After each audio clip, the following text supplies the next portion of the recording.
So once again, ladies and gentlemen, that's our hashtag AMS 2025. Let's make good use of it. Send your content, share your photos, so that they all know that it's happening in Nairobi today.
Ladies and gentlemen, thank you so much for your continued patience.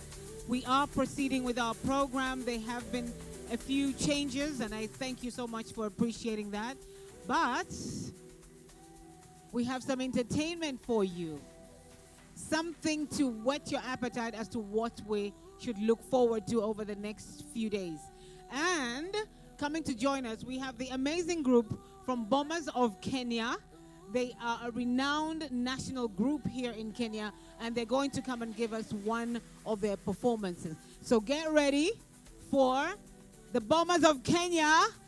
Let's give them a hand of applause.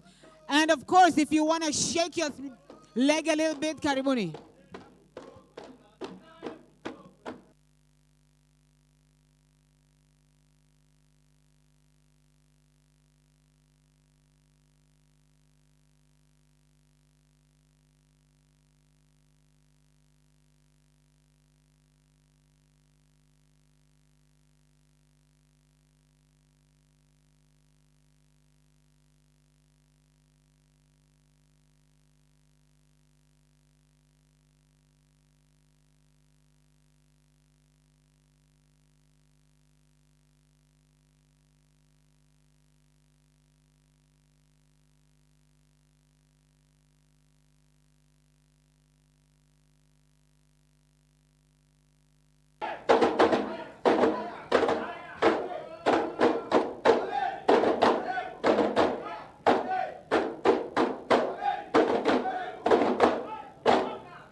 And if you think that's easy, I can tell you right now, it is not. So the next one, we want to encourage you, if you think you want to join them, please feel free to do so. Ladies and gentlemen, Bombers of Kenya, let's give them another hand of applause. Thank you.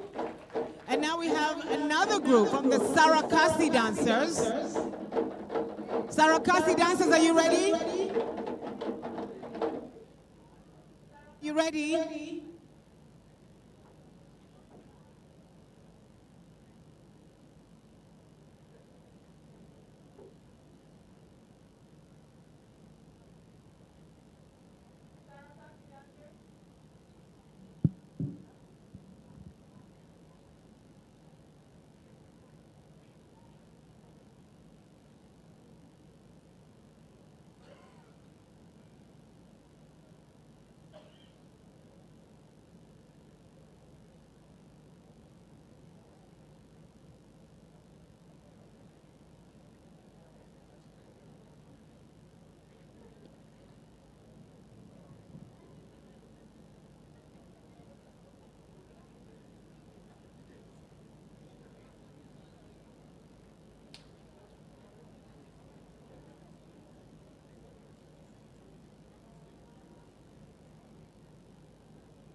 Sarakasi dancers.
We are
Thank you very much. Thank you very much. And those are the Sarakasi dancers. Another hand of applause for them, ladies and gentlemen.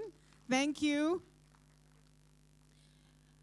I see we've been joined by more people, so I'll just like to go through the house rules one more time. Once again, my name is Doris, and I will be your host and program manager for today. We are running a little behind time, but we thank you for your patience. The guest of honor is soon arriving, and we are going to start our program shortly. Now, for the house rules, we do start with the most important. Our restrooms are to my right through that door. Those doors there actually open up. To my right, you'll find restrooms. At the back, right near the registration tent, we also have restrooms, and we will have restrooms at the main building, in the main building. So hopefully, regardless of where you are in this venue, there will be restrooms. That's number one. Number two, your badges. You all have your badges with you. Make sure you wear them and they're visible at all times for security purposes, so we know that you are with us. So just wear your badge, make sure it is visible, okay? Number three, if your badge has a blue lanyard, if your badge has a blue lanyard, when it's time for the lunch break, just stay where you are, and a member of the protocol team will come and assist you. Okay? So if your badge has a blue lanyard, that is the instruction for you. In terms of refreshments, we have a food court right behind here. You can get your coffees, you can get your teas, you can get your snacks. And we have a cafeteria at the main building as well that serves hot and cold meals for your purchase. It is for your purchase. Thank you. So with that, and last but not least, where is our hashtag? Can we have our hashtag up on here, please? Are you all connected to the Wi-Fi? Our hashtag is hashtag AMS 2025. Oh, it's right here. Okay, I'm standing in front of it. Okay, that's our event hashtag. Please, ladies and gentlemen, we're here to convene, we're here to connect, and we're here to convert, and we're here to champion responsible MICE behavior. So please, please, take advantage of it. Take your selfies, take your content, take your photos, and don't be shy about it. Share, share, share on your photo, on your socials, and of course, use the hashtag.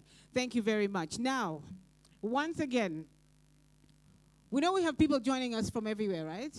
From places, not everywhere, but places other than Kenya.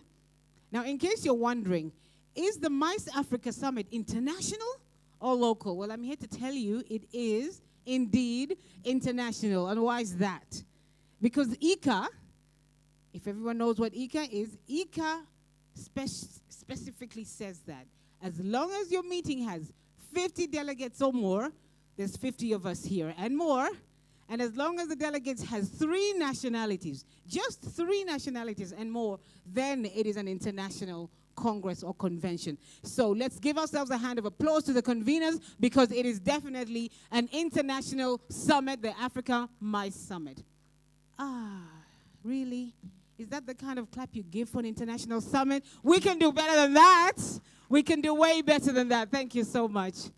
And with that, can we have the...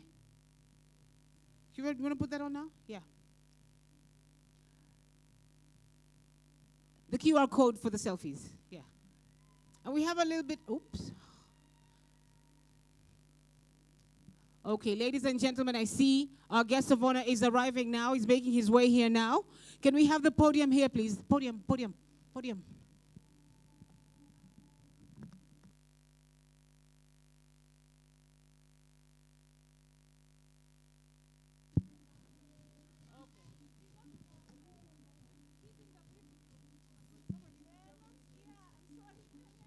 Okay, it is not the guest of honor, it's just...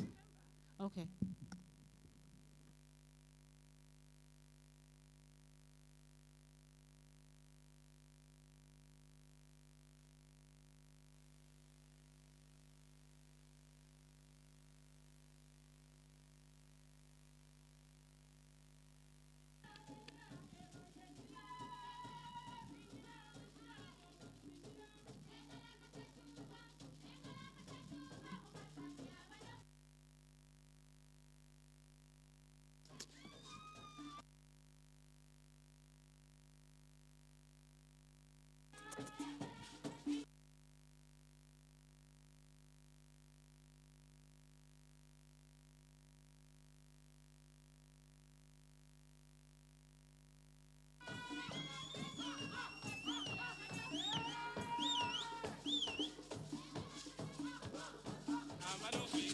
Hengala kasia chuba, kuingira samia kuingira, hengala kasia chuba, kuingira bomos kuingira, hengala kasia chuba, kuingira majale yengira, hengala kasia kuingira koni yengira, hengala kasia chuba, muwasamia mano huingira, hengala kasia chuba, muwasamia mano huingira, hengala kasia chuba. Salam salam, nadi masalam salam, Ngaindeke, salam nadi masalam salam, salam salam, nadi masalam salam, Ngaindeke, salam, nadi masalam salam, Ngaindeke, salam, nadi masalam salam, Ngaindeke, amanya kumanya nadi masalam salam, Ngaindeke, salam, nadi masalam salam, Ngaindeke, salam salam, nadi masalam salam, Ngaindeke. narero kudi video muimo kwa fwe kwa diva, narero kudivire Narero kudivire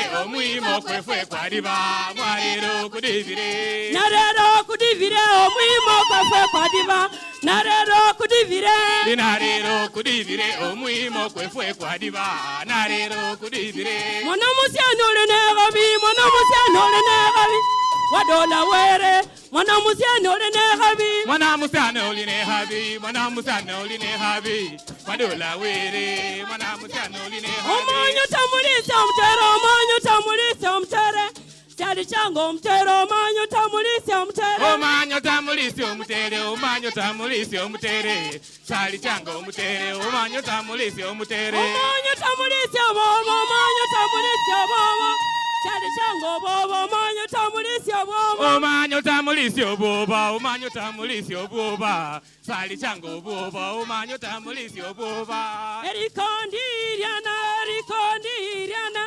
yanira msidori erikondiriana yanira msidori erikondiriana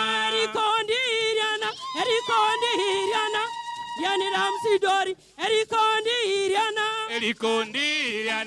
erikondiriana yanira msidori erikondiria inabalanda bwaderi nabalanda bwaderi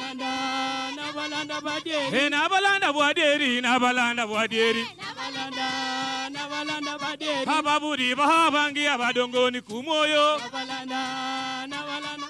abasonga bahabangi abadongoni kumoyo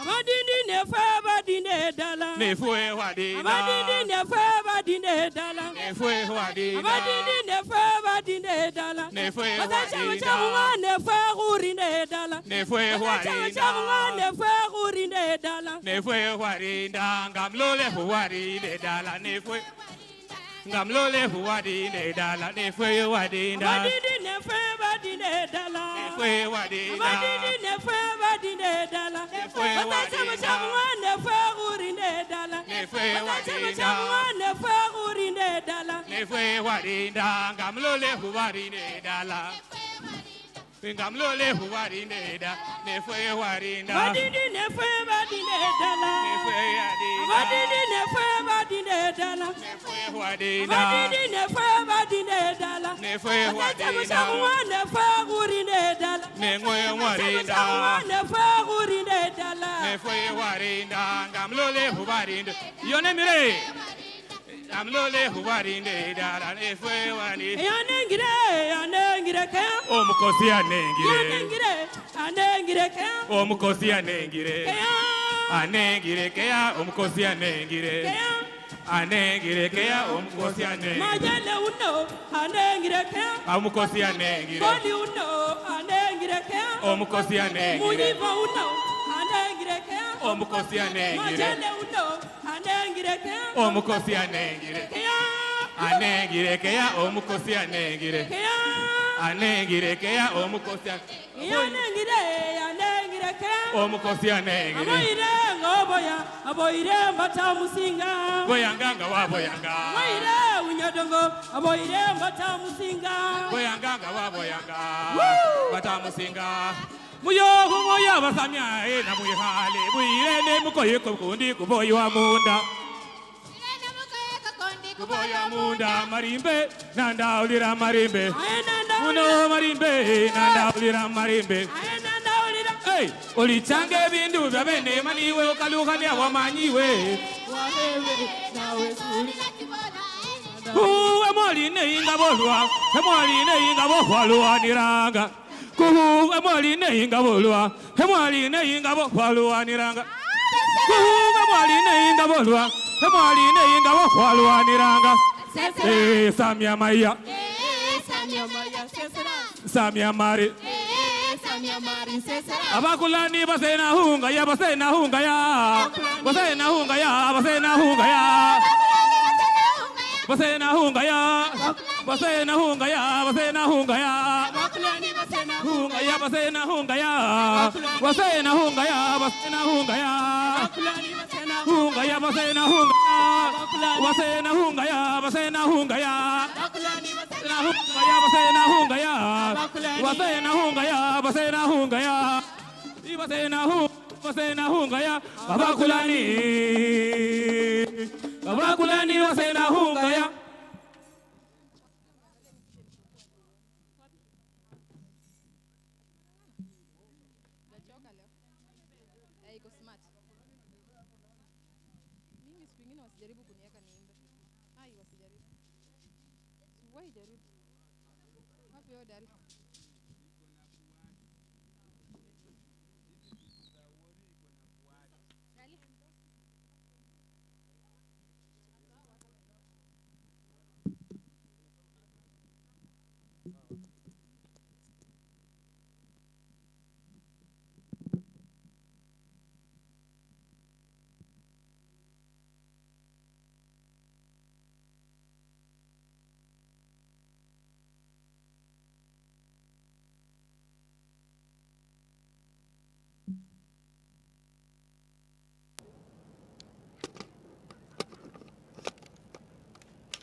you, thank you, thank you, thank you. That's the Sarakasi group.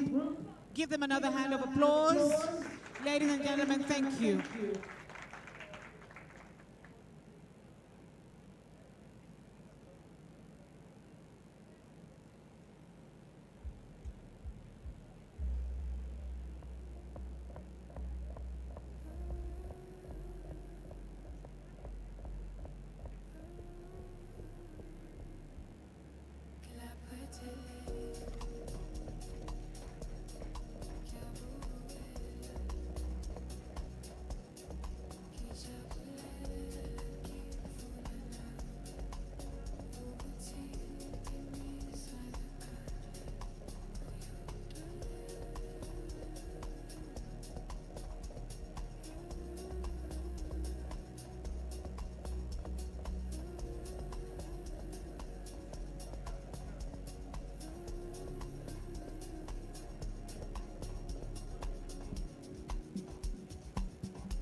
Ladies and gentlemen, just a little bit of an update. Our guest of honor has already arrived.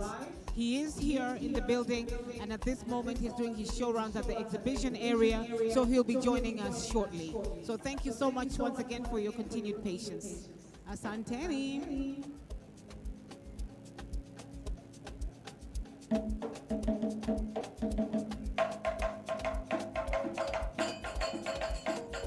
Lilongwe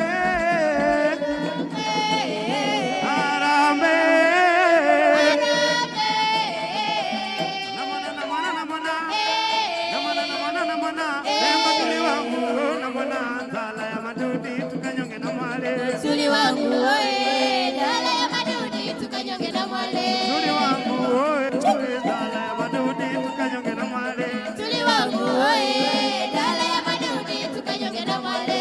Tuli wangu oe, dala ya madudi tukanyonge na mwale. Tuli wangu oe, dala ya madudi tukanyonge na mwale.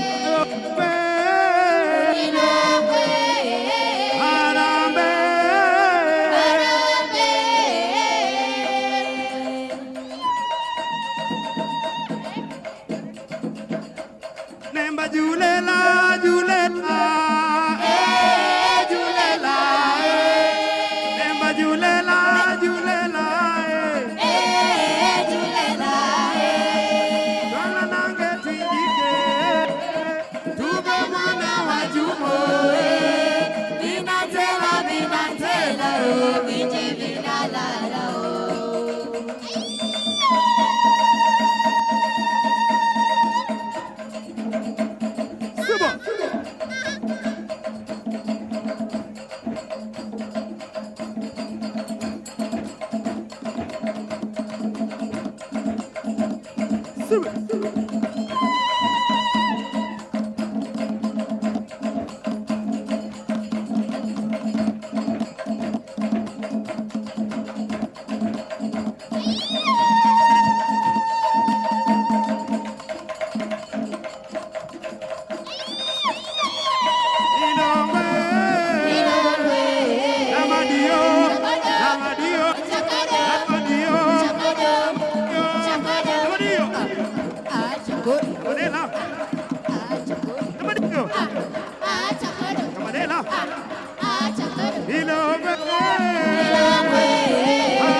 Thank you very much. Another hand of applause for our dancers.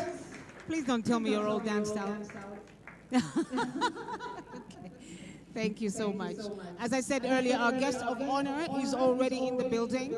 He's already here and soon to be joining us. Thank you very much. So, you have the QR code ready? Yeah.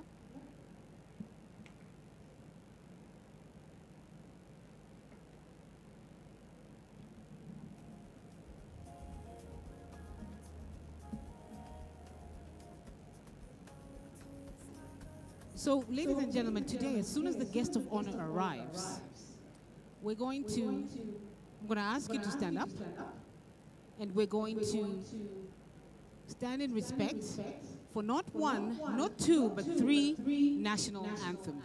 So I'll give you a little bit of context as to why we're going to be having three national anthems. So number one, we're going to have the Kenyan national anthem, and that is because we are in the host country.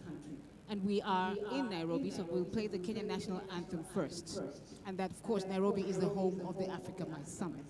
The second anthem will be the East African Community Anthem. And why is this? Because MICE is a driver of regional integration and prosperity, and our industry thrives when borders open and nations collaborate.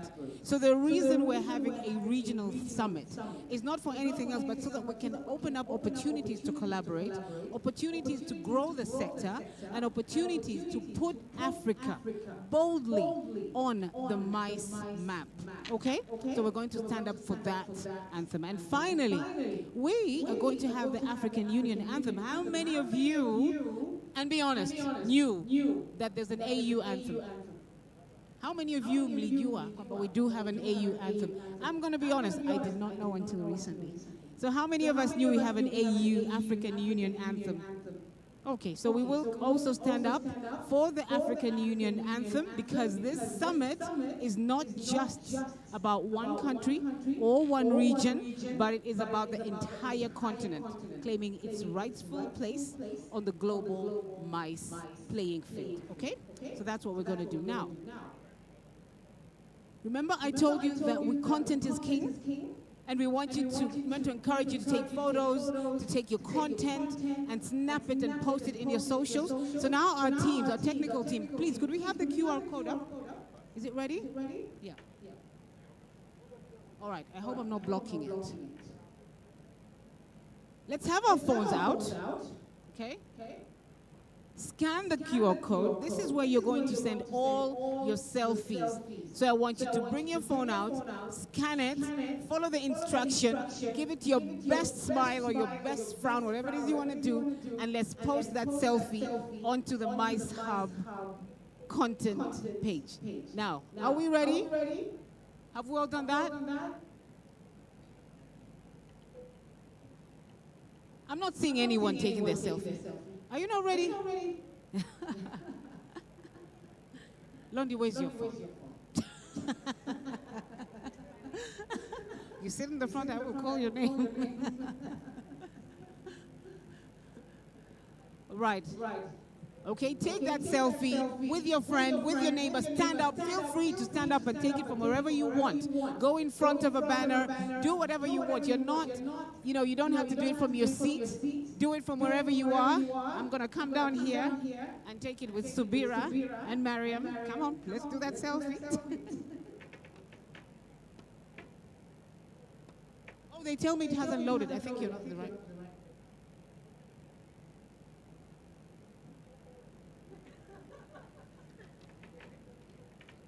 Okay, are we done? Are you having problems with it?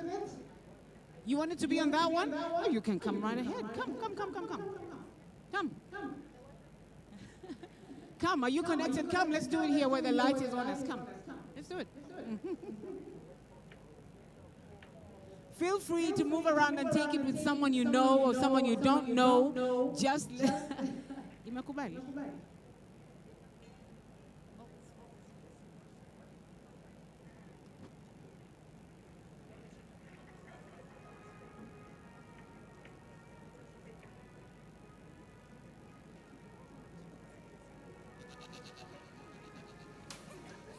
You see, those who know what content means are here taking proper selfies. Come on, let's do this.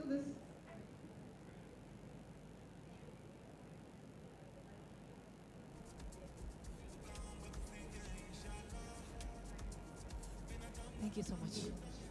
Are we good?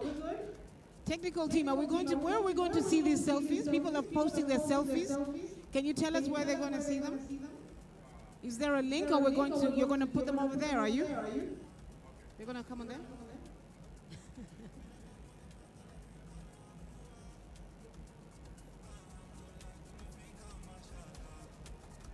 Oh, there you go. So you see, are you seeing what you've been doing with your own selfies?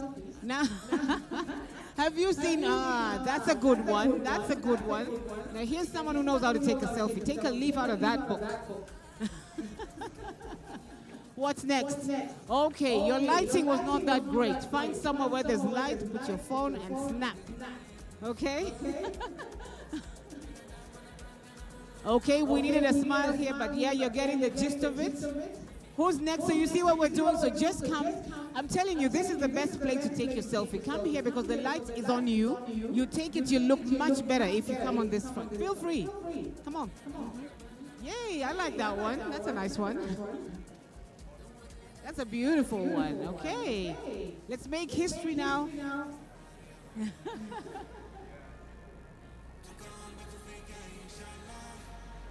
Lovely. So we get to know who it was. Thank you, Mumba. I believe that is Mumba, yeah.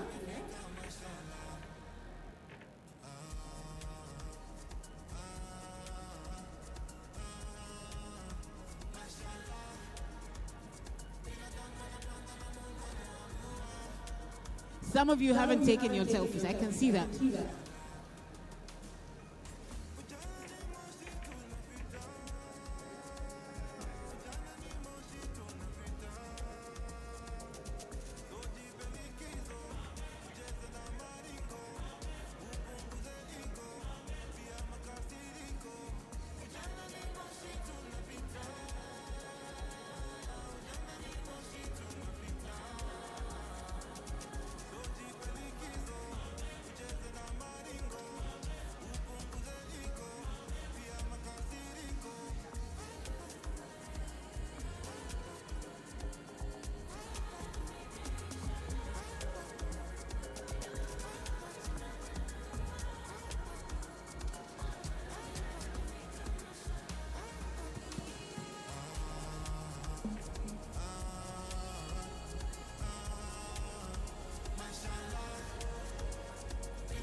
Our guest of honor is about to arrive, but let me take a moment to acknowledge the event partners who have made this possible for all of us today. Of course, the host of the Africa Mice Summit is the Zuri Events and Africa Mice Awards, and also the Africa Mice Hub. And the co-hosts of the event have been graciously made possible by the Ministry of Tourism and Wildlife from Kenya, and of course this iconic venue, the Kenyatta International Conference Center, and we also have Infinite. And event partners, we have niche partners. Give a hand of applause for all our partners. We have AKBE, which is Association of Kenya Business Events. give them a hand of applause. I think we have representatives of these over here. We have MPI Africa Club Project, who have also been gracious enough to be event partners. We have the Future Leaders. We have ICA as well. We don't have our ICA representative here, but they have made it possible. We also have the Kenya Utalii College. Do we have representatives of the Utalii College? Thank you so much. We hosted the Future Leaders Forum there yesterday. We also have TOSC. We have GTRMC. We have Destination Plus. We have SRC Agency. That's where I'm from. Of course, we're event partners. We have STTA. We have Hotel Online. And of course, Bombers of Kenya. All the entertainment that we've seen here today is from Bombers of Kenya. We have AFRA. We have the Kenya Wildlife Service. We have UNECA. We have Saki, is it Saki Sachi from South Africa. And we have the Technical University of Kenya. But of course, none of this would have been possible if it wasn't for the production partners. No event is possible without having the production partners. This lovely stage, the lovely branding, the lighting, the photography, the production. We do have event partners for this. And give a hand of applause for Elkativ. Is it Elkativ.pro? We have Woodknock Green. We have Picha Clear, who have been with us since yesterday, getting the lovely photos that we can see. We have Zippy Events. We have Numa AV. Give a hand of applause to Numa AV, because without them we wouldn't be able to see anything and you wouldn't be able to hear me. They're bringing us all the AV. We also have D&D's Royal, Congress Rental for all the amazing rental chairs and tents. We have Epsilon, Party Lounges, Ace Mobility, Sunflower, Seloka Brands, Breezol Ventures, Grey Apple, Kenya Airways, the national carrier, the pride of Africa. We have Pristine Protocols, Unicore Events, Fresh Sounds, Gym Africa, the amazing Sarakasi dancers, and the Expo team. Wow, that's a mouthful. But all those are the event partners. So if you're here and you haven't been an event partner, perhaps next time you'll be joining us to make this possible. Let's give another hand of a Nairobi warm applause for all the event partners. Thank you. And should I get an update, please? All right. Now, have we all had a minute to go to the exhibition? Have you all had a minute to go around the exhibitions? You must have, because when you came in, you'd have had to walk through the exhibition. How amazing was that? I hope you all had a moment to engage, to talk to the exhibitors, to see what they're doing and what you could do along with them. But thank you so much to all our exhibitors. Thank you so much for being here with us. Okay? Another hand of applause as we wait for the next part of the program. Thank you.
Ukipenda hala tucho jiwe mayoyo, hey, we got the nunu, I'm in love with my city, boss I'm going kuku, hey, inya madem wala ukulenga mtaani, mkikutana Nairobi wana wave kwa mbali, luku ni awadhi, utadhani Tamford, saya kinenge, shika mavanga Sanford, hey, niko idama pararira kanganya, big up my hustlers, wanaotama, my foreigners, wale, makwa wamehama, machoko shwale jiji, Guapiani mama, I'm keeping it real, keeping it local, I'm so raw,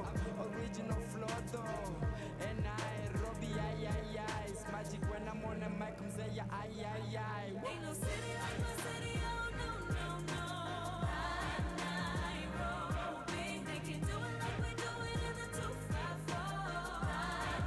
Nairobi, my hustler, my damn super. Come on, ride it, voodoo, voodoo. I love my city, oh yes I do. Nairobi, Madare, Kileleshwa, Embakase, Langata, Dagorete, Kibera, Nakayole, Dandora, Nairobi, tuko rada, rada. Kauna bifa hopni Obama. Kama hituni na tuleta pamoja. Chama, tupate mitatu na sama. Ama, eo, ni kama tumewateka Kampala na Chadamani. Enai, tunaweza Robia, tunatesa hata mayupa kwa yama. Ain't no city like my city, oh no, no, no. Nairobi, they can do it like we do it in the 254. Nairobi, my hustler, my damn super.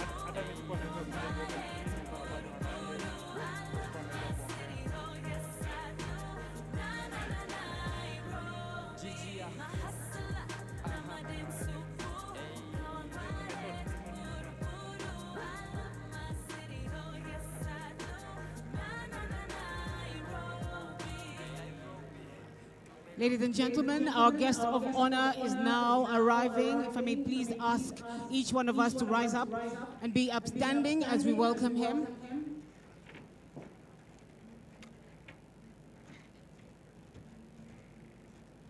Thank you so much. Thank you so much. Our guest of honor has arrived.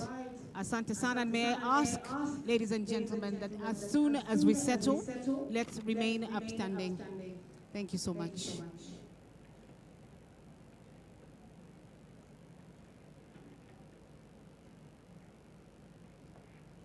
Thank you so much. Ladies and gentlemen, please remain upstanding for the national anthems.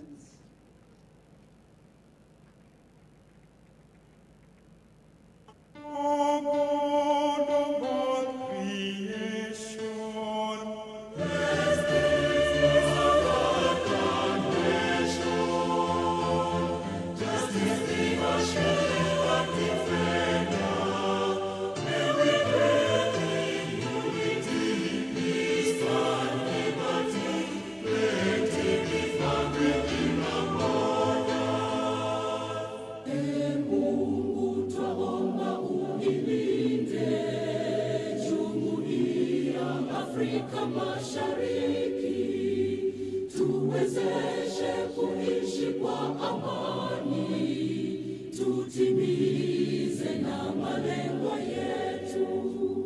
Jumuiya yetu sote tuilinde, tuajibike, tuimarike. Umoja wetu ni nguzo yetu, idumu jumuiya yetu. Let us all unite and celebrate together the victories won for our liberation. Let us dedicate ourselves to rise together to defend our liberty and unity. All sons and daughters of Africa, flesh of the sun and flesh of the sky, let us make Africa a tree of life. Thank you. You may be seated. Thank you very much, ladies and gentlemen. Karibuni sana. Once again, welcome to the beautiful city of Nairobi to the Africa Mice Summit 2025. And before we continue, please let's give a hand of applause for the Bombers of Kenya. dancers. Thank you.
A warm hand of applause to the Bombers of Kenya dancers. And we all know that Bombers of Kenya are the event partners. Thank you so much.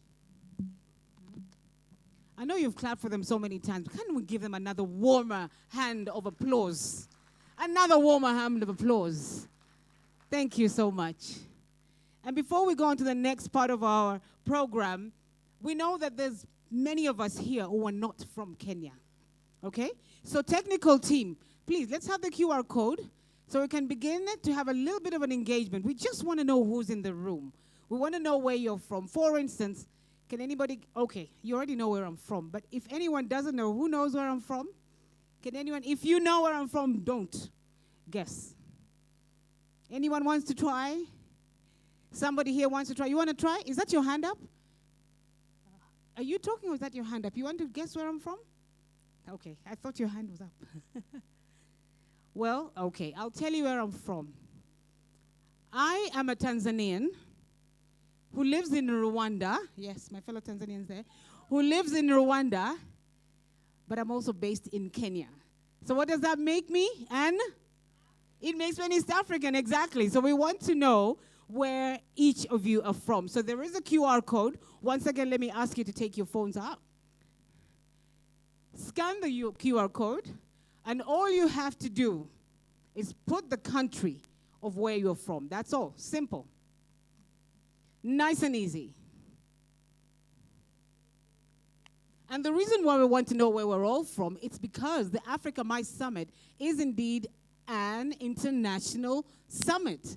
It is international. And guess what? It's happening right here in the beautiful city of Nairobi. How amazing is that? Do you want to give us all a big hand of applause? Let's give us a big hand of applause as soon as you're done with your QR codes. Thank you. We have South Africa. Wonderful. Who spelled Kenya like this? But seriously, where is Kenya?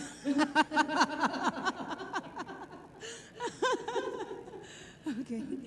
Let's see. Oh, South Africa. See, the bolder it is, it means the more the people from that country. So I'm sure there's a country there that must have more, that must be bigger and bolder. Oh, okay, so there's Kenya and then there's Kenya. Two countries. Mimi is Osizijui, but it is okay. We have Zambia. Wonderful. Okay, I don't have my phone. That's why Tanzania is not showing. But may the Tanzanians, someone actually said Brenda from Nairobi, Kenya, just to be specific. Amazing. Thank you all so very much. We see Belgium. We have someone from Belgium. I'm not seeing some countries come up, and I know they're in this room. So unless they haven't scanned it, but thank you. Any more countries? Any more countries? Rwanda, did you scan? Okay, that's no. Wait, where's that? Azerbaijan. Did I say it right? Who is from Azerbaijan? I don't know if I said it right. I'm sorry, Azerbaijan. Thank you. We got someone from there. Fully international. Thank you. Rwanda, Congo, Kinshasa. Wonderful. This is completely international. Thank you so much for that. I think we're okay with the exercise. Any more countries coming up? Amazing. Let's give ourselves a hand of applause for the Africa Mice Summit 2025. Thank you. Honorable guest of honor, Mr. John Lekakeni Olutwa, Principal Secretary, State Department of Tourism, Ministry of Tourism and Wildlife for Kenya, our gracious hosts, Mr. James Mwaura, CPA, Chief Executive Officer of the Kenyatta International Convention Center, our partners, distinguished guests, members of the media, ladies and gentlemen. Good morning. Wow, it's still morning. Good morning. Karibu to the Africa Mice Summit 2025 right here in sunny Nairobi. We're gathered at the iconic KICC venue with one mission only: to convene, to connect, and to convert. Now, over the next 3 days, we'll showcase Africa, not just as a participant in global business events, but as a powerhouse shaping the future of trade, investment, and innovation. They say that the stage is set for Africa. But I say the stage is not set. The stage is ready. And it has been ready for a very long time. In fact, the curtain has already been raised. And it is our time to shine. It is time for Africa to shine from a MICE perspective. So, get ready. This isn't just another summit. It isn't just another event, but this is Africa stepping confidently onto the global MICE stage. I wish I could hear a hand of applause for that. MICE is big. MICE is getting bigger, and we're saying as Africans, it is our time. This is as international gets. And now it is my honor, ladies and gentlemen, to introduce a woman who absolutely needs no introduction in Africa's MICE industry. Kezi Mukiri. She's an advocate of the High Court of Kenya, a prolific conference organizer, a dynamic speaker, and an entrepreneur. She is the CEO and founder of Zurich Events, one of East Africa's most respected professional conference organizing firms that was founded back in 2007. Let's have a hand of applause for that. Yes.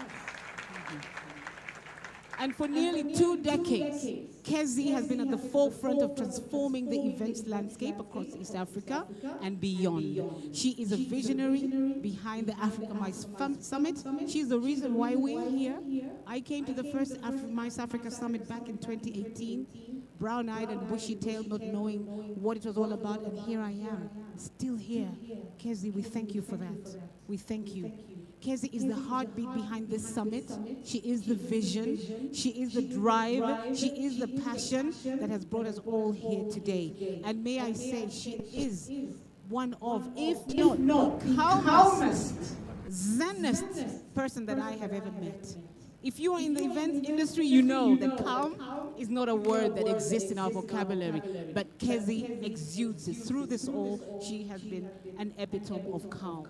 Ladies and gentlemen, let's give Kezi Mukiri a true Nairobi welcome, a true Nairobi energy as she comes up on stage to welcome us today. A warm and vibrant welcome. Thank you so much. You know we're going to play this, right? Wageni wakaribishwa. This is a welcoming song. It's a typical Kenyan song. We know some of you are cringing, but we don't care. You need to start dancing, that's right. Come on, let's rise up on our feet. Let's welcome Kezi with a warm Kenyan welcome. Jambo bwana, habari gani?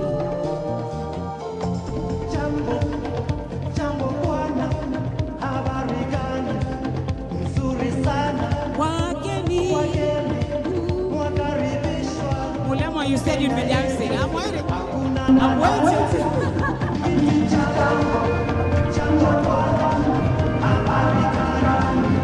Nakuja na display.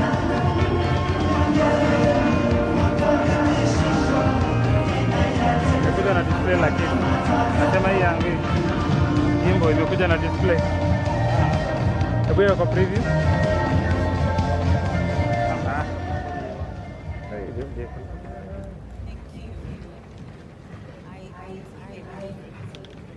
That's our chief guest, Mr. John Lekakeni, Principal Secretary, State Department of Tourism and Wildlife.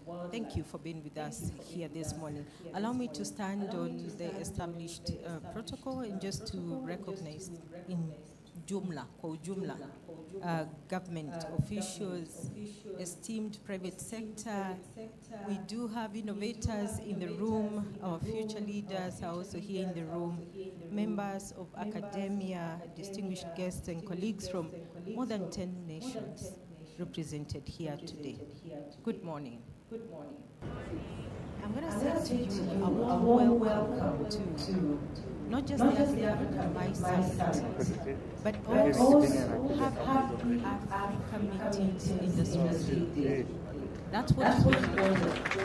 That you do not know, many of us in the room may know that today, the 9th of September, is actually designated the African Meetings Industry. So we do not just host the Africa Prize Summit today because it's a cool thing to do for the MSC behind it.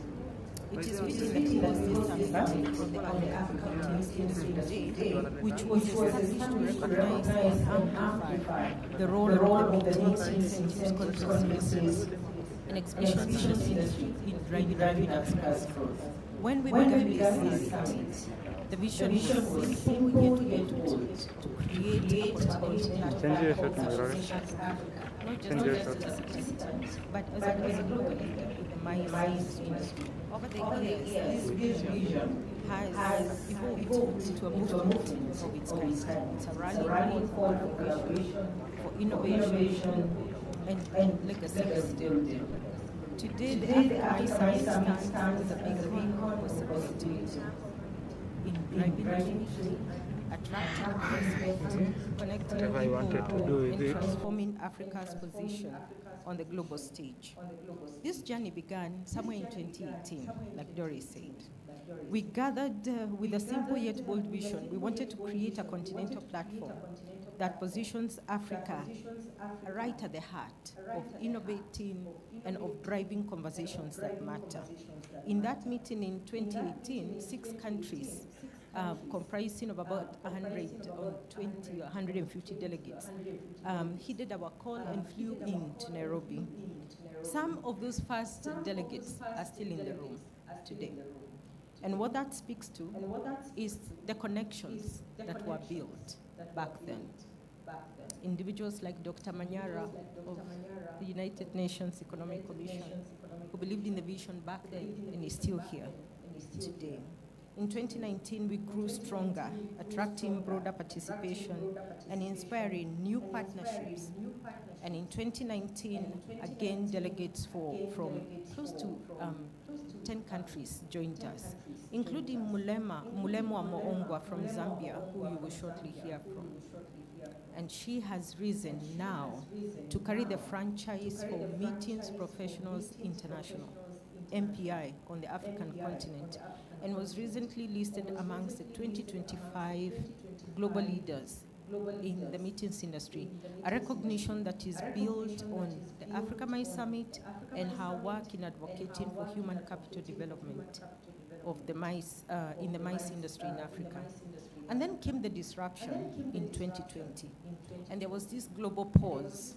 Yet even in those years, our resolve did not falter. We began to connect virtually, convene stakeholders across the borders, and we built intentional dialogues that kept our industry alive and forward-looking. In the COVID period, we mobilized the Meetings Mean Business Global Coalition, and that's a global coalition that actually celebrates the Global Meetings Industry Day every first Tuesday of April. And we mobilized them to designate a day considering the unique circumstances around Africa's meetings industry. And that is how the 9th of September was designated as the Africa Meetings Industry Day. Since then, we have hosted various virtual engagements around rethinking tourism, the tech revolution in mines, the economic impact, and all those meetings were virtual. And today, here we stand, back in a face-to-face format. It feels deeply significant for us to be here. In these years, our industry has grown significantly. African governments have shown greater intentionality in investing strategically in mines infrastructure, in policies and ecosystems. And what this proves is that we're no longer participating in the global mines agenda, we're actually beginning to shape it.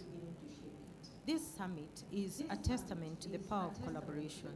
We have government institutions present here, we have private sector leaders, We have innovators, academia, and our future leaders. We recognize the support of our host partner, KICC, CPA James Mwaura. When we pitched and spoke to him about this vision, bought it wholeheartedly and has run and labored together with the team at KICC to bring this vision to accomplishment.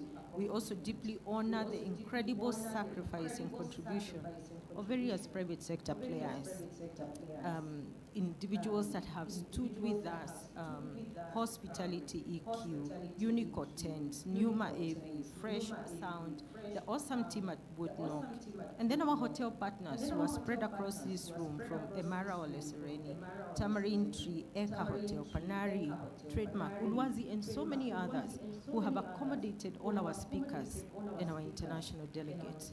We could not have done this without you. We also could not have accomplished this without the support of local, regional, and international associations. We have member associations here, CATA, TOSC, Association for Women in Tourism, ACBE, the Association for Kenya Business Events, OWIT, MPI, ICA, and very many others.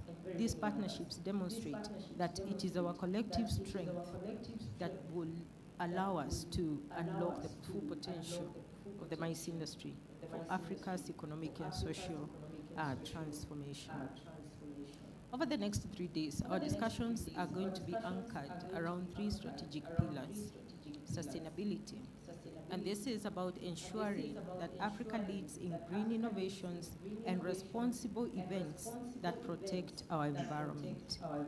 The second pillar is technology, embracing digital transformation, artificial intelligence, and event tech to make Africa's mice industry globally competitive.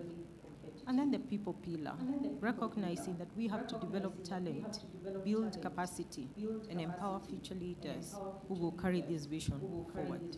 And speaking of the next generation, we hosted the Future Leaders Forum at the Kenya Utalii College yesterday. It was a high energy gathering of young people from universities and colleges across the nation. These are not just participants. They're not bystanders. Our young people are innovators, they are builders. We know that the median age in Africa, it behooves us to involve our young people. Their solutions, their ideas are on display in the Innovation Hub, and I'm just going to encourage you to walk by there, encourage them, listen to their pitches, and support them. Their capacity to innovate is proof that Africa's future is not tomorrow. When is Africa's future? It is now. Africa's future is already here. So why does all this matter? Why do we gather? It is because MICE is not just about meetings. MICE is about markets. MICE is about driving trade, investment, tourism, job creation, and knowledge exchange. MICE positions our cities as hubs of opportunity. It accelerates Africa's integration into the global economy. And that is why our theme for this year is catalyzing trade and investment in Africa through MICE. It is in this spirit that we have convened the Africa MICE Investors Forum, which will be hosted here tomorrow. It's a high-level platform which brings together development partners, government agencies, private sector players to explore bankable opportunities in Africa's MICE value chain. And this is from convention centers to airports, hospitality, technology, and sustainable event infrastructure. This forum is not just about discussions, it's also about unlocking capital flows, forging partnerships, showcasing Africa as the next frontier for MICE investment. By aligning investors with policymakers and industry leaders, what we are aiming to do is create pipelines that will transform Africa's potential. Tomorrow, one of the things we'll be launching is the Africa MICE Investment Guide. Having studied about 16 markets in Africa and packaged those opportunities in partnership with niche partners. So as we embark on these 3 days of ideas, innovation, and collaboration, I invite each one of you to embrace the sustainable nature of this event. We asked you to bring your refillable bottle. Please use your refillable bottle. It allows us to eliminate single-use plastic in maize. You will find watering points that you can use. But we also want to invite you to join us in making a commitment on behalf of your organization at the Green Maize Pledge Wall. Go make a pledge. That is a commitment to sustainable event practices that will outlive this summit. Throughout the summit, you'll also have an opportunity to participate in the Maize Challenge. We have a unique challenge you can participate in. And guess what? It's not for free. You're going to win prizes, like a night for two in some place. We have a lot of raffle tickets that you can win. Ladies and gentlemen, together, let us ensure that the Africa Maize Summit is not only a platform for dialogue, but also a catalyst for action, transformation, and legacy. Let us network, build new linkages, and strengthen old bonds. Distinguished guests, colleagues, friends, welcome to the Africa Maize Summit. Allow me at this point to bring on the stage Mulemwa Moongwa. She is the lead for MPI Africa Project and our partner for the Future Leaders Forum. Karibu sana.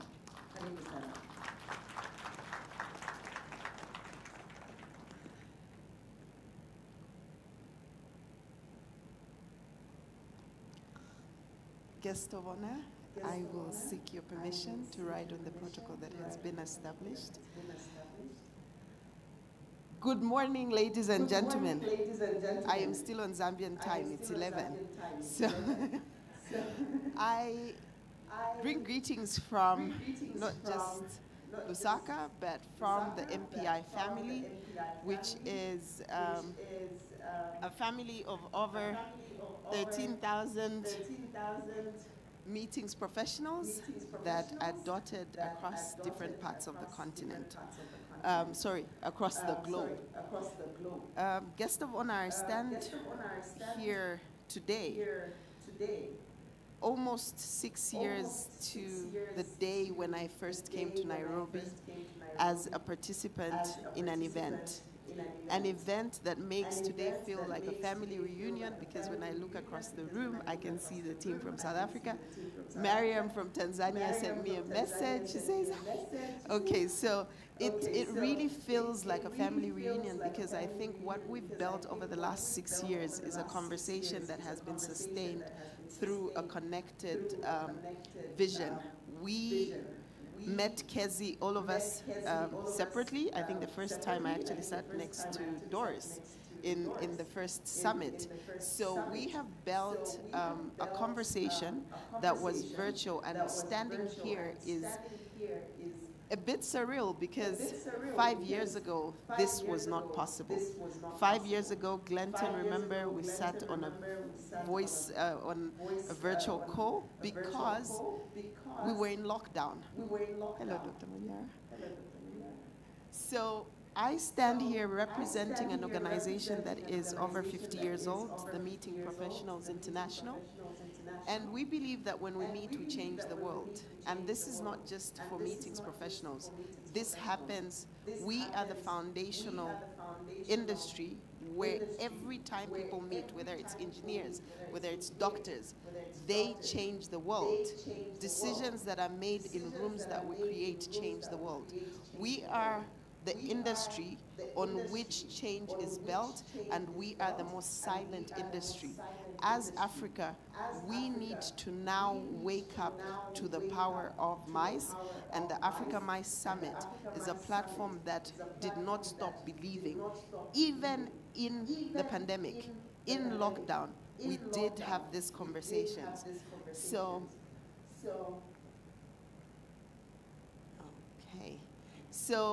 the Meeting Professionals International is an organization that is member-based. Our vision is to lead and empower the meeting and event community to change the world. The mission from 50 years ago is to connect the global meeting and event community to learn and innovate. Guest of honor,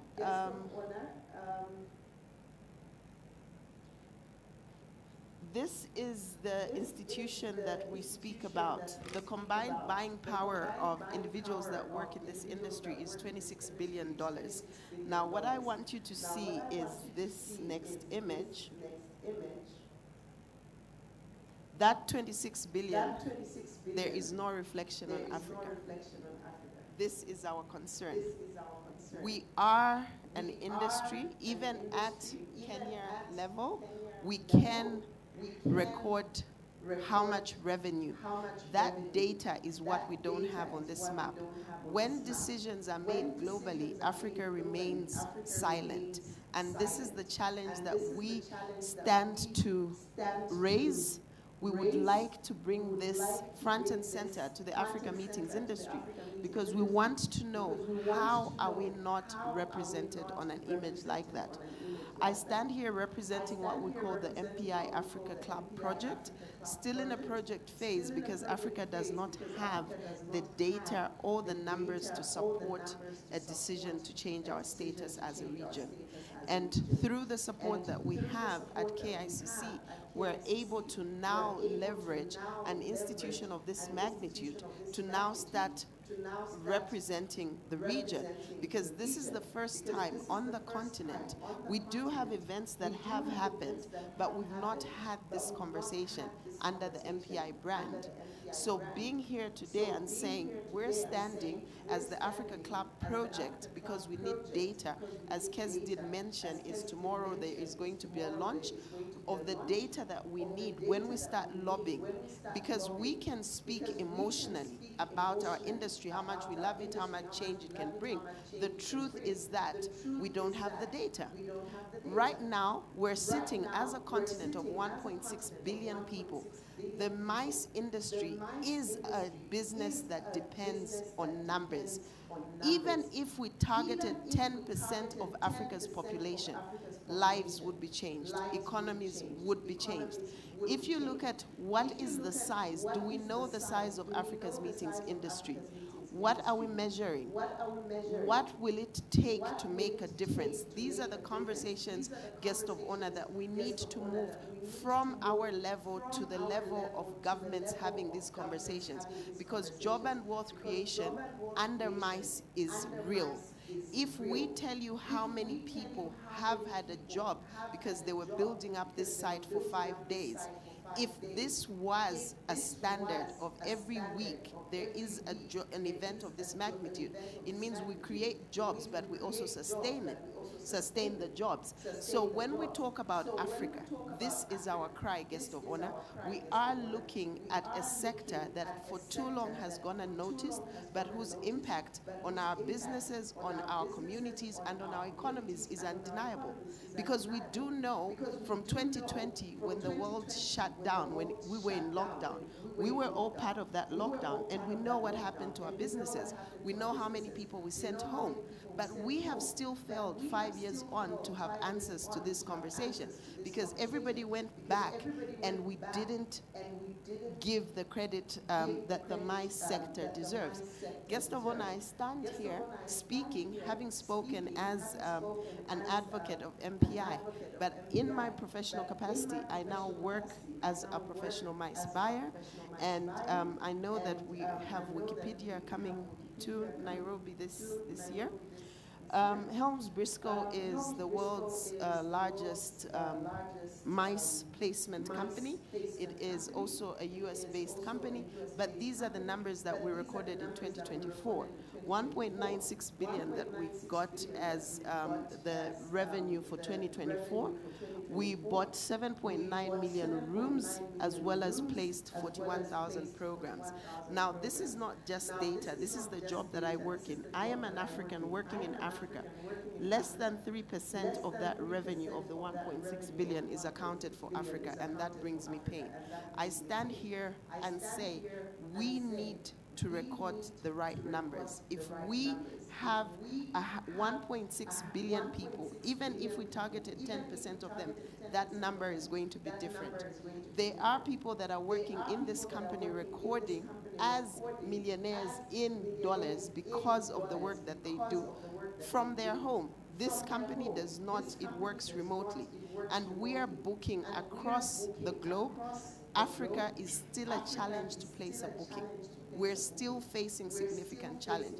So as we go through the next 3 days, we're going to now start identifying how do we change these numbers. Guest of honor, as I conclude, you did meet a number of innovative young children. The 3 pillars that Kezi spoke about, the technology, the sustainability, and the people. This is the people that we talk about. When I came here in 2019, I did meet the young lady there. Her name is Messi Cherono. This was the team that represented Kenya at the Meetings Africa Future Leaders Forum in February of that year. So this team was at an event where they met Madam Kezi. Where is Sam, please? There he is in the back. He is the gentleman standing in the middle. And now he works for Zuri Events. He's one of the team members that has made this possible. Why I bring her up is because in 2019, she was awarded as a future leader from the Africa Mice Summit. In 2024, as I was being shortlisted or going through the process as a mice buyer for the Meetings Africa, I get a call to meet for the evaluation. And during the evaluation meeting, there was a young lady that was conducting the meeting, and she never broke in the meeting. She didn't tell me we knew each other. At the end of the process, when I had been qualified, she then comes up and says, "Do you remember me?" And I did remember her because I had met her when she was a child, and now she was the manager that was making a decision. And this is what the Future Leaders is all about, the investment that we're putting. We don't know what the future holds if COVID taught us anything, but what we know for a fact is who it belongs to. In the next 10, 15 years, I will not stand here with the same energy to run, neither will Kezi.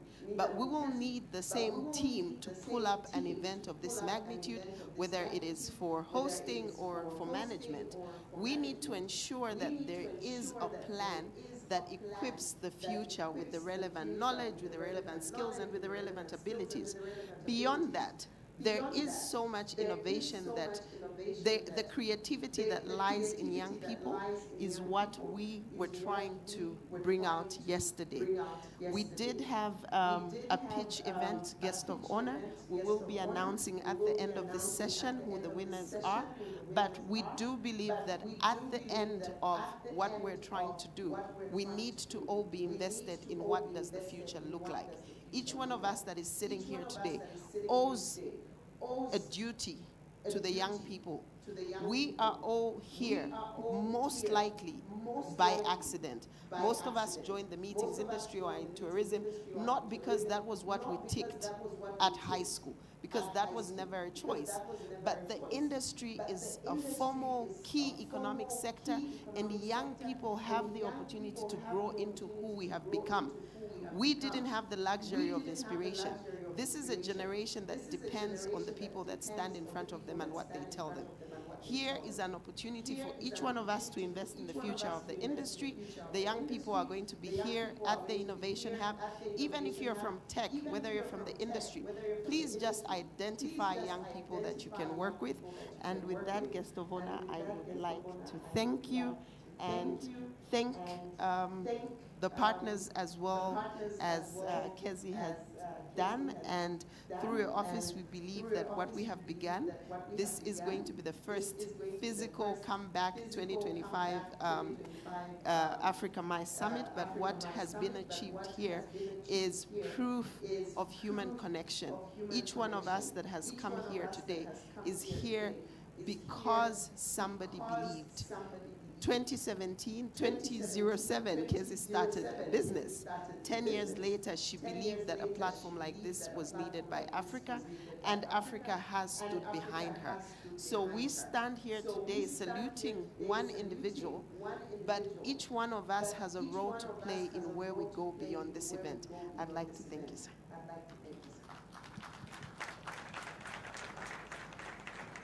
Thank you very much, Mulemwa. Let's give her another hand of applause.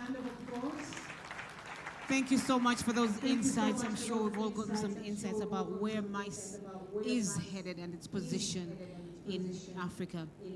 And now it is my honor to call to the stage our host for this meeting, Mr. James Mwaura, for his remarks. Karibu sana. Give him a hand of applause. Thank you. Thank you. Thank you very much. Thank you, our guests. I would like to just take you through a bit of a concept understanding about KICC. There has been a bit of a discussion within the State Department and ourselves. KICC plays a dual role. It is a national agency responsible for MICE, and it is also a commercial state corporation, meaning we owe the industry a duty of spearheading MICE without the commercial element as an agency responsible for MICE in Kenya. Equally, we owe the Republic and the government of Kenya a duty of generating revenue and pay dividends to the national treasury. Today, the role we are carrying out is that of the National MICE Agency, and therefore we are doing it at no cost, but with the interest of building MICE in Africa, in Kenya, and globally. All of us, and probably not all of us, but most of us here have attended quite a number of forums to do with MICE. We attend meetings in Africa and the like. We would like to form our own example and create product equivalent to meetings Africa, if not more. And that is what will bring the East Africa together to take lead, because South Africa has already done it, notwithstanding that we have a Southern Africa representing the South Africa, recognizing the region in its wide sense. This afternoon, because it's afternoon now, we are in Kenyan time, we are from the Zambia time now, I would like to take the opportunity to just go through a bit of briefing and progress with the calendar as it is. Principal Secretary, State Department of Tourism, Honorable John Olotua, distinguished delegates, guests, ladies and gentlemen. Karibu Nairobi, welcome to the Kenyatta International Convention Center to the African MICE Summit 2025. It is great honor and privilege to welcome you to the KICC for this landmark event that brings together the very best of Africa and the world in meetings, incentives, conferences, and exhibitions of MICE. On behalf of KICC, I extend my warm greetings to each one of you. For more than 5 decades, KICC has stood as a proud symbol of Kenya's heritage, resilience, and ambition. It is more than just a building. It is a stage where history has been written, partnerships forged, and an idea formed in action. Today, as we open the Africa MICE Summit 2025, we commit to position Africa as a competitive, dynamic, and sustainable hub for business events. This summit offers us a unique platform to reflect on the progress we have made as a continent, address the challenges that limit our potential, and chart new pathways that will elevate Africa's MICE industry into a true engine of trade, investment, and socio-economic growth.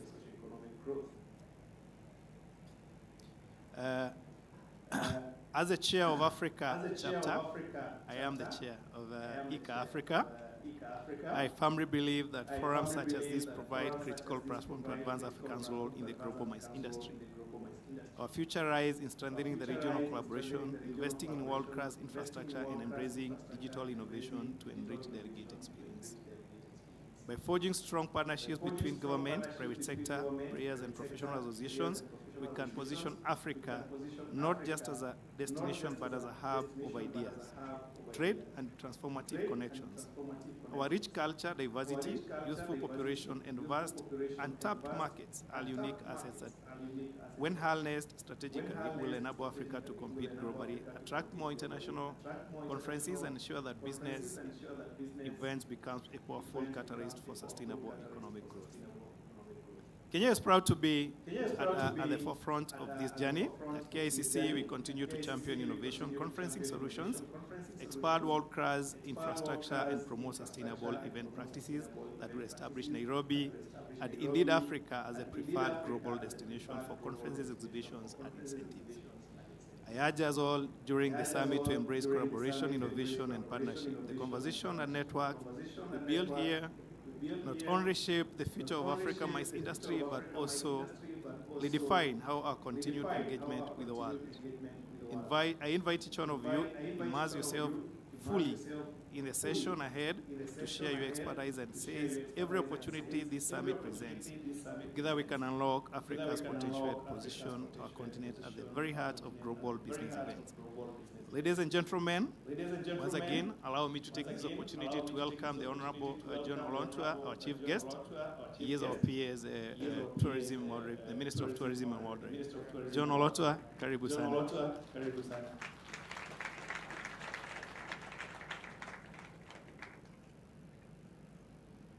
Thank you very much, Bwana Maura, the convener of the Africa Mice Summit, who is just before us here, a beautiful lady from Zambia, the chair KICC, and the entire team of KICC, delegates from different countries across the Africa region,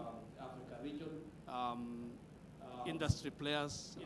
We have been informed that we have hoteliers here, we have tour operators, and all other business people who are present with us here, government officials and all protocols of SAR.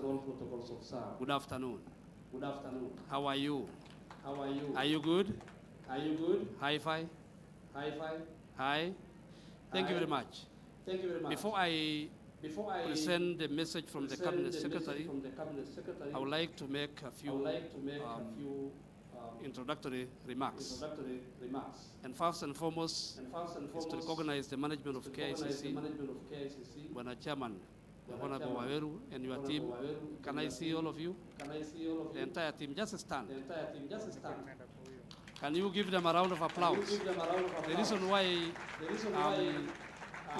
introducing them in a very special way is because of the critical role that they have continued to play to transform KICC, but also to partner with key stakeholders to promote such a very important event about the Africa Mice Summit. What you have done is highly commendable, and I want to urge you to continue. Thank you. You may be seated. We have a big team also from the Ministry of Tourism and Wildlife, led by Kenya Tourism Board. I'm sure when Alan, the acting CEO, you're here. This is a nice thing for you, so you better look out properly. And the Director of Communications and the other team. Thank you very much. So first of all, let me bring the greetings of the Cabinet Secretary, Honorable Rebecca Miano, who actually was supposed to create this occasion as the chief guest. And because of many other government functions today, she requested me to come in my capacity as PS and also in the capacity of the Office of the Cabinet Secretary to be able to bring you her greetings and her goodwill for this very important MICE Summit. Now, listening to the comments of Kesia and the other speakers who have just spoken ahead, it's very clear that the Africa MICE Summit is a great pillar of transformation. I was listening very keenly to some of the transformative elements that are contained in this particular forum. One of them being tapping into the talents of the people. You know, people are more valuable than anything else that we have as Africa and as the world. When I was going through the exhibitions, I was able to see young people who are highly innovative. They have come up with very innovative applications that would showcase how visitors and guests can be able to interact with the attractions that are there across the African region, the East African region, and specifically Kenya where we are. And I was really very, very keen to see how they were able to come up with that technology that makes it easy for people to experience the world wherever they are, and even to book online wherever they wanted to visit. And I'm sure Madam Kesia Mukiri, this opportunity that you are giving for these young people to be able to develop their talents and be able to showcase what they have is very significant and it's very important. And I would like to call upon the young people to take very good use, to use this opportunity that has been given for them to be able to grow, and tomorrow they will be the big business people, because you grow from small beginning to a bigger beginning, to a bigger place. And therefore, this opportunity that they have been given, you should be able to utilize it properly. MICE also gives an opportunity for people to interact across the world. Those of you who have come from different countries to attend this particular MICE summit, it's a good opportunity for you to interact with the Kenyan people, with their culture, and whatever they have, and vice versa to those who will be able to visit different other countries when that opportunity comes. And therefore, when the CEO informed me about KICC role in hosting the Africa MICE Summit, of course I gave my endorsement quickly and very fast because of the impact that this will be able to create.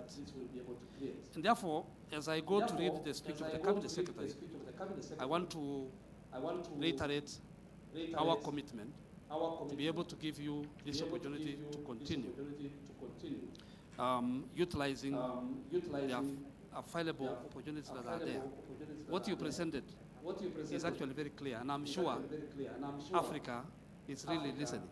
And most of the highlights that you have given in that report that you have given will obviously be taken seriously. You are aware that His Excellency the President, Dr. William Samoei Ruto, has been championing bringing African people together to be able to visit each other's country, to experience what they have, to support each other and to move together.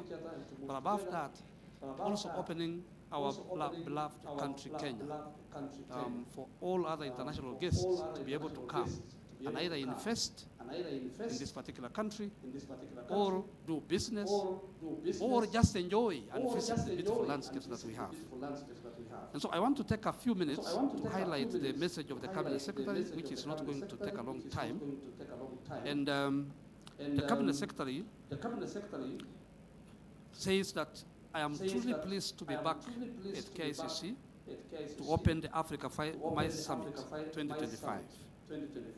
And on behalf of government and the people of Kenya, I extend a warm welcome to our guests from across the continent and around the world who are gathered here today. To you all, Karibuni Kenya. Karibuni Kenya. The home of hospitality, diverse cultures, and unique MICE experiences. This summit comes at a historic moment for our continent, given that Africa is rising as the world's next frontier for trade, investment, and innovation. And I think you have just seen, it is just the tip of the iceberg, what you saw today in the exhibitions. Today, we gather to explore how the MICE industry can catalyze that transformation. Ladies and gentlemen, tourism is one of Kenya's most important economic pillars, and for decades, the world has known Kenya for its wildlife, beaches, and rich cultural heritage, which continues to become better and better day by day. Yet, we know that the future of tourism must be broader, more innovative, and more inclusive. This is why Kenya is deliberately positioning MICE as a central pillar of our tourism strategy. And I think this event actually goes a long way to highlight that. We are expanding beyond traditional leisure tourism to create opportunities where business meets nature, where investment converges with culture, and where global ideas find a home with an African touch. Ladies and gentlemen, the Ministry of Tourism and Wildlife is aligning the MICE agenda with 4 key priorities. 1, sustainability, in order to ensure that every event contributes to a greener and lower carbon future. I think That is what you challenged us to sign on the board, which we did. 2, inclusivity and community impact for our people, especially our youth and women, so that they benefit directly from this growing sector. 3, cultural heritage integration to showcase Kenya's identity through unique experiences that combine business with culture and conservation. And 4, economic growth, using MICE to unlock trade, investment, as we support Vision 2030 and the African Continental Free Trade Area. Ladies and gentlemen, we in government are fully committed to providing an enabling environment for MICE-led tourism, in particular, and economic growth in general. Allow me then to highlight some of our interventions. We are investing in infrastructure, including the Bomas International Convention Center and other conference facilities that will increase the MICE capacity and offering for Kenya alongside the ongoing modernization of Jomo Kenyatta International Airport. We are advancing policy reforms to improve visa processing, establishing public-private partnership, and providing investment incentives tailored for the business tourism sector. Ladies and gentlemen, we are also in the process of establishing the Kenya National Convention Bureau to enable more aggressive bidding for international conferences. Above all, we are positioning Kenya as a safe, dynamic, and technology-driven destination, ready to host the world with excellence. As I near to conclusion, ladies and gentlemen, beyond the theme of this summit, which is catalyzing trade and investment in Africa through MICE, being aspirational, it is a call to action. Over the next 3 days, my hope and desire is that you will identify and address structural gaps that hinder the growth of MICE in Africa. I look forward to the deliberations that will showcase investment opportunities in venues, infrastructure, and green innovations, and ideas that will foster regional collaboration under Africa Continental Free Trade Area. That way, Africa will speak with one voice in the global meetings, the global meetings marketplace. As the host, Kenya is proud to demonstrate our world-class MICE assets, including the KICC, where we are hosted today, our hostels, our connectivity, and our unique advantage of hosting conferences in a city where a game drive is possible within Nairobi's metropolis. Delegates at this meeting can indeed conclude a boardroom meeting and within minutes enjoy a game drive at Nairobi National Park. I'm sure you are aware. And those of you who have not gone to Nairobi National Park, you are invited to go and enjoy, see the big five. They are very much available there, and they normally smile when they see you. So you are welcome to really go there if you have not gone there. The Africa MICE Summit 2025, therefore, is a declaration that Africa is ready to move from potential to power. It is a pledge that business events can occupy the heart of our continent's economic regeneration. I therefore call upon governments, investors, innovators, and industry stakeholders here present, and those listening to this message, to seize the opportunities before us and transform this crucial sector. Kenya is ready, just as I believe that the rest of Africa is ready to build a thriving MICE sector that will make it possible for the world to meet in Africa, invest in Africa, and grow with Africa. With these many remarks, I am honored to declare the Africa MICE Summit 2025 officially open. Thank you. Asante sana. I don't want to water down the speech of the CS any more than that, but you believe with me, I am sure you believe that the CS message is very clear. What we need to do is to be able to implement what we shall experience through this Africa Mice Summit. And I invite all of you to continue interacting, engage each other as you go through the remaining days of this Africa Summit.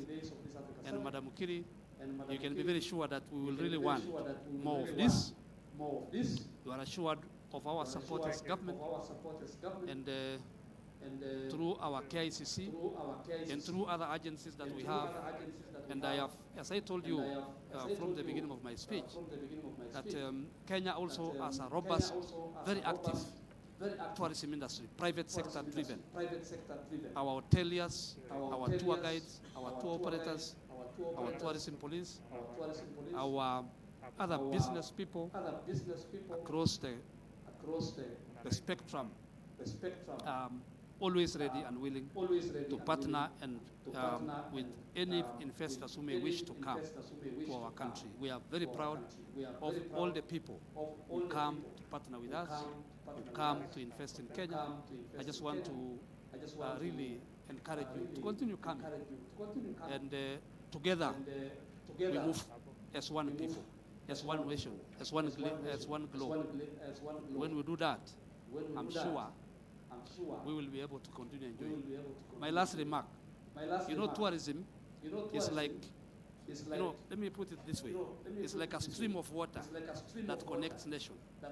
So many people move across the world just to see, and in the process of moving, they connect, they join, they become one. You will find so many Americans coming to Kenya just to enjoy the wild-beast migration.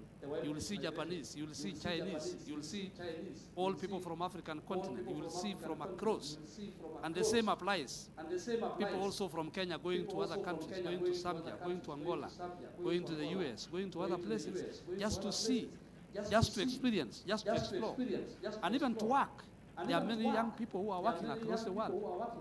And this becomes a connection that connects people together. And therefore, let us continue this way as we move on. So thank you so much. God bless you. I want to end my speech there. And of course, indicate that we are always open for more of this, and we are ready for it. Mungu awabariki sana.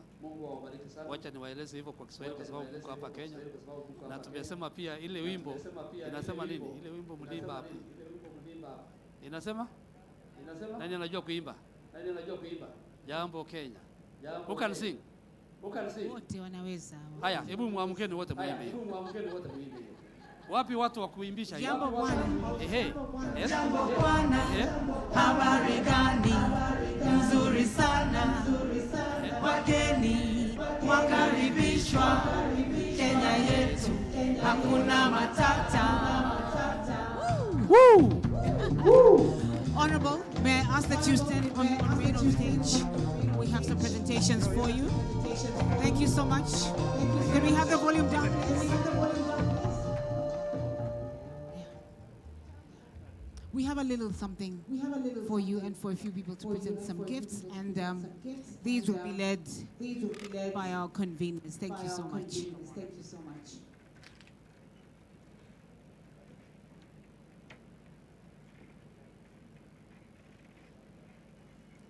Thank you so much. A big hand of applause as our convener and partner presents a gift to the Honorable PS on behalf of us all here. Thank you so much.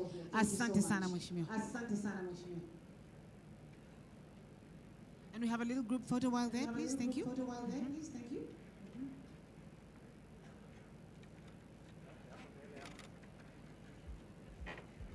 And when we're done with this photo, may I ask all our other speakers, Mr. Maura, please come and join them. Come and join them here for one photo. Thank you very much. Mr. Chairman, please. Chairman of the KICC, please come and join us for a photo as well. Thank you.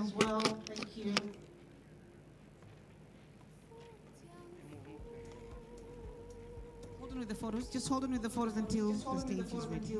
Thank you.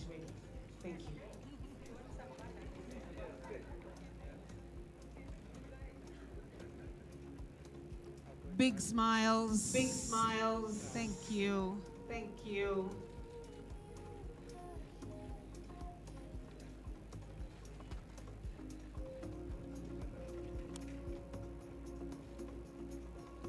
Thank you very much. Thank you very much. I think we can go back to our seats.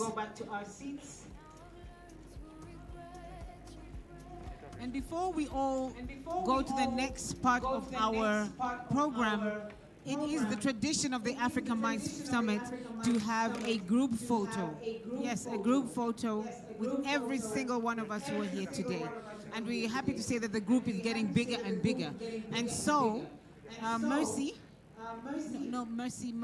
Protocol. Are your ushers in position, please, to guide everyone to where the photos are? May we open those doors, please? Let's have those doors open. And I will ask that all of us in here stand up in a nice and orderly manner through that door, and the ushers will guide us to where the photos will be taken. Thank you very much. Can we start? Can we open up those doors, please? Thank you.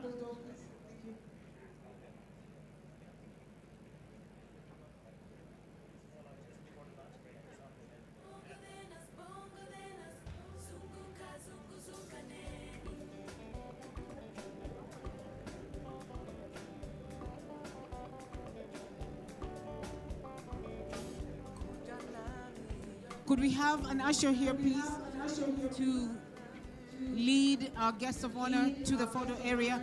And everyone else, please, Karibuni Sana, we would all like you to join us for this photo opportunity. In the interest of time, please let's move swiftly and in an orderly manner for the group photo. Thank you very much. If you have any valuables, I would ask that maybe you should carry them with you.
Yes, I am the Meteo from Moduru, and my big question is, naamka asubuhi, decoration, hakuna maji, hakuna chitima, barabara imekuwa sio lami, ni shamba, nothing is around the work. Nataka kulipa biro ya simu, kauta tifu rangi, kandio prompt. You know I tend to what, I cannot believe it. What is it? What is it?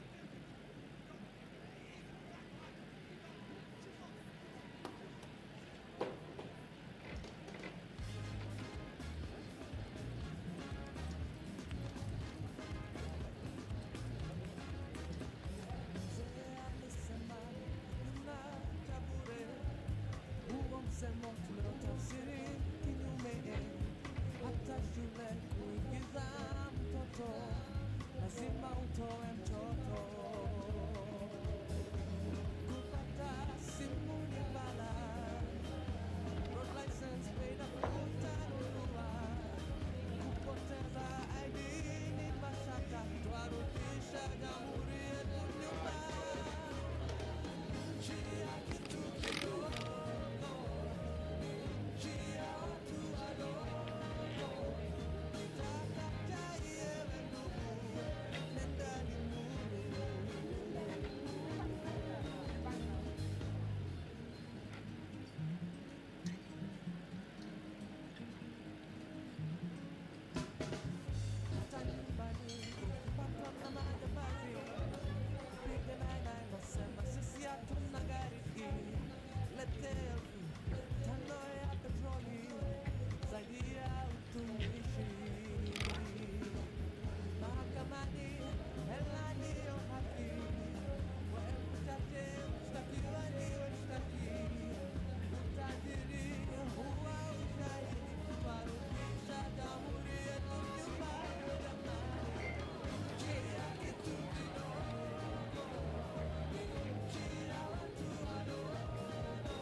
Mashiti zauzwa marikiti mia kwa mia, wafanyi kazi waenda miezi bila pesa, ni bahati ukitibiriwa.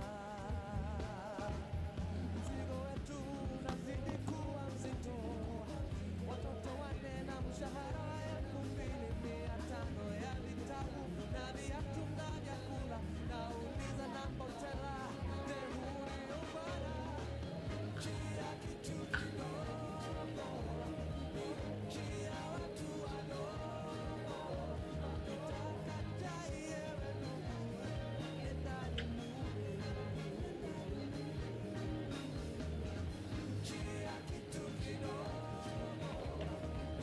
chia watu wadogo, taka chai yewe mama, nunua ketepa.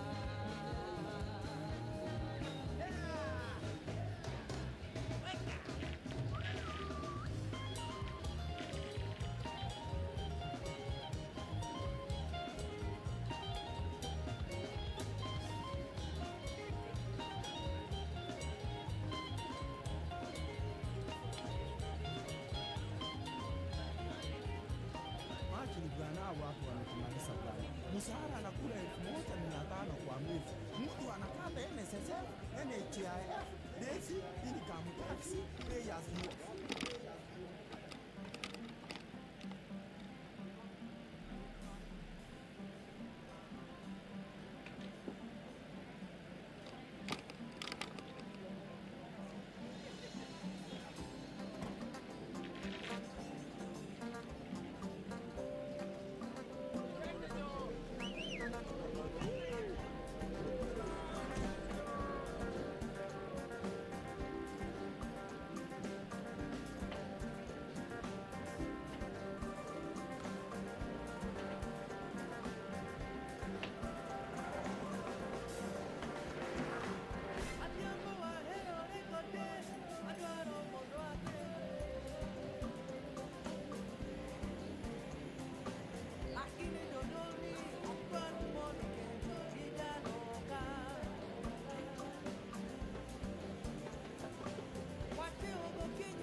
What shall we do? Sing together. What shall we do? What shall we do?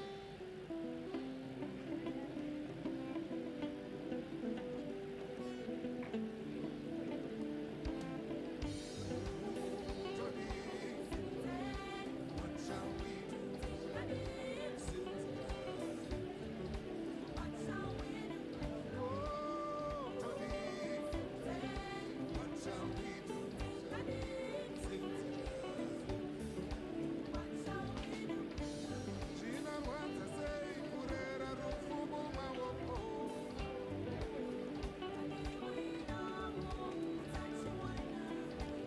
China wants to say, Kuchengeta Rufumu Mawoko.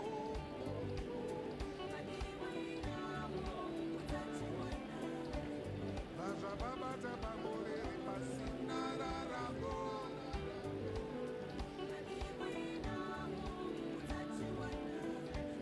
Vaja Batumbuga Bamore Pasina Rarago.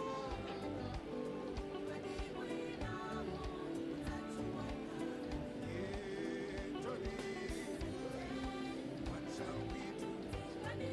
Sing together. What shall we do? What shall we do? What shall we do?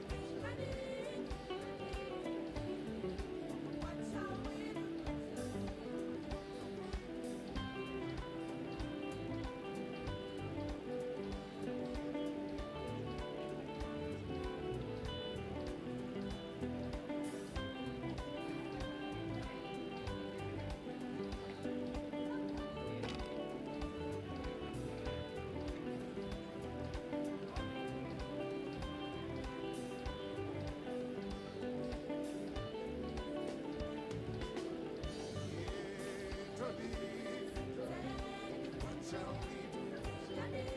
Sing together. What shall we do? What shall we do? Sing together. What shall we do? China wants to say, Walewa Ukirenaye.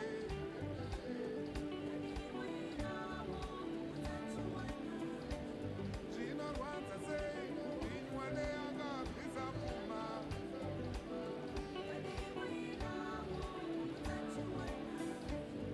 Achiziva Una, Utachiwana.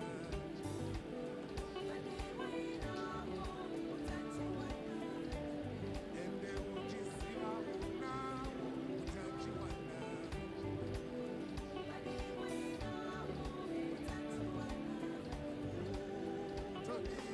What shall we do? Sing together. What shall we do? Oh, Tony. What shall we do? Sing together. What shall we do? Tony. What shall we do? Sing together. What shall we do?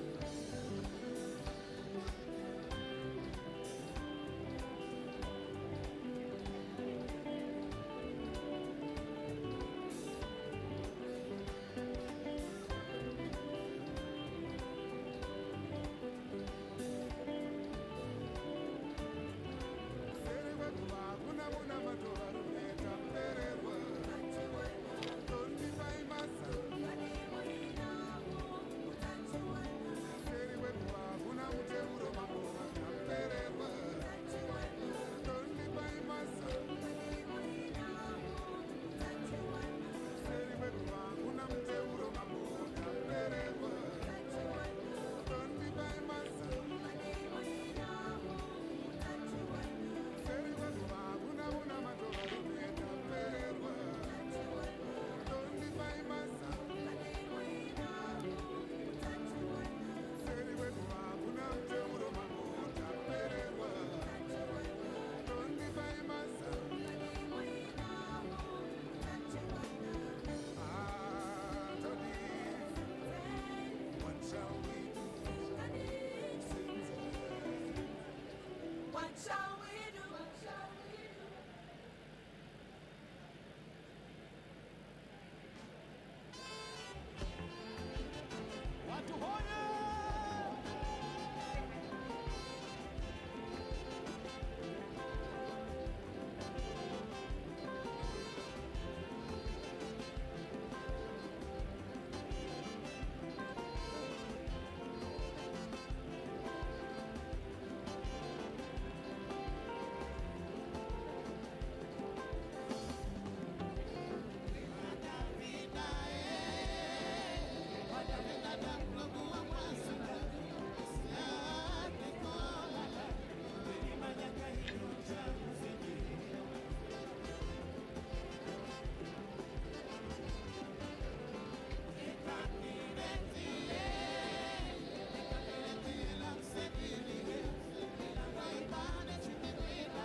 Samburu, kuona ndugu jamaa na rafiki yako.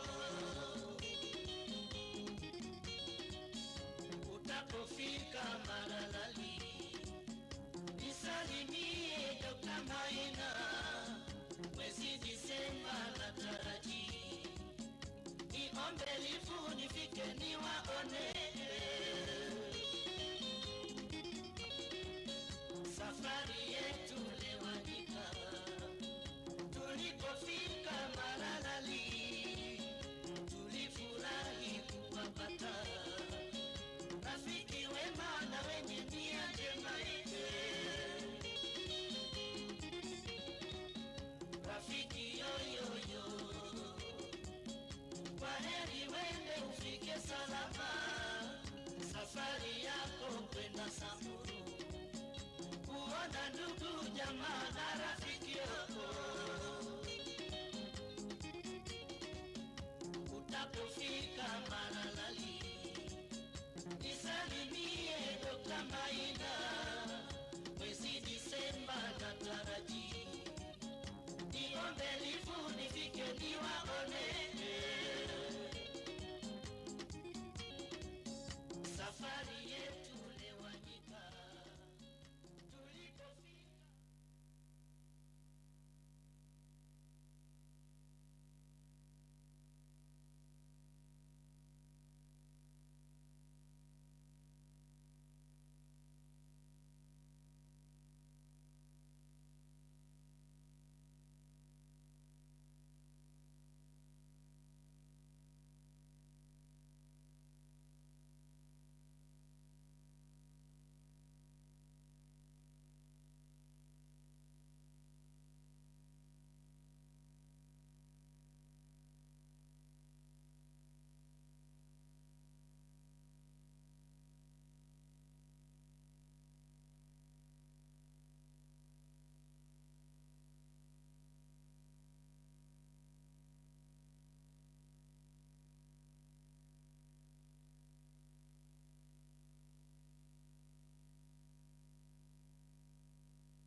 Ladies and gentlemen, we're about to start our session now. So if I could just ask, please, could we move to this section in the middle?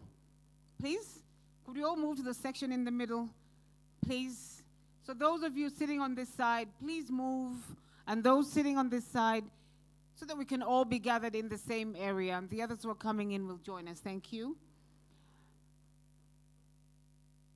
Thank you. And I have another important announcement. If we have speakers in here who will be in session 3, the session on the sustainability track. Are there speakers here who are going to be on the sustainability track? We have Anthony Lubanga, Lydia Kimani, Dr. Anne Carol Karanja, David Pollock. Anyone? Are any of you in here? Fatma Ramadhani, Gladys Kangete, Carolyn Mwenda. Ooh, none of you. Okay. You're in the session 4? You're Carolyn Mwenda. Okay. I just asked that if you are in session 3 or session 4, your moderator is right here. She was just asking to see where all of you were so you could all be together. Professor Judy, would you like to just so that they know who you are and they can come? If you are if you're a speaker, session 3 or session 4, make your way to Professor Judy so she knows that you're here. Okay? Once again, I'll read those names again. Anthony Lubanga, Lydia Kimani, Dr. Anne Carol Karanja, David Pollock. If you are here, please come and identify yourself to Professor Judy. She's the lady in the lovely green dress sitting right in front of me here. Fatma Ramadhani, Gladys Kangete, and Carolyn Mwenda. If you're here, please identify yourself to Professor Judy. Okay? Other than that, we're ready to start our session. And once again, thank you very much for your patience. Thank you for having your lunch in time and coming back for us ready to start our session. Okay? And so we can get started, I would like to call on to the stage our presenter for today, and that's none other than Dr. Geoffrey Manyara. Please give him a warm hand of welcome as he comes. Thank you very much.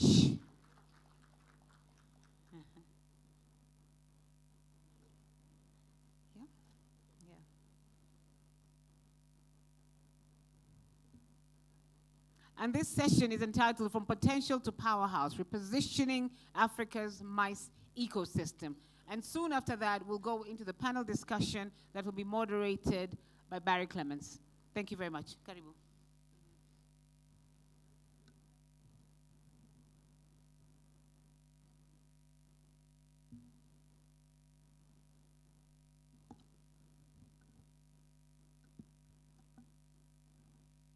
Yes, good afternoon. Good afternoon. I hope you can hear me.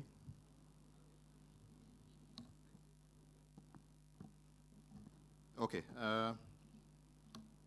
Just here to share something on mice. A lot was presented by Mulema, so I'm just going to re-emphasize what she provided for us this morning. So as Casey had said, this is, I think, my 3rd time in this mice summit. So I've seen it growing over time. I think it's good. It goes to show you the resilience, and I think the future is bright for mice. For mice here in Africa. Okay.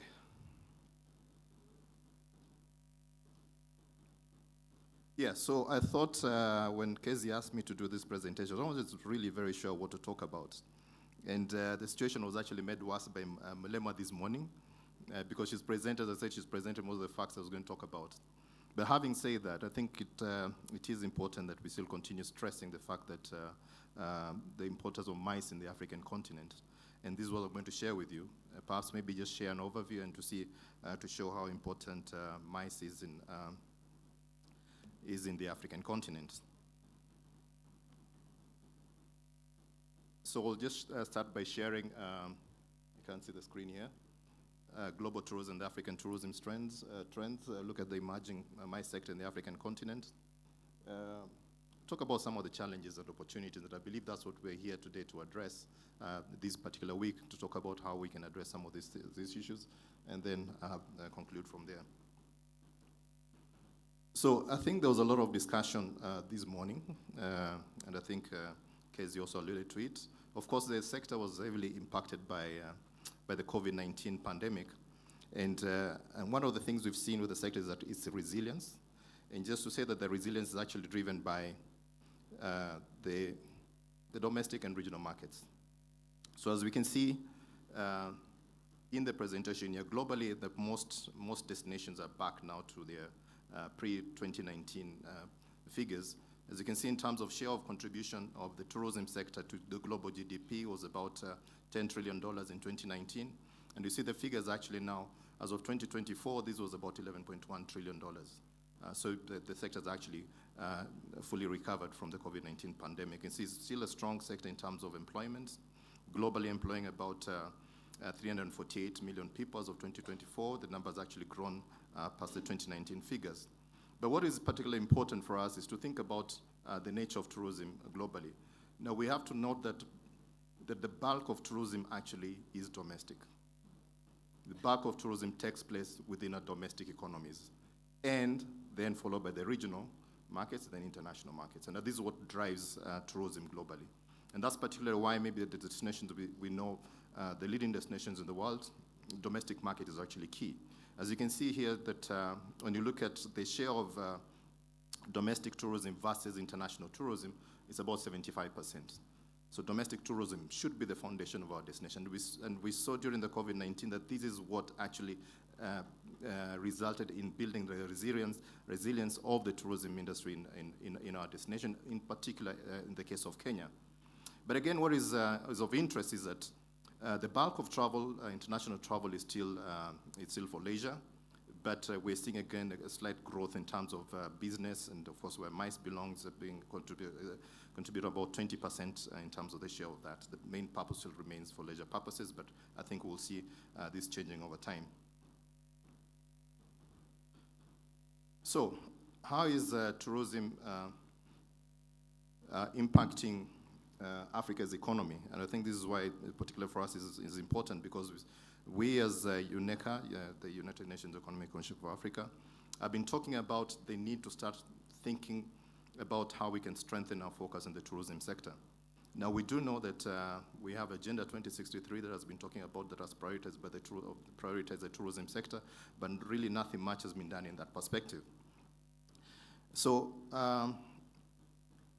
when we look at the tourism contribution to GDP, currently as of 2024, these are estimates, of course, contribution of the tourism sector to GDP was about $211 billion. It's about 8%, so it's actually growing as well. Now, when we compare tourism with other sectors, especially when tourism is combined with travel, the travel sector, it is actually larger than the manufacturing and banking sectors combined.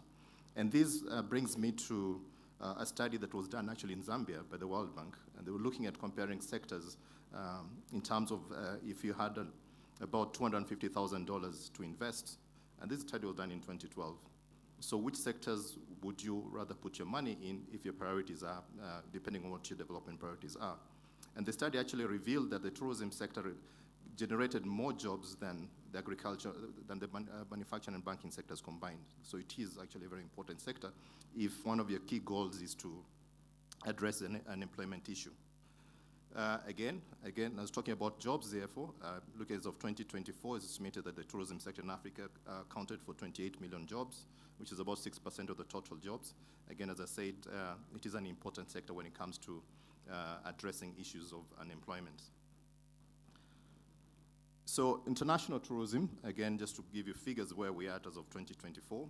The African continent, you can see the numbers have been growing. They've gone past the pre-pandemic numbers. As of 2019, Africa, the whole of the African continent received about 83 million visitors, and as of 2024, the numbers had gone up to close to 90 million. So this shows that there's still growth in the African continent. Again, in terms of the tourism receipts, in terms of tourism earnings, these are international tourism receipts, which now stand at about $57 billion as of 2024, compared to $51 billion as of 2019. So we're seeing still the sector actually has grown post the 2019 pandemic.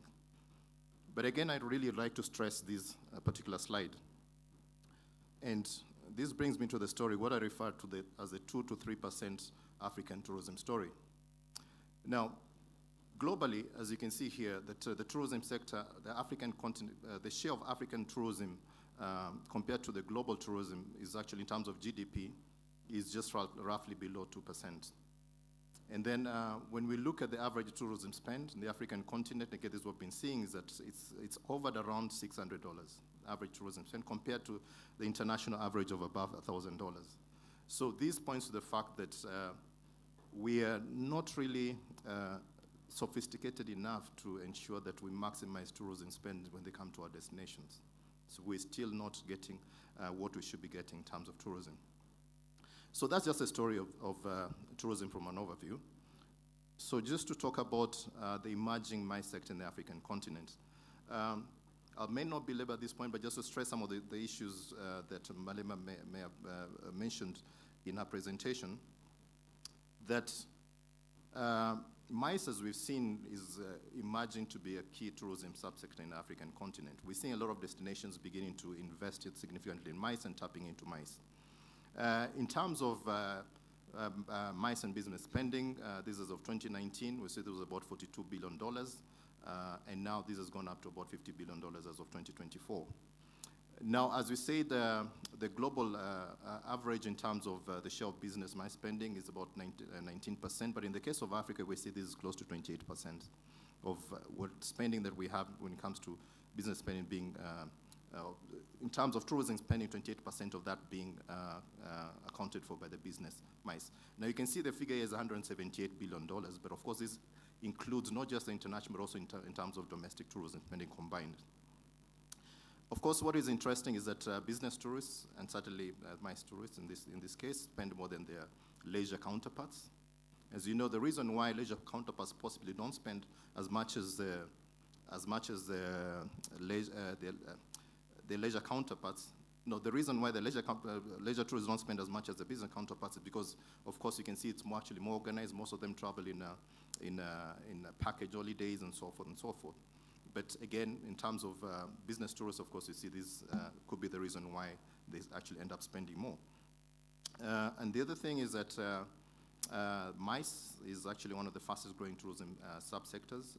Again, in the case of Africa, we've seen that happening greatly. But again, to look at from an economic perspective, that the MICE sector is actually a high value added sector, which in terms of multiplier effect is about 1 to 3, which means that for every dollar that is spent, about $3 is actually multiplied in the economy. So it is a very important sector in driving economic growth in that sense.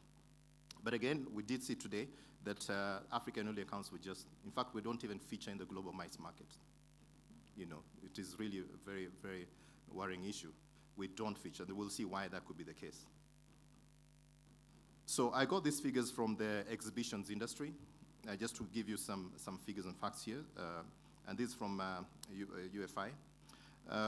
So we can see in terms of the exhibitions industry as well, we had a meeting in Kigali sometime, but just specifically focusing on the exhibitions or the MICE subsector.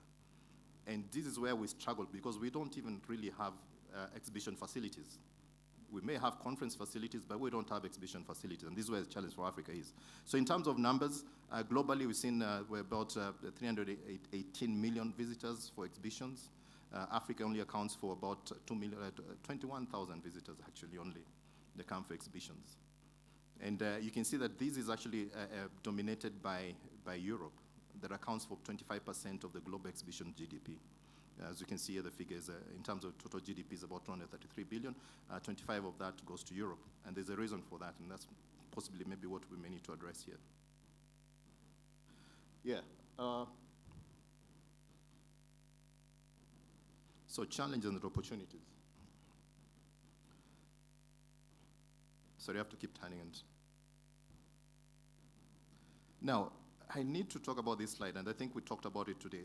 Now, we do know that 80% of tourists travel within their regions. In the case of Africa, we're hovering at about 50 to 60%. And this has implications in the sense that if we don't have the bulk of our people traveling the African continent, then there's certain things that we may not be able to benefit from there.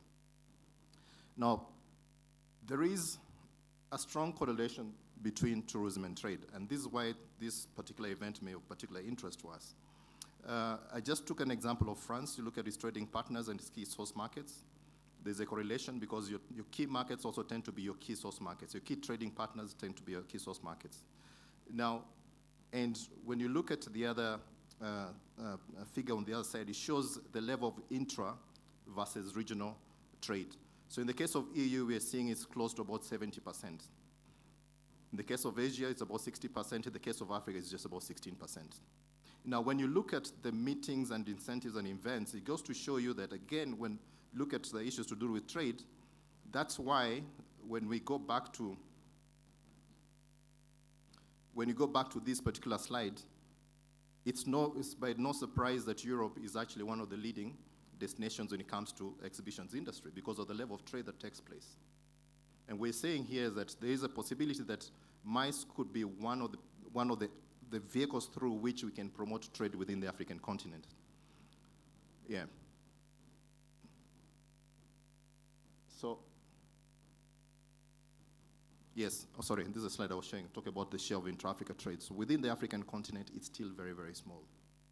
There is a possibility that we can use MICE to grow intra-Africa trade. Yeah?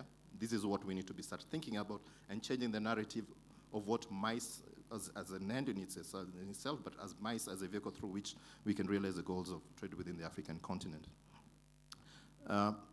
But there's some things we really need to talk about here, and I'd like to talk about this particular slide. Accessibility is key to growing the MICE sector. Why is the MICE sector very, very small in the African continent? Because accessibility is an issue. Why is accessibility an issue? We see here Africa is the second largest population in the world, second largest continent in the world. But when it comes to the global aviation air transport, we only account for 2%. Again, I go back to the 2% story. We only 2% of air transport in the air currently land and take off from the African continent. We are not accessible. Just to mention, I just came from a small island called Sao Tome. They receive about 1 flight a day. So serious issue of accessibility which must be addressed.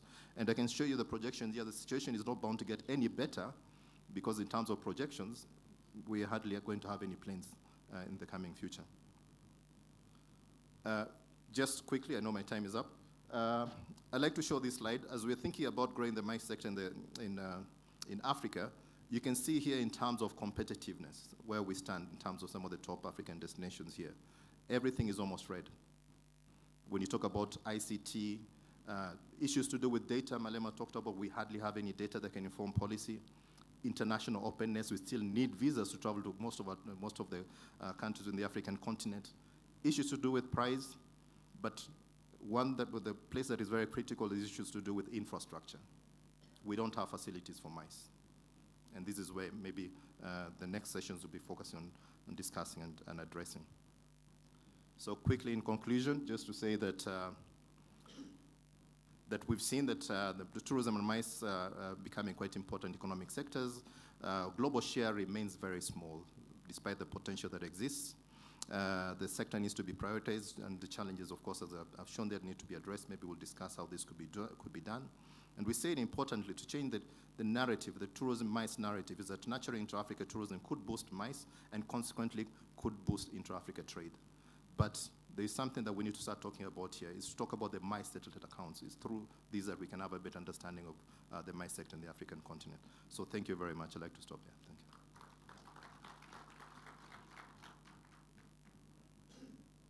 Thank you so much, Geoffrey. I mean, when you were saying you needed to stop, I was saying you need to continue. Almost, because the points that you were giving us, completely pertinent for the times that we are in right now. And I think all of us in our respective regions, all that you've talked about makes a lot of sense, and we'll all be coming for you later. So don't be surprised about that. Sure. Thank you so very much. And with that, could I ask you to just take your seat as you get ready for your next session? And with that, let me invite Barry Clements, who will be the moderator for the next session. Please, let's give him a big hand of applause. Thank you very much. And if that was a scene setter for what's about to come, I suggest get your pens and paper out and start writing, taking notes, or doing whatever it is you do to get these pointers. Thank you so much, Barry. Take it away. Thank you so much for all of that. And my note said good morning, but good afternoon, everyone, and welcome, and thanks for making yourself available to be part of this event. I think it's very powerful what we're going to be doing here, and very important. We've started this morning with a lot of good information, a lot of positive vibes, good support from government, who will do whatever they can. So it's very inspiring, and we all know what's going on. We know the narrative. Africa has world-class destinations, unmatched cultural capital, and a young, dynamic population. Yet we continue to face structural barriers, be it infrastructure, financing, or fragmented policies that limit our ability to compete for the world's largest events. Why? So our task today is not to simply to admire the potential, but to confront those barriers and identify the interventions that can unlock real growth. We'll be exploring what policies and financing models are working, where public-private partnerships can fast-track progress, and how AFCFTA gives us a unique chance to reposition Africa as a single unified marketplace for global business events. Equally important, we want to highlight success stories, because it's not like we've not achieved anything. We've got Rwanda, South Africa, Kenya, and others already proving that Africa can host at the highest levels. The question is, how do we scale these examples, replicate them, and in doing so, redefine Africa's place in the global MICE industry? So as we begin, I encourage all of us, the panelists, and not just now, also the ones following later, and the audience alike, to think beyond the challenges and zero in on actionable steps. What can we commit to in the next 3 to 5 years that will make Africa not just competitive, but compelling as the world's next hub for business events? Tourism is so much more than just hotels and accommodation. The spin-off it has on other industries is exponential. So let's talk about that, and let's see what we can do. And not just talk, create actions and move from there. So let me start by asking my panel for the day to come here. You guys already met Jeffrey, who I'm blocking here. Sorry, Jeffrey. And you know who he is. Then I would like to ask James Mrawara, who you've already seen before as well, from KICC. They will do proper introductions themselves just now. We've got Hasnain Norani, also quite well known in our industry here in Kenya, from Pride in Hotels. And then last but not least, non-Kenyan, Clinton Dokok from South Africa, CEO of Saki.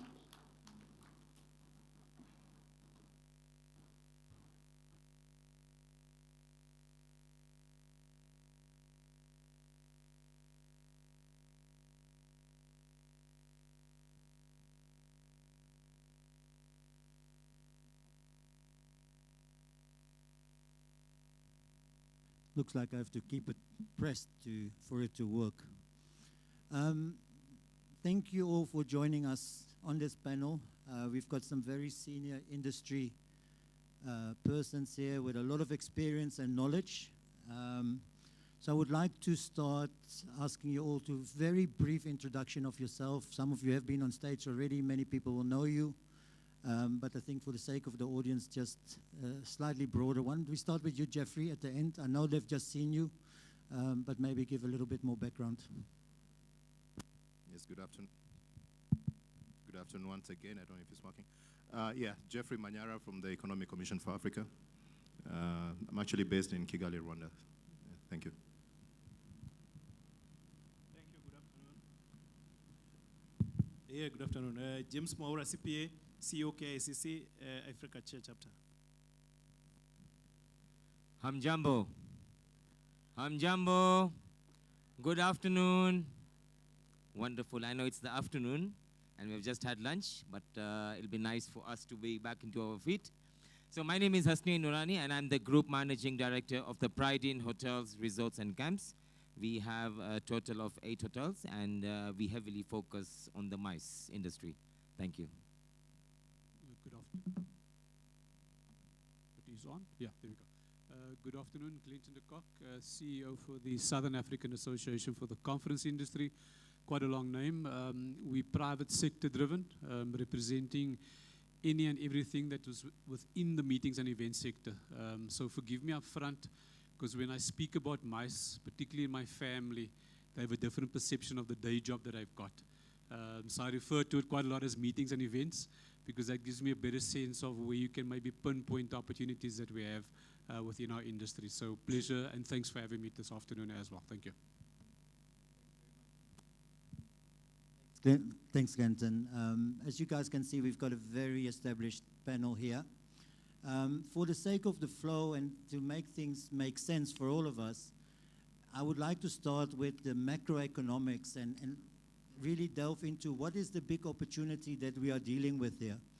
And Jeffrey obviously is a specialist and numbers man there. So Jeffrey, why is MICE more than just tourism? How does it drive trade, investment, and transformation? We've touched on it, but let's dive into it a little bit. What makes it so much bigger than many people think it is? Yeah, thank you for that question. I think, as we've explained, MICE is or conferences are investors. That's where people meet to have deals, discuss so many opportunities and so forth. That presents opportunities for us to exchange ideas and in terms of opportunities that exist. Now, when I look at the African continent, and we're talking about the African continental free trade area, what is actually lacking is this discussion on MICE and what MICE can actually do.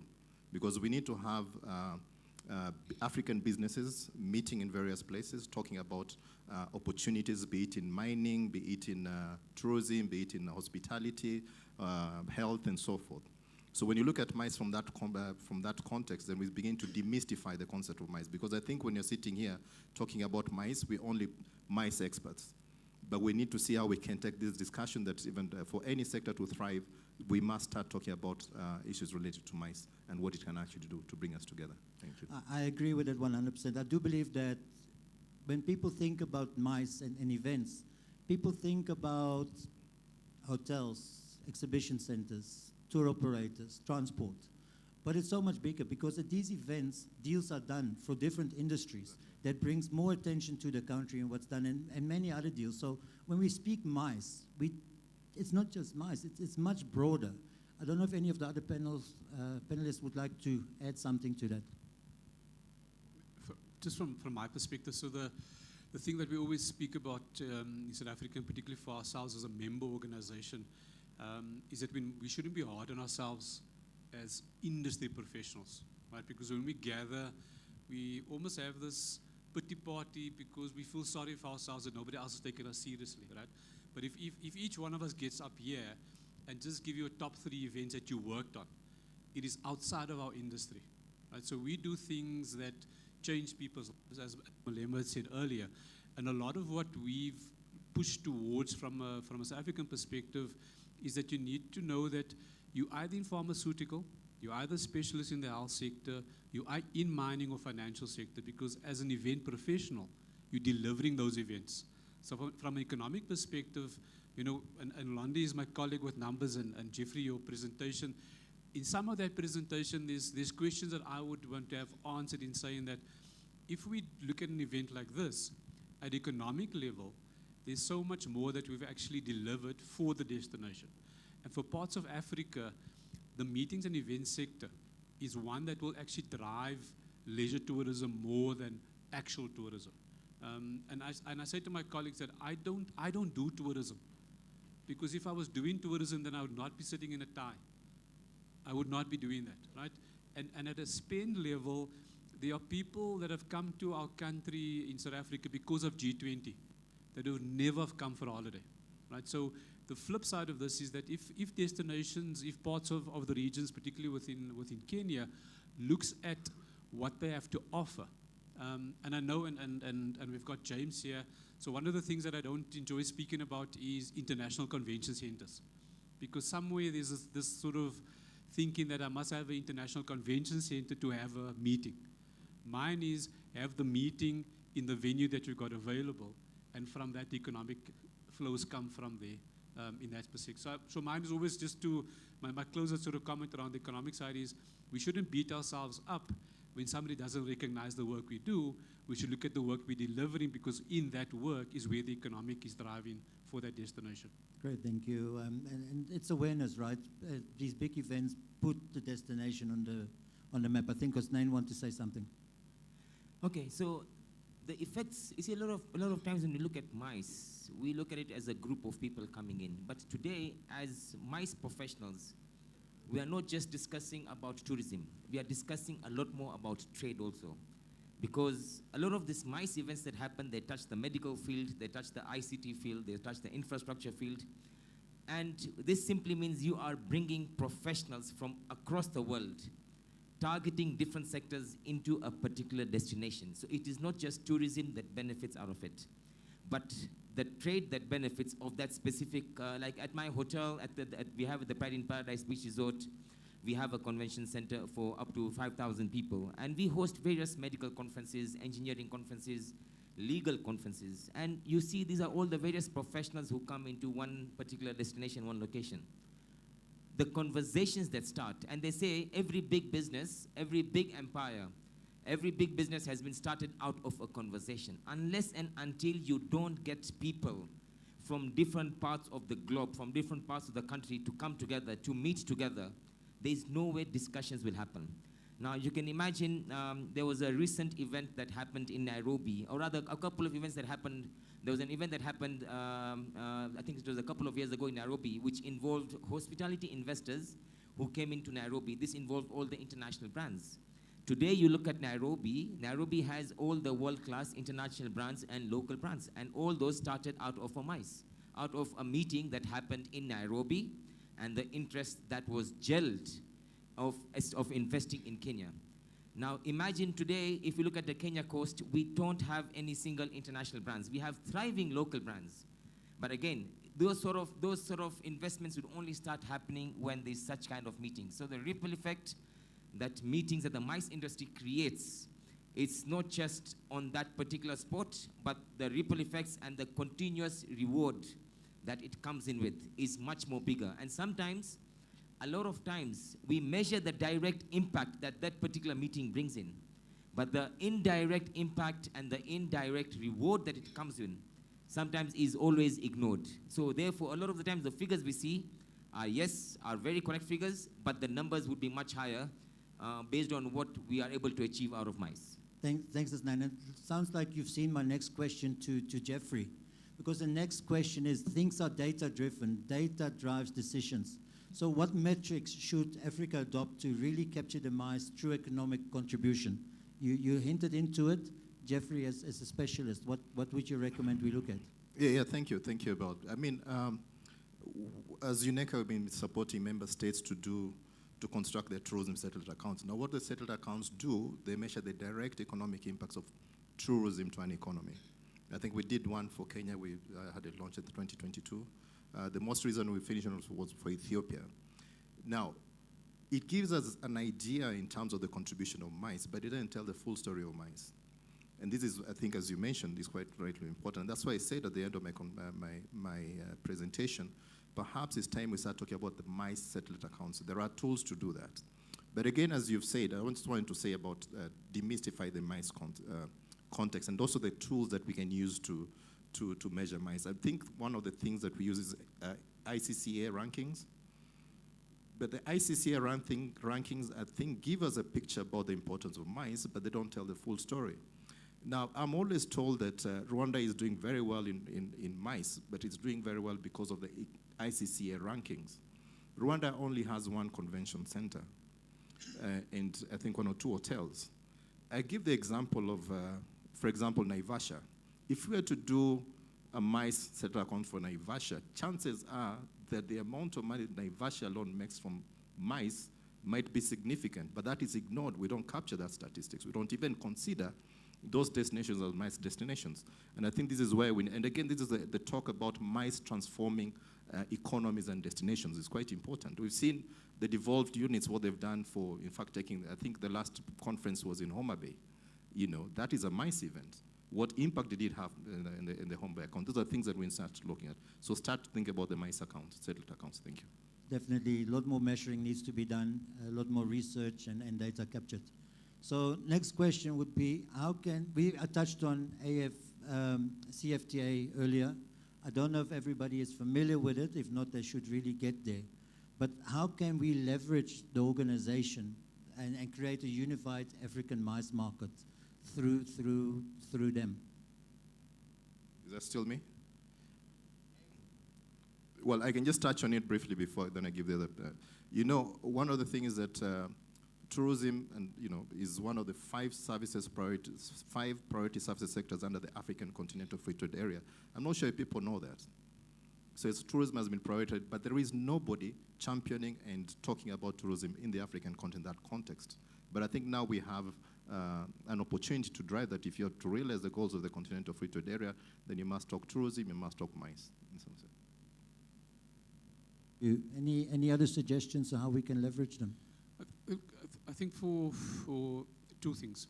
So for the free trade, continental free trade agreement to work, goods and services move around. So for those that are buying online from Shein or Timo, the fact that those goods can get to my doorstep quick enough. The question I ask myself is, so why can't I get there quick enough if I need to get to a meeting on the continent, for instance? So there within lies an opportunity as to how do we as an industry organize a little bit better, but how do we parallel our efforts to what logistics opportunities there are? Because for goods and services to get to a destination means that it's either flight or by road or by rail. And for that reason, it opens up opportunities for ourselves. But it comes to the point of, if we don't organize, somebody else speaks on our behalf. And I think that's the concern I would have if I look at how we are moving on the continent.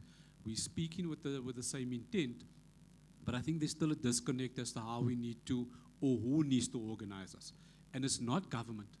I think if we're going to wait for government to do that, I think there's some of us in this room that need to almost like put our heads out there, put our hands up there, and get organized to get that moving quicker rather than later. Because if we wait for the legislative, then it becomes a policy-driven approach, which means that industry and business suffers under that. So I would rather want us to inform the policy, inform the activity, and that helps us open up the rest of the continent for meetings and events, and for leisure, obviously, as well. So a unified voice is very important. What economic barriers most hinder Africa, and how can they be addressed? We speak about investments, we speak about visas, we speak about airlift as being some of the challenges. What do you see, and still with you, Dr. Jeffrey, what do you see as the biggest economic barriers currently? We know funds are available, but how do we access them? What can we do? What is the biggest barriers in your opinion, economic barriers? The fact that we have these non-tariff barriers, especially with the fact that we don't trade amongst each other. Our economies are not, it's a condition that we are left with, unfortunately, that we cannot actually travel, trade with each other. I think you mentioned some of the issues, free movement, but we have a lot of these protocols. We have the free movement protocol, no one is talking about it, we just talk about it. We have the single African air transport market, no one is talking about it. And these are things and avenues through which we can actually open up, So those are the barriers that we are facing here. And also the fact that we have almost non-existing regional value chains. We always, when we think about trading, we think about trading with the rest of the world without trading amongst ourselves. I think there's a lot of good initiatives that are there, but it's not unified and it's not put into action. And I think that's one of the big challenges. We've got talk shops left, right, and center. Very good ideas, very good initiatives, but execution is where we fail on many of those. I was actually, last when I went to Europe, I was amazed at how a lot of the European cities are really thriving out of MICE. and curiosity builds in, and I decided to read a bit of the case study of Europe, what exactly has brought them to where they are today, all right? And I was trying to relate that with Africa, all right, with Africa, all right? And if you look at it, after the World War II, a lot of the European cities started investing in infrastructure, airports, and a lot of development was happening. At some point in time, they realized, a lot of them, there was quite a bit of, because at some point in time, the AU free trade came into play, which was around, I think, 1991, which allowed free movement of people and goods across the European Union. Immediately when that happened, the amount of trade that increased between Europe became so big that thereafter associations were quickly being created, and association meetings were to be held to ensure that this conversation and this growth was continuously happening. And fast forward 50 years from I would say 30 years down the line, you can see that Europe today hosts over 50% of the association meetings. I compared that with Asia. Asia had a very similar trajectory, had a very similar pattern, and today they host over 35% of the association meetings. Whilst I agree there's a lot more meetings that are being held, and association meetings cannot be the only counter, but supposedly we take the association meetings, you can see that the movement. The question then came in is, obviously in 2021, we had the AFC FTA, is it? The AFC FTA that was created, and that was again to promote free trade, free movement of goods, and removing and maybe removing 90% of those tariffs on goods, and to encourage free movement. Obviously, it hasn't been there because it's a process. But if you look at it in the timelines that Europe and Asia achieved, Africa as of today is much further than where those guys were at that time, which means that if we put our minds together, if we brainstorm together, and the partnership between the public, between the government sectors, between the private sectors, and these conversations happen where we are able to define our vision clearly, we can actually achieve a similar trajectory in between 10 to 15 years. Okay. One of the biggest challenges for Africa is inter-Africa trade, and that even the movement of people, the flight routes, which are very expensive. Guys, let's do a little test quickly, because I'm not so convinced so many people are aware. How many people in this room, just raise your hand if your answer is yes or no, know about AFCFTA and what their mandate is? How many of you actually know? Which is not even half, probably a quarter of the room only is aware of what they do or what they're supposed to be doing. So we still got a very long way to go, that if an industry that is part of their top 5 focus does not even know they exist or what they're supposed to be doing.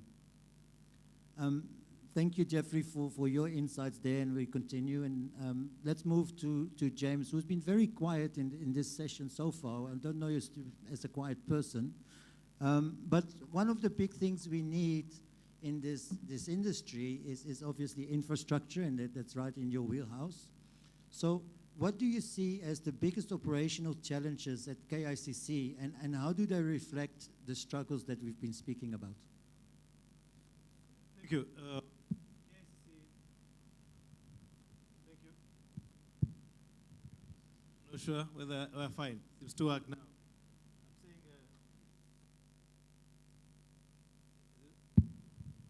Yeah, there is a technological barrier or technological challenge. You can see it's still the biggest infrastructural challenge.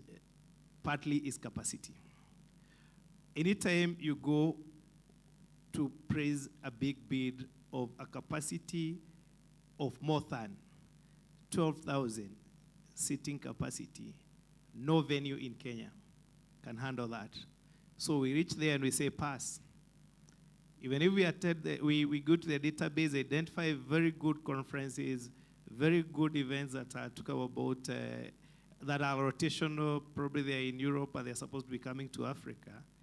Very few, if any, African country or any venue in Kenya that will place a bid for an event exceeding capacity of 6,000. Actually, KCC being the biggest to have a common seating hall that can accommodate 3,000. Hasnin has a 5,000 overall capacity, not even in a single sitting. So the biggest challenge we've been having, one, as a matter of infrastructure, is the capacity. And I think that's what the government of Kenya is trying to address through the Bombers of Kenya. I believe it will be partly addressed, because what will happen, before long, we'll be able then to require more, because as a destination now, we'll be able even to make bigger bid. Like the rest of the speakers have said, if you look at MICE, it is good beyond the tourism, meaning it is to the interest of even a hotel in Naivasha to praise a bid, even if it can bring a capacity of 12,000 to Bombers, because the overflow effect will not only go to Naivasha, but beyond. And that is a multiplier effect of MICE that is not common with the leisure tourism. So partly is a physical infrastructure in terms of capacity. Thank you. Great, thank you. And then, obviously, you speak to a lot, and your team, they'll speak to a lot of event planners, organizers, and so on. When they compare Kenya to other destinations, or Nairobi maybe more specifically, what are the biggest gaps identified in Nairobi specifically? The gaps? Gaps, yeah. Yeah, if you speak about Kenya and Nairobi, one of the gaps is not very efficient transport system. You realize safe for the expressway, sometimes navigating within the city can be a nightmare. Second, notwithstanding that Kenya has a very strong I want to is it adherence or this attempt interest in internet? It doesn't mean that the internet capability is that robust. There has been some instances here at KCC when you have conferences that would outburst our internet capability. And it is one of the assessed areas when you're doing bidding to conferences that are heavily reliant on the internet. So beyond having functional internet, we need to have internet that is then capable of matching that what is in Europe and other destinations. Great, thank you. So now we also know that sustainability, digital solutions, like we're speaking about now, accessibility are important, especially sustainability. There's detailed sessions about it later. But can you maybe highlight one or two things that KICC has done in terms of that, that's really made a difference to attracting MICE business? We've done quite a number of things.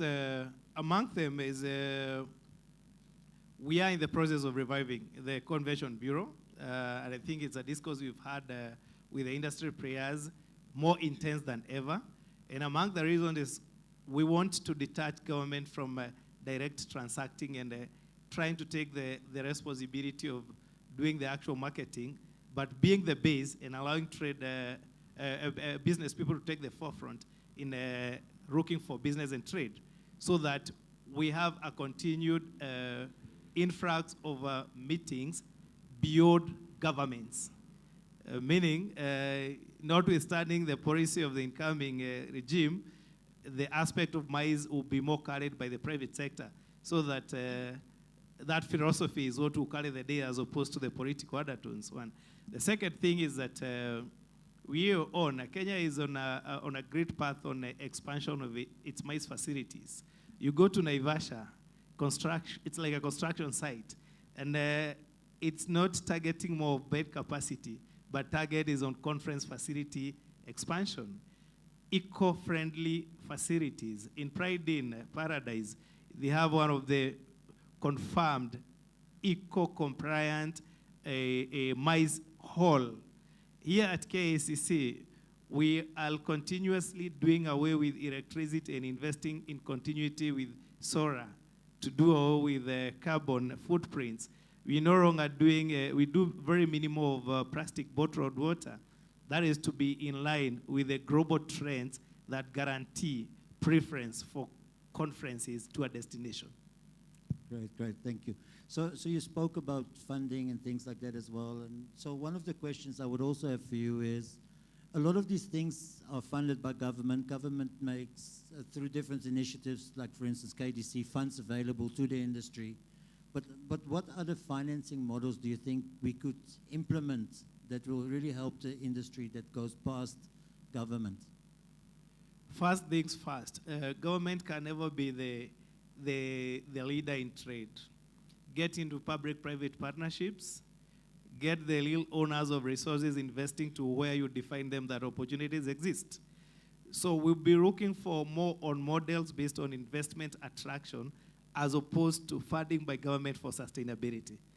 So we're looking at entities, both local and global, whose investment interaction in terms of funding is to spearhead generation of more revenue and resources, as opposed to a government which will fund to sustain a service. Great. And we'll ask Hasnain a lot of questions in terms of the PPPs there. But before we move on to that, I know KICC has hosted many huge events, very successful. Give the audience maybe one example that of a worldwide, a massive event that you guys have hosted that really proves that Africa can host that caliber of events, or Kenya and Nairobi specifically. Probably I will give you the latest is the African Development Bank Council of Governors meeting, where they had even to conduct the elections for the next governor here at Amphitheater Hall. We've had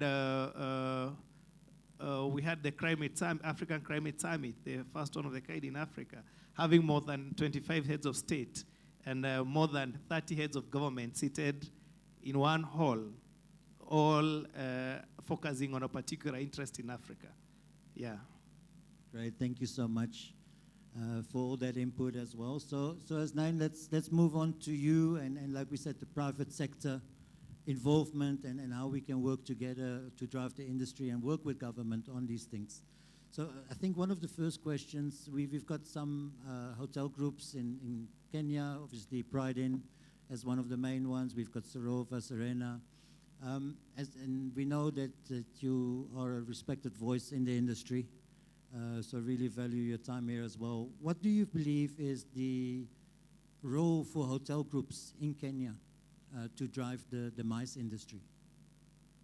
Actually, hotels play a very center role in the entire MICE industry, and not just purely for accommodation, but they also majority of hotels have accommodation, and they also have conference and event facilities.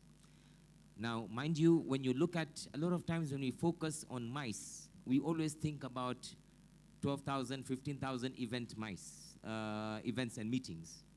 But there's very many meetings that are also considered as MICE that are in the range of between 100 to 500. In fact, last time when I was looking at the ICA rankings, at the ICA numbers, I think over 40% of the meetings, association meetings, range between 100 to 600. And if you look at majority hotels across the country, whether you look at Nairobi, Naivasha, whether in Mombasa, Diani, a lot of these hotels have these sort of facilities available. But one of the challenges has obviously, so far, that has been there, has been the National Convention Bureau that we haven't been able to, that hasn't been able to establish. And now thanks to the effort from my colleague James, and along with the government, and with other industry colleagues, we are now in the process. But apart from hotels providing accommodation, they are at the center of combining, because a successful MICE is the transport, the airline, the airline, which is the logistics. There's the accommodation, there's the conference venue, and then there's also experiences. Let us know that these days, in going forward, MICE is no longer just meetings. MICE is leisure, business and leisure combined.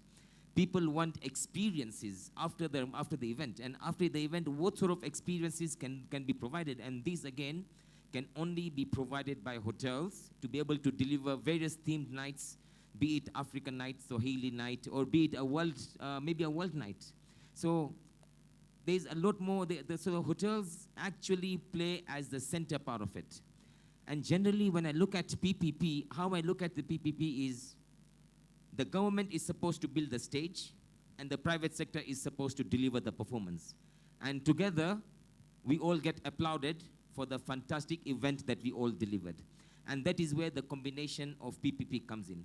Working hand in hand, working together as a group to be able to deliver the exceptional experience that any MICE event needs. And it's all about not just the meeting, it's always about the experiences.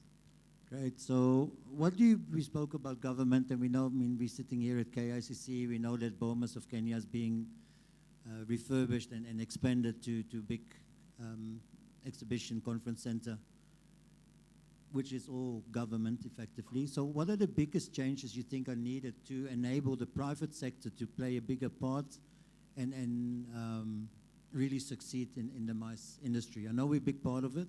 I'm also private sector in a different way. What changes are needed to really drive? So in terms of changes that are needed is, okay, one is for now that we are very much excited about this new convention center that's coming up, and I understand the Bombas Convention Center is going to be an 11,000-seater facility. And it's being built by the government. But allowing a private professional player to manage that particular convention center so that they can be able to deliver world-class services and ensuring that we are able to ensure that the facility is always kept world-class. And again, hybrid systems need to be put into place, world-class AV facilities.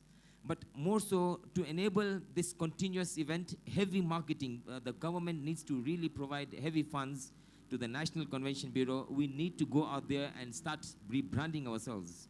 Kenya has been long been branded only as a leisure destination and not as a MICE destination. All right, like today when I was looking at this, at the Africa MICE Summit, it says convene, connect, and convert. Our MICE slogan should be convene in Kenya, connect with Africa, all right? That is how we should have, we should be talking more about it. So there has to be a whole sort of marketing plan. It cannot be mixed with leisure marketing. MICE has got its own special marketing. Secondly, comes in is, now this is where the information part has been given. Secondly, that comes in is on the arrivals, connectivity, ensuring there's adequate connectivity, making sure we have a world-class airport, ease of visa, ensuring accessibility. Glad that we have our in Kenya, we have visa, it's visa-free for the entire African continent. That's a major step forward that can tell you that Kenya is now going to be positioned as a top MICE player within the African continent, and Kenya might be able to educate and guide the rest of the African nations that these are the ways that we need to work with. And because of Kenya's positioning, because of Kenya's location, Kenya's people and the talent and the ICT, okay, we are known as the Silicon Valley of Africa. So because of all those things, and then we have the diplomatic headquarters, the UN diplomats, the only country in Africa that has the UN. So Kenya can be a true example of how MICE can really grow an economy if consistency is delivered. Thanks, Hasnain. And you've answered already one or two of the next questions that I would have, because I know you like your detailed answers. And we looked at for time as well. I want to ask you one more specific question, though. Is what specific innovations has Pride in been bringing and implementing to really attract business events? So as a company, as Pride in Hotels, Resorts and Conferencing, we have been continuously investing in MICE training and MICE capacity building, especially in terms of curating event experiences, curating different theme experiences, because we understand that the future of MICE, and especially when you're dealing with the Gen Zs, and that's where the future of MICE is, everything is going to be about experiences which have to combine business and leisure. Apart from that, we as a hotel group are really investing towards going green and green initiatives, because again, that's where as a company we feel responsible for making sure we are caring for the environment. We have heavy programs focusing on sustainability and conservation of marine life, and investments into the audiovisual, making sure that we have world-class audiovisual solutions over and above hybrid solutions that we launched actually 2 years ago during COVID, which we called RevMeet, the Pride in RevMeet solution. RevMeet is simply real and virtual meet solutions. So today we are proud to say that we have world-class hybrid solutions, and we host various international conferences within our hotels that offer, that are able to coordinate conferences and people from across the globe, and some with some that are there personally. So these are some of the few innovations. Thank you. Great, thank you. So we've heard about the great picture, we heard about infrastructure, we heard about the private sector involvement. Now we move on to associations. Associations can play a very big role, and they do play a very big role. So thanks, Glenton, and it's good to see you again. We've been on some panels before. As the CEO of Saki, how do you feel associations can fill that gap, or bridge that gap rather, between government and private sector? Look, I think our journey is one that we sometimes go outside what associations normally do. So normally associations would be about membership fees, networking, learning, and building an ecosystem. But with the involvement of our industry works at the moment, we've gone to a space where we drive policy, we drive innovation, we drive areas that sometimes I look at and say, but how did we get here? We drive in the next generation, so we've got a youth council.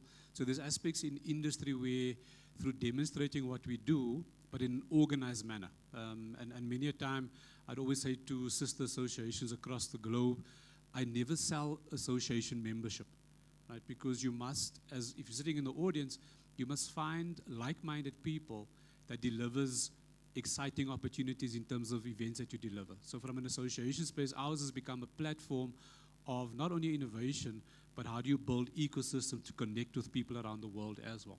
So for us, it's a different model altogether. How we got here will probably take like a whole day session in terms of how we sort of evolved immediately with time. One of my issues, I often get approached by different organizations to become part of them, associations as well. And they really, like you said, they sell membership. That's what is their drive.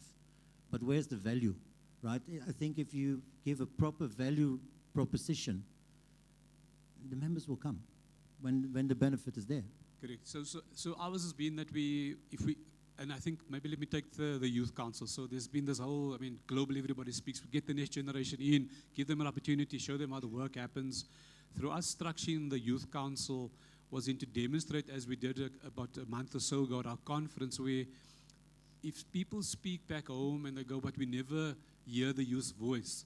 Well, if you came to our conference, they know we're not only part of the panel, but we're part of the audience as well. So it's through demonstrating.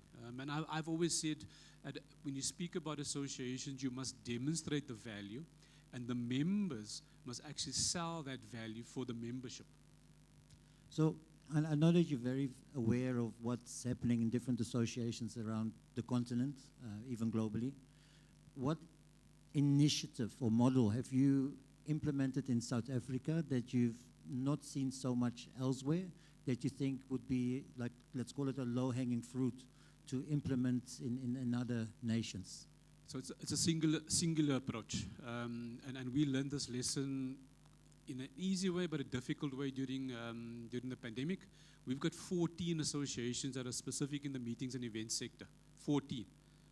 So imagine fighting for membership with 14 associations. So in the last 18 months, and particularly the last 4 months, which is what we've driven, particularly myself, I don't know why I've done this, but we've been coordinating, and we're going to form a singular alliance now. Formalize it, in some instances collapse some of the associations over time.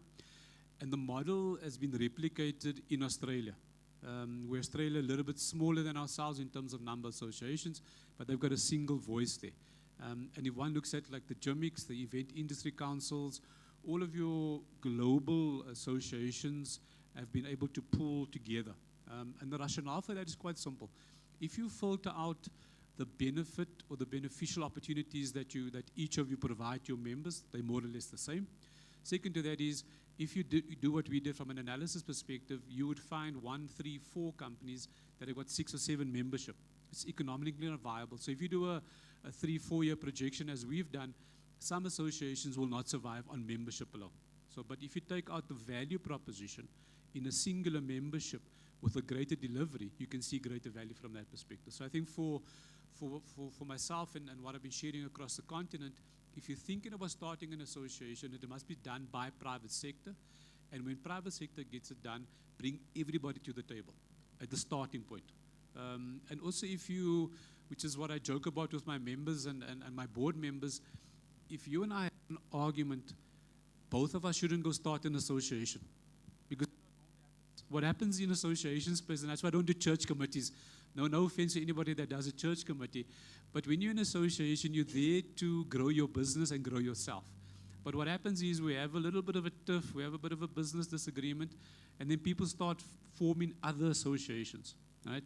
And because of my role back home, I have the privilege of saying this, and that's how we're able to form the alliance. It's not an easy journey because I'm asking people who are chairpersons, board members, to give off that title as I'm the chair, to be part of one singular association. But it goes to how we've demonstrated as SARCI the value of that single voice, and ensuring that when we speak about the meetings and events sector, particularly in South Africa and across Africa, it's the association and the work that we do speaks for ourselves, and then it follows from there. Great, thank you for that. So we're always talking, and today we're talking about bringing people to the countries or to the continent. In this scenario about MICE, but we also talk about tourism and in other formats. And we personally work with governments and things like that, destination marketing agencies. Let's bring the people, let's bring the people. What do we need to do to bring the people? But then brings us to the next issue, and that is a skills gap. When people come, now we spent all that money, time and effort to try and bring the people, and now they come, but the experience is not where it should be. And it's a negative one. And we unfortunately still battle with that. The skills gap is still quite big. So what do you think would be the most important or pertinent skills gaps that we should close, and how should we do that? Look, this time of year, normally the universities in South Africa invite me to look at the curriculums for the next year or the following year.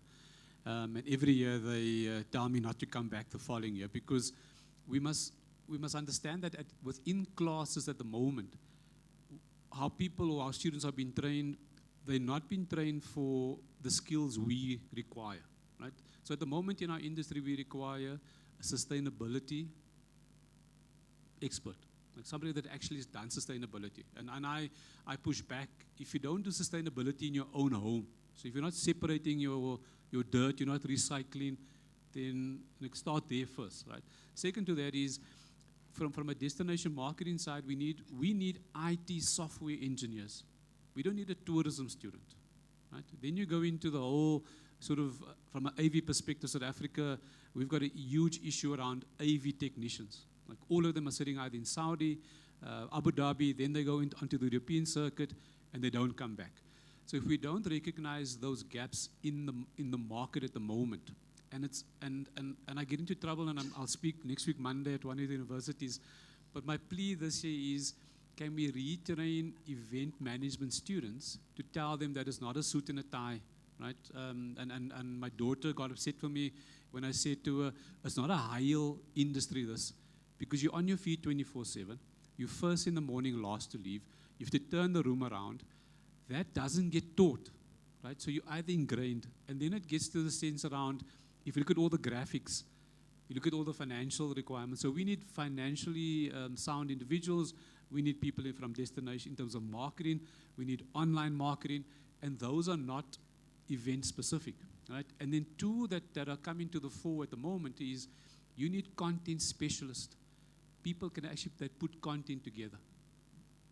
So none of that has been trained at the moment. So that's all valid points. I've got another thing that I want to raise in terms of that. I grew up in Europe, and hospitality and tourism is seen as a career. Even a waiter is a form of a career. One of the challenges we have in Africa is that this industry is not seen as a career path. It's a job. It's paying my bills. What do you think we can do to change that perspective, that it's actually a career? My first job in this industry was scrubbing the floors in the kitchen, and I got a promotion to doing dishes. I've done everything from there up there. It is a career. You can move somewhere. So what do you think we can do to change that narrative? So I'm smiling because my dad's 79, and Lonnie knows the story. My dad doesn't think that I've got a real job. It's true story, like a true story. If you want to hear how I convinced my dad about a year ago that this actually is a real job, like this is something that you can do. So when somebody asks me that question, Barry, I live that every day. I live that every day to convince people that what we do has impact. How I do that is in a weird way, so I'll probably take some photos with some of you, but I'll tell that story as to who Barry is, you do, how do you do these things, beauty of the destination, and how we've changed lives and mindsets, right? Because I fight that battle because I come from a manufacturing family. We've been doing manufacturing forever and a day, so when I decided to do this as a career, imagine what happens every year to me, right, or every day. And this is where we would fall short, because if you look at how we share what we do, many people think it's a lot of fun, this. People think this is fun, right? But my appeal to all of us is tell the story about how we've changed the life.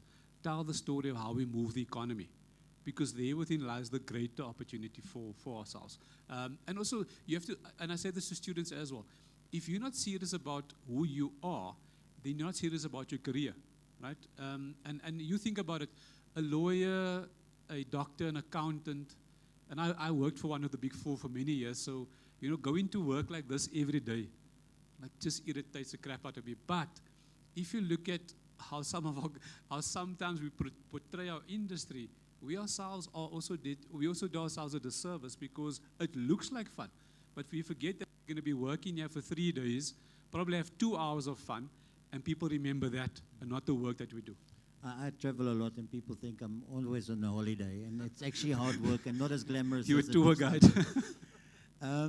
So one of the next questions is, we're talking about unifying Africa, working together, growing as a continent. But having been part of many of these events, either on a panel, organizing, whatever, I've really seen that we struggle to get participation from North Africa, as well as Francophone countries, because of a language barrier. What could you recommend as a solution to overcome that and really get the whole continent involved talking these stories? Africa My Summit.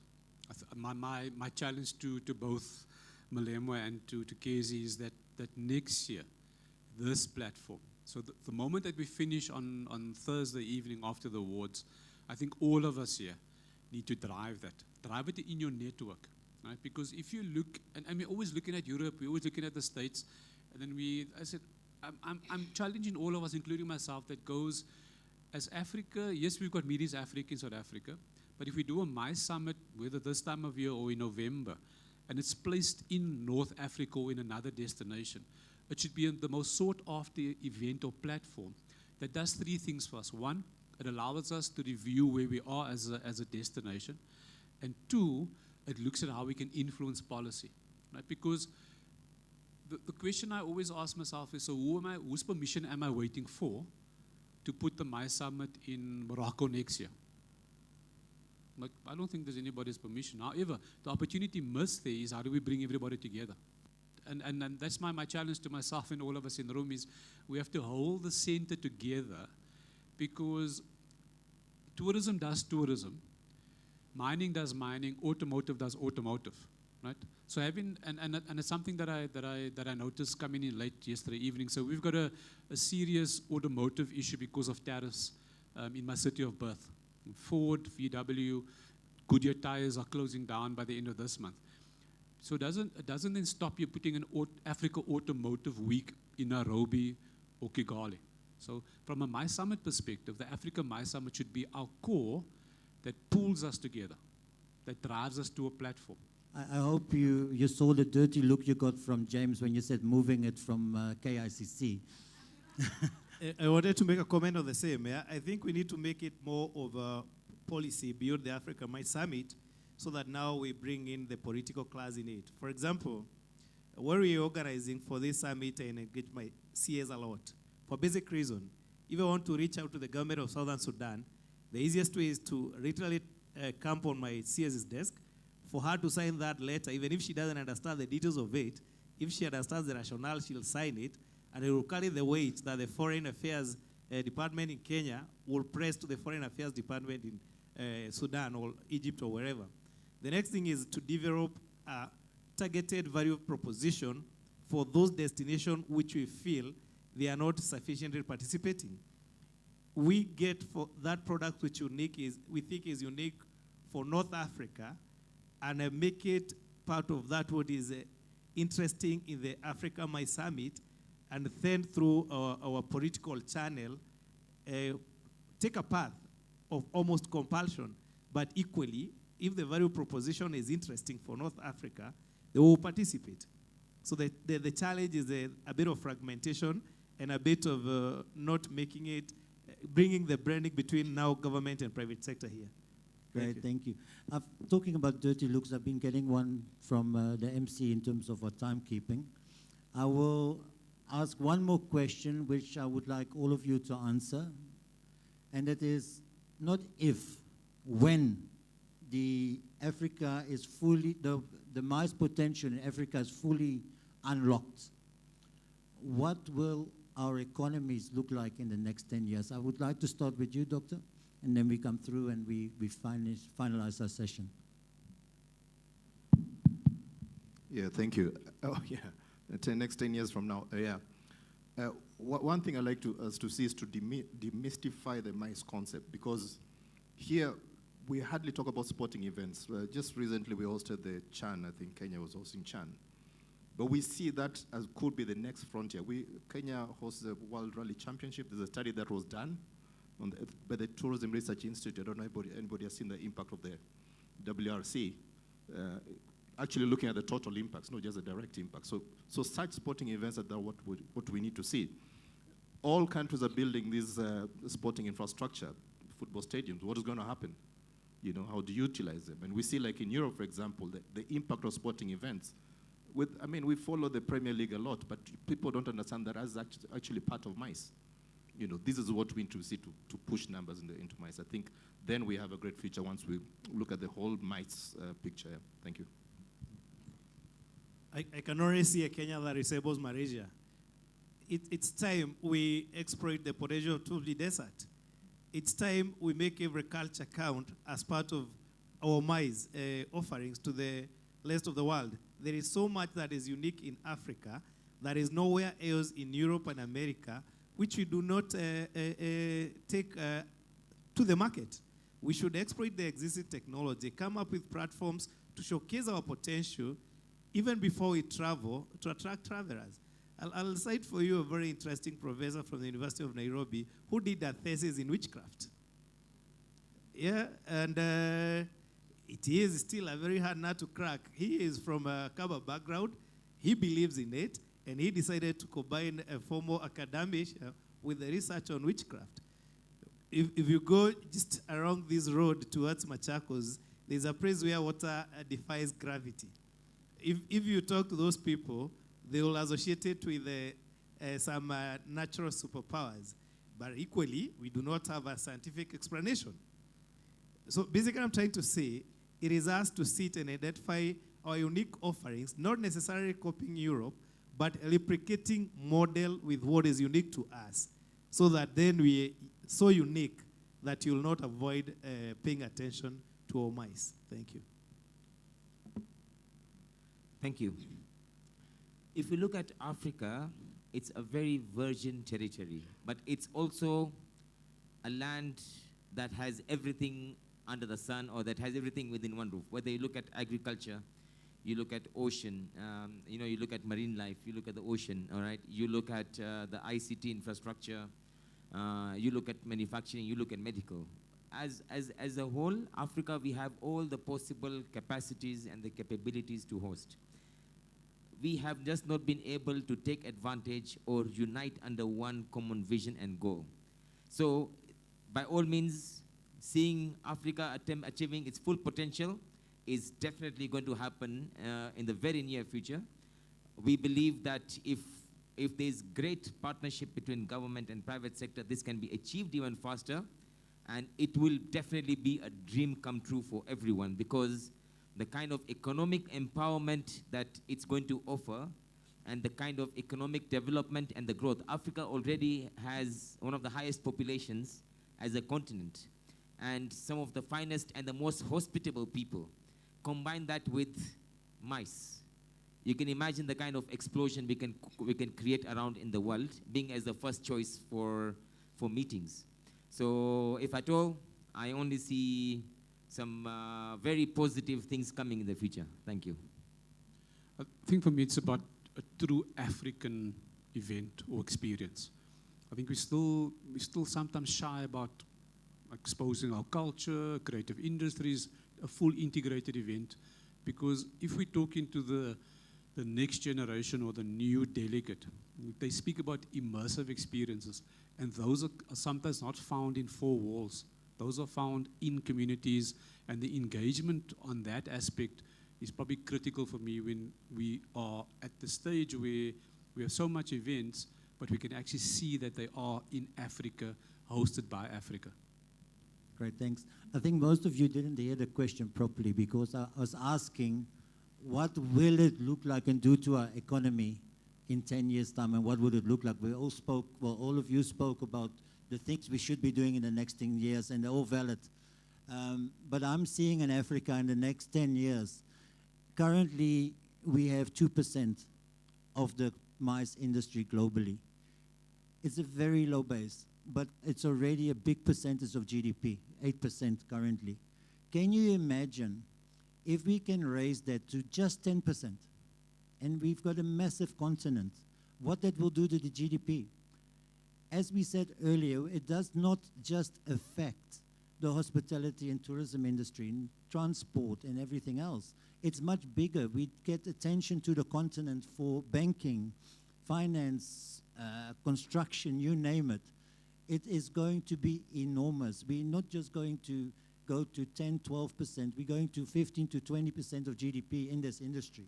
We have a massive responsibility to make that happen, the people in this room and everybody else.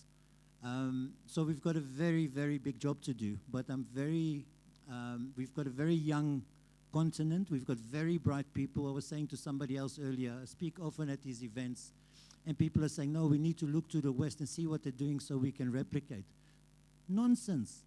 Our people are bright. They are much better than them. We're not going to look to them. We ourselves are going to do it, and we're going to do it 10 times better than anybody else has done it so far. So let's believe in ourselves. Let's do it, and let's fulfill the job that we have to do. We're talking in the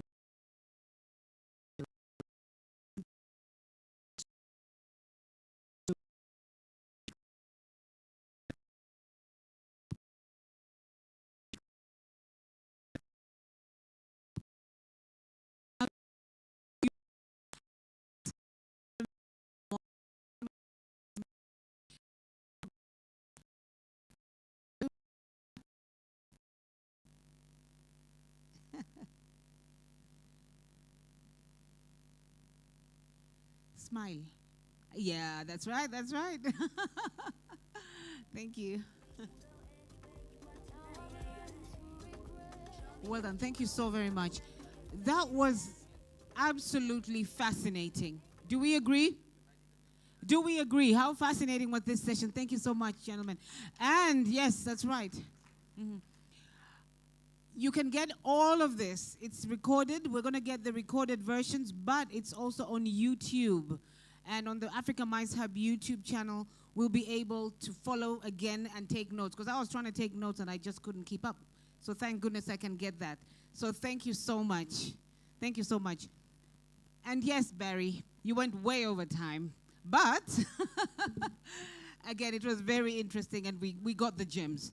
We got the gems. Thank you so much. We appreciate it.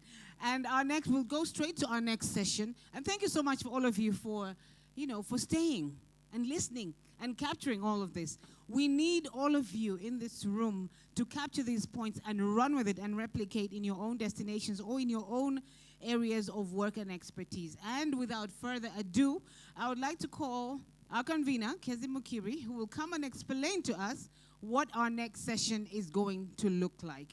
Yes, thank you. Thank you very much. I just want us to really celebrate this last panel because such diversity of content, culture, infrastructure, mobilizing resources, and you put so many things into context. And I wish we had time to unpack, some of this that you raised here. So, ladies and gentlemen, we want to combine two conversations in this next few minutes. And some of those conversations are drawing from what you have given to us.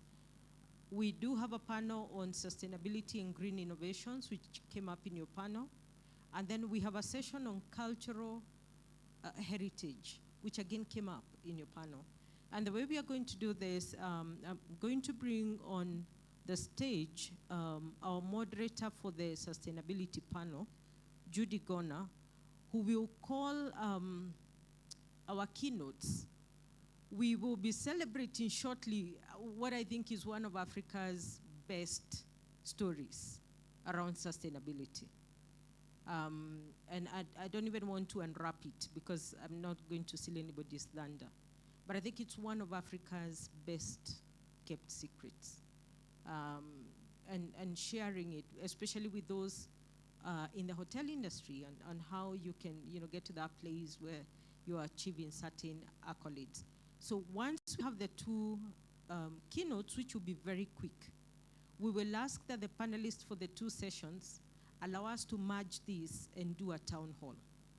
Because a town hall allows us to engage and ask questions from the floor.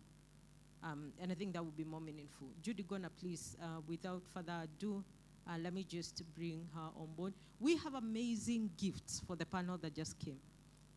So we're going to hold the gift so that we keep you, so that you can answer our questions. Thank you. Oh, thank you, Kezi. Good afternoon, ladies and gentlemen.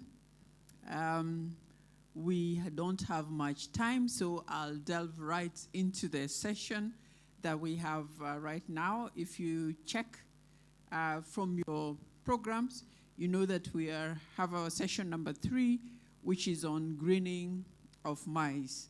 My panelists today include David Pollock, Chief Technical Officer of Vade Cape Town, or Vade Hotel, like most of us know it from South Africa, has been recognized several times as Africa's greenest hotel. And we're going to hear from him. He's going to answer a few questions for us as he introduces himself. His keynote will be in the form of a little film about what they're doing at the Vade Hotel in Cape Town. But he's also going to answer a few more questions for us by sharing lessons that they have learned in their greening journey. And hoteliers who are here, it is your great opportunity to connect. My next panelist would have been Lydia Karanja, but there is a representative replacing Lydia Karanja from Sawela Lodges and Camps in Naivasha. They were going to share their sustainable practices, but in particular, they were going to share with us also the values and standards that have guided their maize practices, their lessons, and also tell us whether the lodge is ready to be net zero mice, to have mice net zero by 2030. My next panelist is Tamu Kililo. I have not had a chance to meet them. I don't know whether they're here. I don't want to introduce them if they're not here. I didn't see them, so maybe they're not here. So the other panelists will be Dr. Anne Carol Karanja from the Global Tourism Resilience Center at Kenyatta University. And she's going to delve into questions of is the maize sector in Africa resilient enough? And when we talk resilience, sometimes we think much about climate. So she's also going to tell us what are the opportunities that are available for my sector in Africa from climate change, as well as the threats. My last panelist for this session would be a representative of Director General Norbert Talam from the Tourism Regulatory Authority, and I believe the representative is here I'd seen them earlier on. Are they still here? Oh, yes, thank you. Thank you. And they're going to delve into the question of MICE standards and the harmonization of the same with global frameworks for development of MICE. And again, answer for us the big question, will Kenya achieve net zero MICE by 2030? And when I talk about 2030, I believe my audience is aware that 2030 is the year for accountability for the Sustainable Development Goals. So whether we like it or not, we need to have reports.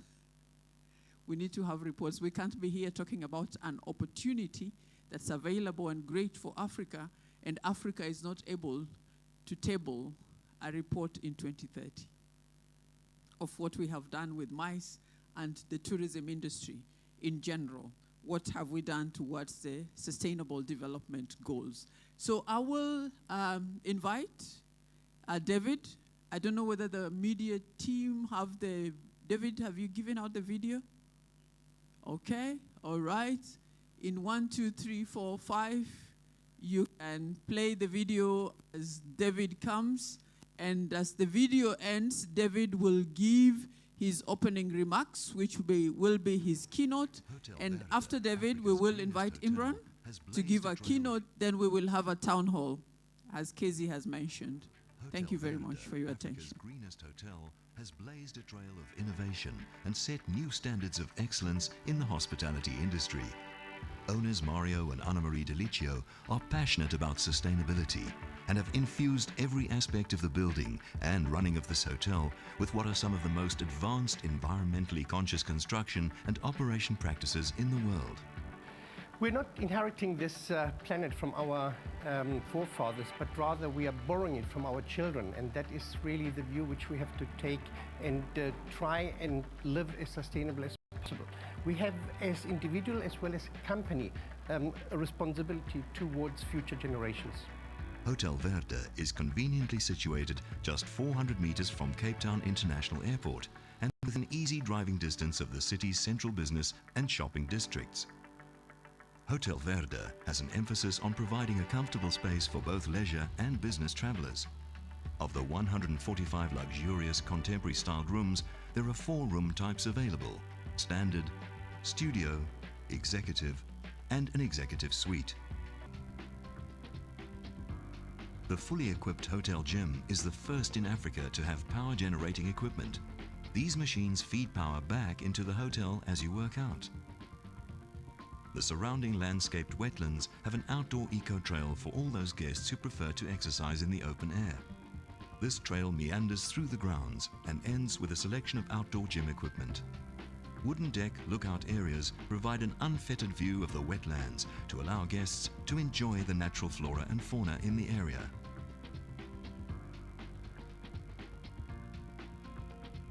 When it comes to sustainable building practices, the team of experts at Hotel Verde has gone to the greatest extent yet seen on the continent.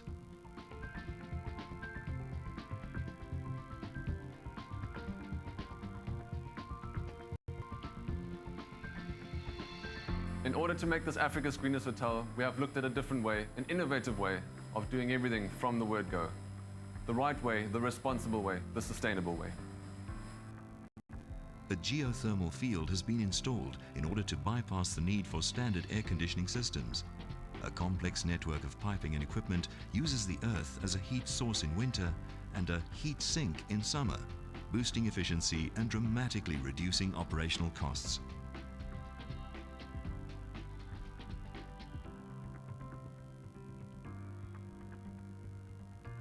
The hotel is built with concrete slabs containing recycled materials using Kobiak's void formers. Strategically placing these recycled polypropylene hollow spheres saves approximately 1,279 tons of concrete while maintaining structural integrity. Photovoltaic panels are cleverly positioned to provide shade as well as power. Double-glazed windows with spectrally selective glass filter out hot rays and noise. Hotel Verde also boasts a sophisticated grey water recycling plant that contributes towards a 37% reduction of potable water use. The rainwater capture, filtering and harvesting system provides water for the car wash, irrigation and outdoor rinsing. Elevators are run on a regenerative drive, which will allow for about 30% of the input energy to be recaptured and fed back into the building.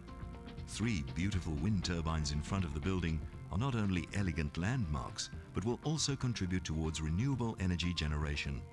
There is simply no other hotel on this African continent which has taken the green idea that far as we have done it, and the whole approach going green is not only about the green building of the hotel. It is even much more important that we actually operate the hotel green as well. And of course, part of the green idea is also how do we treat our employees, how do we make sure that our community around us are also benefiting from our successful operation.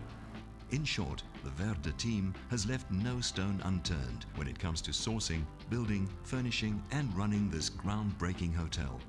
Guests are guaranteed a luxurious, comfortable, professional and eco-friendly experience that will leave them with a lasting impression. Hotel Verde welcomes you. Enjoy your stay with us.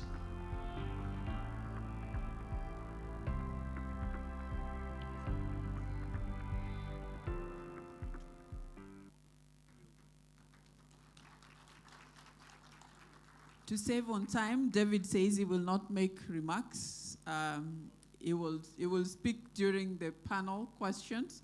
And so we invite Imran to make the opening remarks. David, I think you want to say something? Yeah. Hi, my name is Dave Pollock. Okay, I'm not a speaker. I'm an architect, I'm a designer. You want to build green, I'll design it and build it for you. Hotel Verde, the owners approached myself and Andre in 2011 and asked Andre and myself to build Africa's greenest hotel. At the time, if you think about it, back in 2011, green was an upcoming. It wasn't common, it wasn't really known, it was known as being expensive. So I understand when we were asked to build Africa's greenest hotel, he also wanted it to be a statement to say everybody should build green. Yes, you put your money down in the beginning, but your returns are amazing. So when we built the hotel, we modeled it on a 10-year plan, and we put it into a computer and we spat out all the numbers, and it said that the payback to Mario would be 10 years. Mario agreed to it and we started to build it. It was a payback in 7 years. So the payback was huge within 7 years. The hotel's now 13 years old. So you can imagine for an investor, it's paid him back in huge dividends going green. And it's ongoing, it's constant. And it's not a huge expense to him on a monthly basis. It takes literally the same cost as running a conventional hotel. And people always ask me when I'm asked the question, they say, but it's very technical.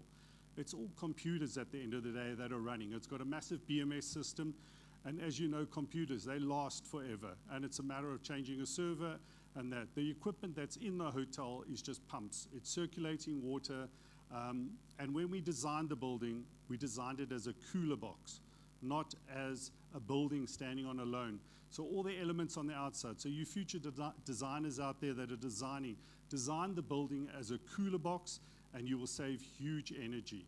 But enough of that, I'll answer. Thank you for that. Oh, Imran, you're right there. Thank you. Hi, good afternoon. Yes, it is afternoon. And my name is Imran. I haven't been to Africa for the first time. Oh, let me get up on the stage, sorry. Right. I come from, originally from Bangladesh, but I grew up in Dubai all my life. In fact, I started into mice industry when I was just 19. I just started as a fun. And I was listening to many people, and everybody has been into this industry accidentally, and I was one of those victims that came as accidentally into this industry. But ever since, when I got into the industry, I saw the beauty of it, saw the future, and I carried on. And this has been my very first profession and till date, and I'm into the same industry. doing MICE events, and now we moved more into a little bit more beyond. I won't talk about it much, but listening to David, it just opened my eyes, because we were planning something sustainable very soon in Dubai. I do have a property where we can build something like that, and even in Saudi, that something sustainable, exactly what I've seen in this video, that we would be more than happy to, we'll talk about it once forward. Thank you for that. But it's an amazing idea, and I go a little bit technical, so I understood what he says, and that makes sense. And this is something that I would say that, I think anybody who has a chance, I think they should go for it. Right, now coming to the culture and MICE, this is something that I should be talking about. I had prepared a long speech earlier, but after listening to the whole session today, I think I changed my mind, and I just want to speak my heart out today, right? What I realized is that in South Africa, what you see is everybody knows South Africa, and we in Africa. So people want to talk about Africa, they talk about South Africa, but no one talks about places like Kenya, where I see that you have everything that you need in the hospitality, in the service industries, in the technologies and the people. I mean, I'm amazed with the services that I've met all across, from the hotel to the streets and the markets and the shopping centers. Amazing. And I think this is what the MICE industry should look into, to train, and government may take an initiative to take leadership and have partners like Zuri Events and few more to pave the way to integrate the people, the MICE sector, and the future investment in Kenya. I want to thank Ms. Kezi, who has been really, she really sometimes blows my mind, how enthusiastic she is into this and what she does. And I just feel sometimes I wish I have her guts, but sometimes worried, but she takes the risk. And I appreciate you for that. Thank you. And going forward, I just want to give you simple examples of past, of how MICE integrates with the culture and the country. When I started in Dubai, and by the way, I started as a safari driver driving into the desert. My first job was to drive into those big dunes. How many of among the audience have been to Dubai here? Oh, okay, quite a good number, not bad. Okay, so you have seen Dubai, and I'm sure most of you have experienced the desert, and you have seen how things are over there. And well, now we lost the desert, but there was a desert once upon a time in Dubai. And so whatever left of it, I have taken a small portion of the desert for me to do my own ventures in future. So I present a camp there. Also, we have a MICE company called Destination Plus. Tourism, we have an event company, and then we put a camp called Nujum Desert Camp. Nujum means the star. So we are right in the middle of the desert in a conservative area where we operate a premium service experience for the guest. But going back, how things started in my life was that I just started as a safari driver, and as I realized there is things that are happening, it's so much of fun, I decided not to pursue my career in aviation or to educate myself into that line. I wanted to go and into this industry and meet people, learn people's experiences, and listening to stories of every visitor that time. As a person not leaving the country for anything, I was always astonished, and I said, okay, let me have enough money to travel, and then I will see other countries if this is really true, what they're saying. And yes, I have been to many countries, and over the time, after 5 to 6 years of struggles, we grew up.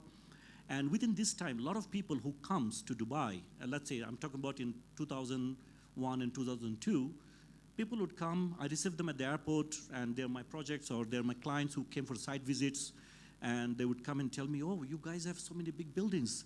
I still thought that you guys, me having a few hotels, and people are still living in the tents and the mud house, and I would see camels wandering around on the street. I said, that's what you see in the movies, but welcome to Dubai. That's what I would say. So I said, no, I think you've been watching a lot of movies, you should come yourself and experience Dubai. But what we did was not just a regular tour packages that bring people from the airport, drop them to the hotel, take them to a nice fancy gala dinner venues, and just close their eyes from the cities and the people. No, we didn't do that. Every program that I have created, I have added up cultural element into that. I've added up people going into local weddings. I have done conferences. It's funny, but this is really the truth, that I had a 400 people conference that they want to do from France, and they had a budget restriction, so they went to a hotel that didn't have a lot of space. They needed 32 breakout rooms and a main plenary session for 400 people. Now, what to do? Everybody was, having a meeting. So I figured out, I went in for a different purpose into the meeting room, but I just told that, why can't you do that in the city? Since they don't have time for the city tour, they can simply go out into the city, do the meetings outside, and experience the city. It will be best. He said, oh, my boss, who was sitting next to me, he just stood up, oh, Imran has something to say. And I didn't even prepare myself what I was going to say. So at that point, when I was talking to my clients, I just came up with ideas. Listen, I can take your people into the tailoring shop. I can take your people into the goldsmith shop. I can take them to, let's say, a Dow, and we can put meetings in different places, in 32 different locations, into government offices, into municipality offices. Name it. I'll take you everywhere into the city, but they will have to follow a map. So that moment, instantly, I thought, let's do a treasure hunt with a meeting, with an experience, that people would take that, go out into the city, meet the people, talk to them, experience it, and do their job, come back. And they can even go to any local restaurant to experience the dining experience. Instead of having the fancy 5-star hotel, experience the locals, how they eat. And that had been one of the very key event that, we have done many. I'm just telling you this one example of conference part, where they came back and they had a closing session in a hotel. And ever since, I know still some of them are in contact with me. They said that has been the best experience they've ever had. Going forward, there's so many other things that we have done where we have held private camel race. You see, in old days, when you would go to a desert, like here, of course, I'm sure there must be some reserve like that for animals, but there's camel farms everywhere you go in the desert. And once you go, in old days, I remember in 95, 96, the owners, camel owners would shoo away. They'd say, get out, go from here. So we would have to go to certain camel farms where we pay the guy who looks after the camel farm to let our guests in to take pictures with camels, because that's the only thing you can see other than the sand. So I said, okay, so as the days passed, the vision of the leader, Sheikh Mohammed, who is the current ruler of Dubai, has changed everything. Then when I was starting to work with the DTCM, which is the Dubai Tourist Commerce Marketing body, the government body, I was actually part of the training program where educating them how we can go forward and get MICE and culture together to engage the international audience to know Dubai is not just camels and desert and women in abaya and what do you call this, against the human rights. No, it's different. Let them come. And then Dubai started having visa-free policies on people who can travel, just get a visa upon arrival, and people to do. And Dubai have every levels. See, any destination that's like you have one shoe for all, like one size shoe for all, then it won't work. There are tiers that you have low budget, you can experience something different. You have a little bit higher or middle class, you can do something else. And if you're higher class, yes, you can have super yachts, helicopter rides, and 7-star hotels in the middle of or in the sea. All those things can be possible. So there is different layers that is open to all the industries. And this was all possible because of the leader who said, let's do tourism. And there was a time that tourism was 1% more higher revenue in the country or in the city itself than the oil. This is the real facts that tourism has impacted. And from there, currently now they're into investment and real estate. As you know, everywhere you see properties and all these fancy buildings and luxury lifestyles in Dubai. Now, from there, this is what I started, of course, in my business in 2007, similar time when Casey also started her mission. So I started with the one vision that if I do this, I do it my way, otherwise I don't do it, because market has changed its perspective. I felt the young people who started after me lost the essence of MICE. Everybody calls themselves as a MICE, but they don't understand what is MICE. It is not, again, a group tours, like you bring a bunch of people and just with a microphone just show them around the fancy buildings and go. No, it's an experience that you should create that money can't buy, an experience that you can't buy it on your own. This is exactly how I see MICE. Because MICE is not having a group of people just coming, dining in the expensive restaurants or staying in expensive hotels, but it's about an experience that if I want to do it again, I can't. That's MICE, or incentives, I would say. Even for any exhibitions that we do, it has to be creative, it has to be innovative, and that's where we can attract more and more international media, international markets, and international investors to come into the country. And I feel personally, after listening to everything, after seeing what Kenya has to offer, I think Kenya is ready. It just needs a little bit of planning, a roadmap, and the next 3 years, 5 years, or 10 years roadmap, and you're there. I mean, you will be known internationally that, let's go to Kenya. I mean, I see everything just a whole tour packages, but nobody sells Kenya. I didn't know there was so many things there to experience. And in fact, I haven't finished my tour. I have a few days more after this conference.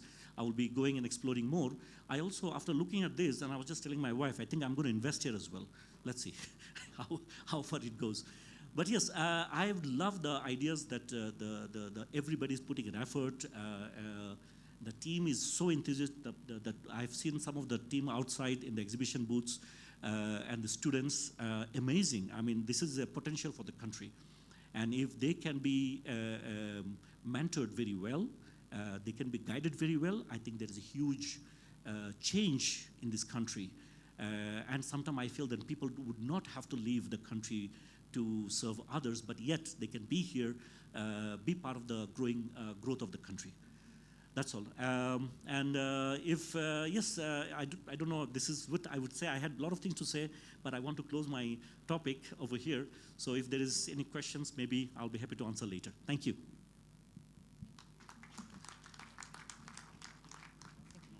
Thank you. Thank you very much, Imran.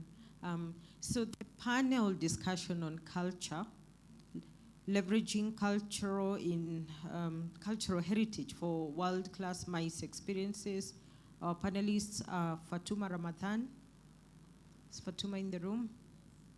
Ah, yeah, fantastic. Fatuma, right behind me there, is the founder of Dada Yangu, based in Kilifi County. We have Gladys Kang'ethe. Gladys Kang'ethe is a marketing manager at Bomas of Kenya. We have Caroline Mwenda.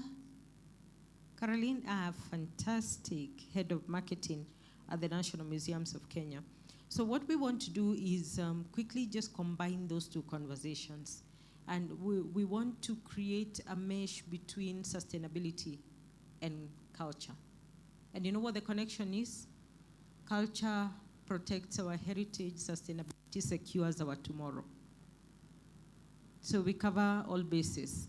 Let me just ask Judy if we can just jump up on the stage, and then let's take this. Just grab a mic, and we will just facilitate it from here, but the discussion is actually coming from the floor. All right, go in first. Our panelists, we ask you to be ready to move closer as we ask the questions. The team will help us to pass the mic. Just sit on the front row so that you're able to pick the mic and you can take on the questions. So like we have mentioned, we have combined two panels. One is taking on greening MICE, and the other one is on how to integrate culture in MICE responsibly. I wanted to make these few remarks as we start this conversation around MICE and sustainability. I think from literature and research, it has been documented, KZ, that within the tourism industry, MICE has been a late bloomer on matters sustainability. The tourism industry in general has moved on faster. The other segments of tourism have moved on faster to adopt sustainability, and MICE has been a late bloomer. So these conversations are taking place at the right time because MICE needs to catch up. As we talk about MICE, maybe for the interest of many others, and I also know there are students in the room, we should know who shapes MICE and what shapes MICE. So when we talk about who shapes MICE, and by extension, they should be able to shape sustainability in MICE, we are talking about event organizers. I'm saying this, Kezi, so that somebody does not sit there and think that this is for the Ministry of Tourism,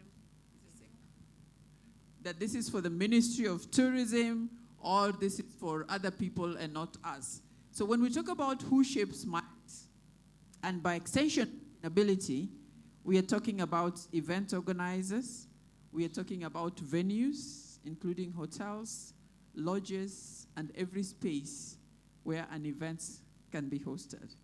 We're talking about suppliers, we are talking about policymakers, we are talking about host communities in these destinations, and we are talking about conference attendees. We all have a role to play. So that is answering the question, who shapes MICE? So if you're here, then you know that you do shape MICE. And of course, we have the private sector falling under the suppliers, whether you're an operator or any other type of supplier, whether you're moving the guests around, whether you're supplying equipment, audiovisual equipment, all the suppliers include every private sector player in the MICE sector. Then the other big question we ask ourselves or need to know is what shapes MICE? And I think the first panel here this afternoon was about what shapes MICE. And we had issues around global economics, we had matters around accessibility, we had issues on infrastructure and investment, there were issues around technology, then of course policies and politics. All these things is the question about what shapes MICE. But the one item, one thing that underlines or underpins who shapes MICE and what shapes MICE, the thing that underpins both of them for the future of the MICE industry is sustainability. And that's why we are here now talking about sustainability. When we talk about issues around MICE and sustainability, there are many. They could be in their hundreds if we divide them into subsectors. But if we look at them holistically, the issues around MICE today, we'll talk about carbon. Carbon is a big issue with MICE because there's people movement. There's a lot of people movement when we talk about MICE. So carbon accountability is a key issue. Waste and waste management in MICE. I saw a documentary recently, I think just this week, from BBC that was talking about it's time for the hotel and safari industry to ditch the whole idea of having buffets. I agree. Because of issues around waste. So waste and waste management is a critical issue in MICE. Another critical issue that we talk around in MICE is what we call the circular event models. There's the whole concept of the circular economy, right? So how does MICE integrate the circular economy? That is what we call the circular event models. Is it possible? Are we even making an attempt to do it? Or everything is a standalone? We try to pull in different things and it comes at a cost. Of course, we've got the whole big issue of community integration. How are our communities involved and how do they benefit and how does MICE impact them? I always think, and people in tourism industry, I'm in tourism as well, forgive me that I love the events and the World Rally Championship that happens in Naivasha. But the madness that happens around our highways at that particular time when people have to spend 18 hours on a trip that could be 2 hours stuck on roads, when everybody's driving everywhere, the social impacts.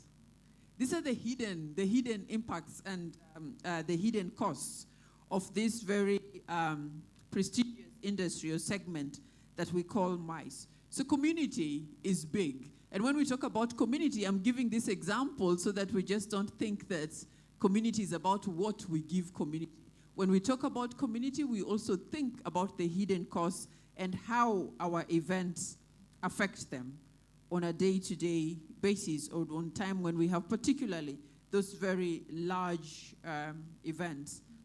Last but not least, we've got issues around inclusive procurement and supply chain management. And I think there was another version that talked about the digital impact or the digital footprint of we are going tech and we are using all this technology, but there's also a lot of servers that are used and data that is managed, and that comes with carbon, with a big carbon footprint. So there's the whole digital footprint in the MICE industry as we seek to digitize everything.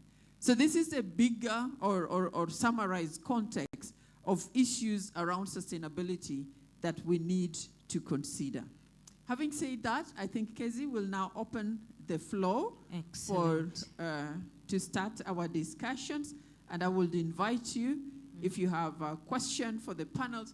Now to the audience, this is a town hall system, so we are going to take questions from here and from you from the panelists. But Kezi, maybe we allow our panelists to introduce themselves. Yes, yes. And say, as you introduce yourself, say what you're doing in the space of sustainable tourism in a sentence or two, so that as we go on and ask questions, our audience will also know who to direct their questions to. And if we have a mic, we can start right there. Perhaps as we give the mic over to Bomas, you will introduce yourself, but also tell us issues of what we call cultural wisdom. There is wisdom that resided in our culture that we sometimes leave behind in the pursuit of newer wisdom. How can that wisdom be leveraged to help us become more sustainable? Or maybe we can think of some cultural aspects or practices, you know, and then tell us what you're doing in Bomas. Okay. Okay, so my name is Gladys Kang'ethe, Head of Marketing in Bomas of Kenya. Bomas of Kenya is a government institution. Our mandate is to preserve and maintain the cultures of all the communities in Kenya. And we do this through creating experiences. It's not like, I would call it a live museum. So that now we have the traditional dances from all the communities in Kenya.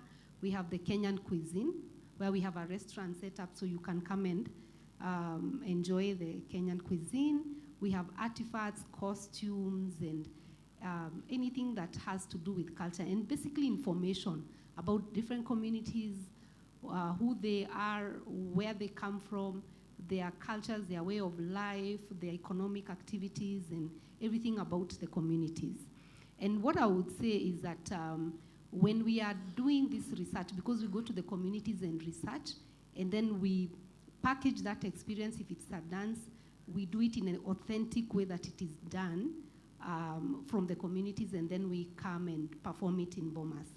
And what I've learned is that as we go out there and we learn about the different aspects of life in the communities, we learn things about, for example, how people unite, you know. So that comes, that brings in the aspect of what we can use that today, unity in diversity. We have different tribes from different communities having different ways of life, food, but when you come to Kenya, it's like, I would say, a melting point. It's a melting point of the cultures. So when you come to Bomas of Kenya, you're able to understand that it doesn't matter where you come from. Most of the time, we are going through the same things, we are struggling through the same things, and we want the same things. We want, you know, good governance, we want good values in society.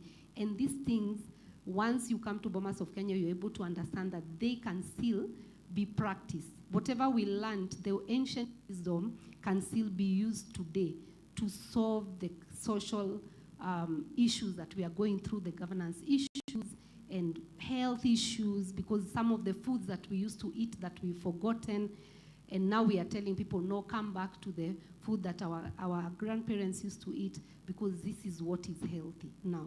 So I would say in a nutshell, that's what we are doing in terms of sustainability, to make sure that we are helping people understand our past and our traditions still can help us to be sustainable, to protect the environment, to keep you healthy, you know. So I would say that in a nutshell. Thank you very much, Gladys. And that maybe even to the hotels, to incorporate local cuisines in our midst. The mic is passing to Sawela. Perhaps as you introduce yourself, talk about some of the practices, sustainable practices at Sawela, please. Good afternoon, everyone. My name is Kennedy Muriuki. I'm the operations manager at Sawela Lodges in Naivasha. It's a convention-integrated luxury lodge. We have 90 rooms with 2 convention centers. Currently, we have a capacity of about 6,000 people concurrently, making us one of the largest facilities in Kenya. We recently launched the 26-room convention center, integrating sustainable practices in the building. What I've seen with MICE in Africa is that it's not only about holding meetings and conferences. It's about giving sustainable experiences, because that is what corporates are looking for, especially in the North American and the European markets. They want facilities that align with their ESG goals. So the question here is not whether we should adopt sustainability as hotels in Kenya. The question should be, how should we leverage these practices to position ourselves as the premier destination for conscious conferences and events in Africa? Thank you. And maybe to say thank you very much, that they're not separate. Our experiences is not separate from planning professional meetings. That what people actually are looking for now are experiences. That you can have a world-class MICE event that incorporates local cultural experiences, and it makes it more holistic for attendees. Thank you very much, Sawela. And in addition, if I can add, I've seen, now we are coming up with MICE packages whereby part of the delegate fee is going towards maybe local water project. Some people are requesting for team building activities, not the generic ones, but like tree planting, indigenous trees with local communities. Like for our menus, we source from hyper-local organic farms, which are mostly owned by women and youth, therefore empowering them. So these are some of the practices we are adopting. Asante sana. And that's a perfect place to hand the mic to Fatuma. We're going to talk about women and youth and working with the local communities and the opportunity that is there in MICE to empower communities. Okay. Hi, good afternoon. My name is Fatuma Nimasare Ramadan. I'm from Kilifi County, Kenya. I don't know why I feel like I need to add that I'm from Kilifi County, but I'm from Kilifi County, Kenya. And I'm the founder and executive director of an organization called Dada Yangu. Dada Yangu is a Swahili word for my sister. So it's Dada Yangu. It's a community-driven organization where we're working, obviously, to break the circle of poverty, being that Kilifi is one of the poorest counties in Kenya, and reduce inequalities,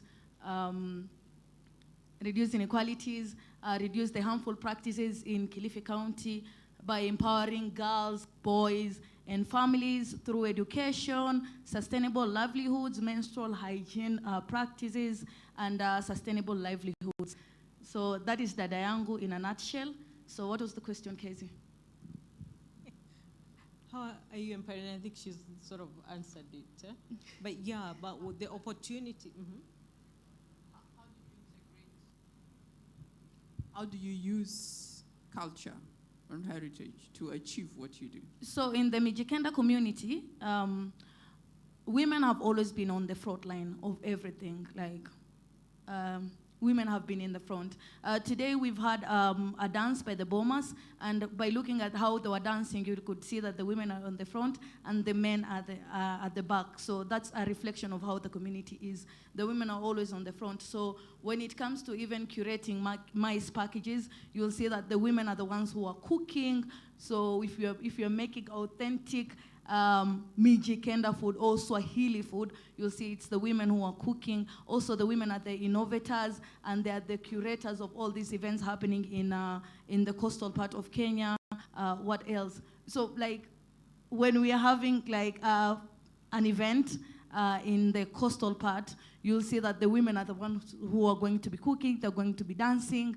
So, yeah, that's basically it. Thank you. And one of the things we've done, even in the past Africa Mice Summits, has been to create a sustainability corner. Yes. That would bring women and youth and, you know, some of their products. And even what we're doing with the Future Leaders Forum is just making sure there is community impact amongst the young people. Thank you very much for the work that you're doing in Kilifi. I wanted to add that today is Chenda Chenda, which means, which is the 9th of September. So on Chenda Chenda, we celebrate the togetherness of the Mijikenda community, which are the nine ethnic communities.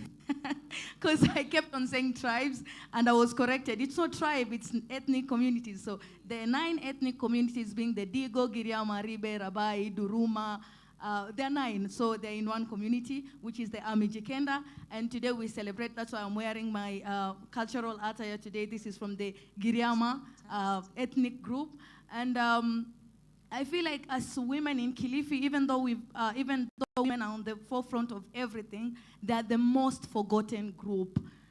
They're the most forgotten group. Even if we had this conference in Kilifi, you'd see the room would be full of male delegates compared to the women, because the women will be back at home either cooking or taking care of their families or running their small businesses. So, like, if there was more advocacy when it comes to women having to fill these spaces because they're the center of everything, it would have been really better. And at Dadayangu, it's one of the places where we try to push women to come and take part in this conversation. You see, as Fatuma right now, I wouldn't be considered a woman in my community, but rather a young lady or a young woman. So you see, I'm not even in a place where I can speak for the whole women in my county. But you see, the reason as to why even if there was an opportunity for me to speak, even in Kilifi, the reason as to why maybe women would push me to go and speak on behalf of them is the illiteracy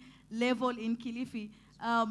The percentage of people who are educated in Kilifi is so low. So if we can have like these events happening in Kilifi, but also open doors for people who are not educated, it would really be nice for them to learn that there's places like this that they can belong. Thank you so much. We're going to slide the mic over to the National Museums of Kenya, and maybe perhaps begin by telling us the difference between tribes and ethnic communities. Okay, thank you. My name is Caroline Mwenda. Tribes were once used as a definitive word for more barbaric communities. And when that was discovered, the museum community, not Kenyan museum community, but the museum community around the world, and I believe the United Nations as well, started changing terminology to ethnic communities. So I belong to nearly 3 ethnic communities. I don't know how many of you are as multi-ethnic as I am. I believe very many people now are growing more and more multi-ethnic. So there you go, ethnic communities and not tribes. Tribes were the barbarians conquering villages. So we have ethnic communities. So what role are you playing when it comes to curating unique mice experiences? What role does the National Museum play? So the National Museums is an interesting institution in the country. We identify, we document, and then we share with you your heritage. And this is natural and cultural heritage. Now, when you come to us, you'll think all we do is the galleries, the exhibitions. But in truth, the National Museums of Kenya is a research institution. And what you see in the galleries is the result of our research. So I'll give you an example of something that Gladys mentioned, our indigenous vegetables. So when it comes to maize, what we are trying to push now, our Natural Products Initiative program, has studied and scientifically validated the fact that our indigenous vegetables are 10 times more nutritious than vegetables like cabbage. So we have now, as of last month, signed with one county, Kisii County, where women groups will be supplying indigenous vegetables to schools once a month. So we are slowly introducing the vegetables as a local diet in our schools, and then we'll move on to hospitals, and then hotels will be pushed as well, because the preparation of them is equally important.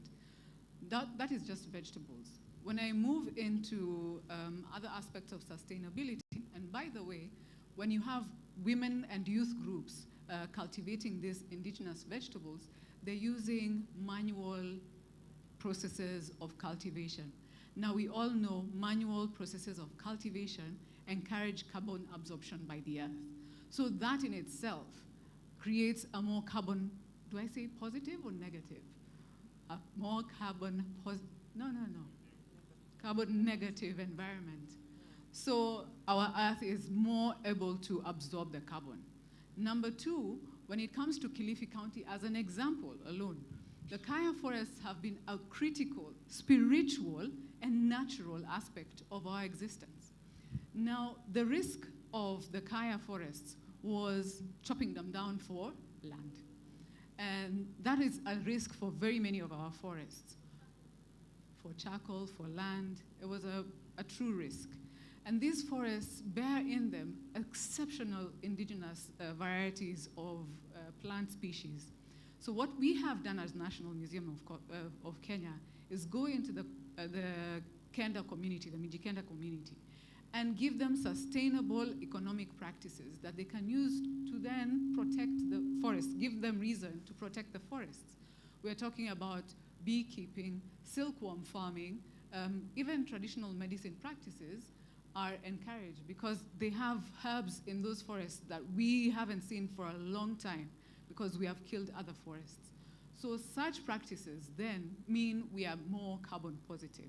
The other aspect of our carbon positivity, or negativity, if I may say, is mangrove planting. So when we're talking about sustainability in terms of maize, we are ensuring that there are spaces we will keep natural, one.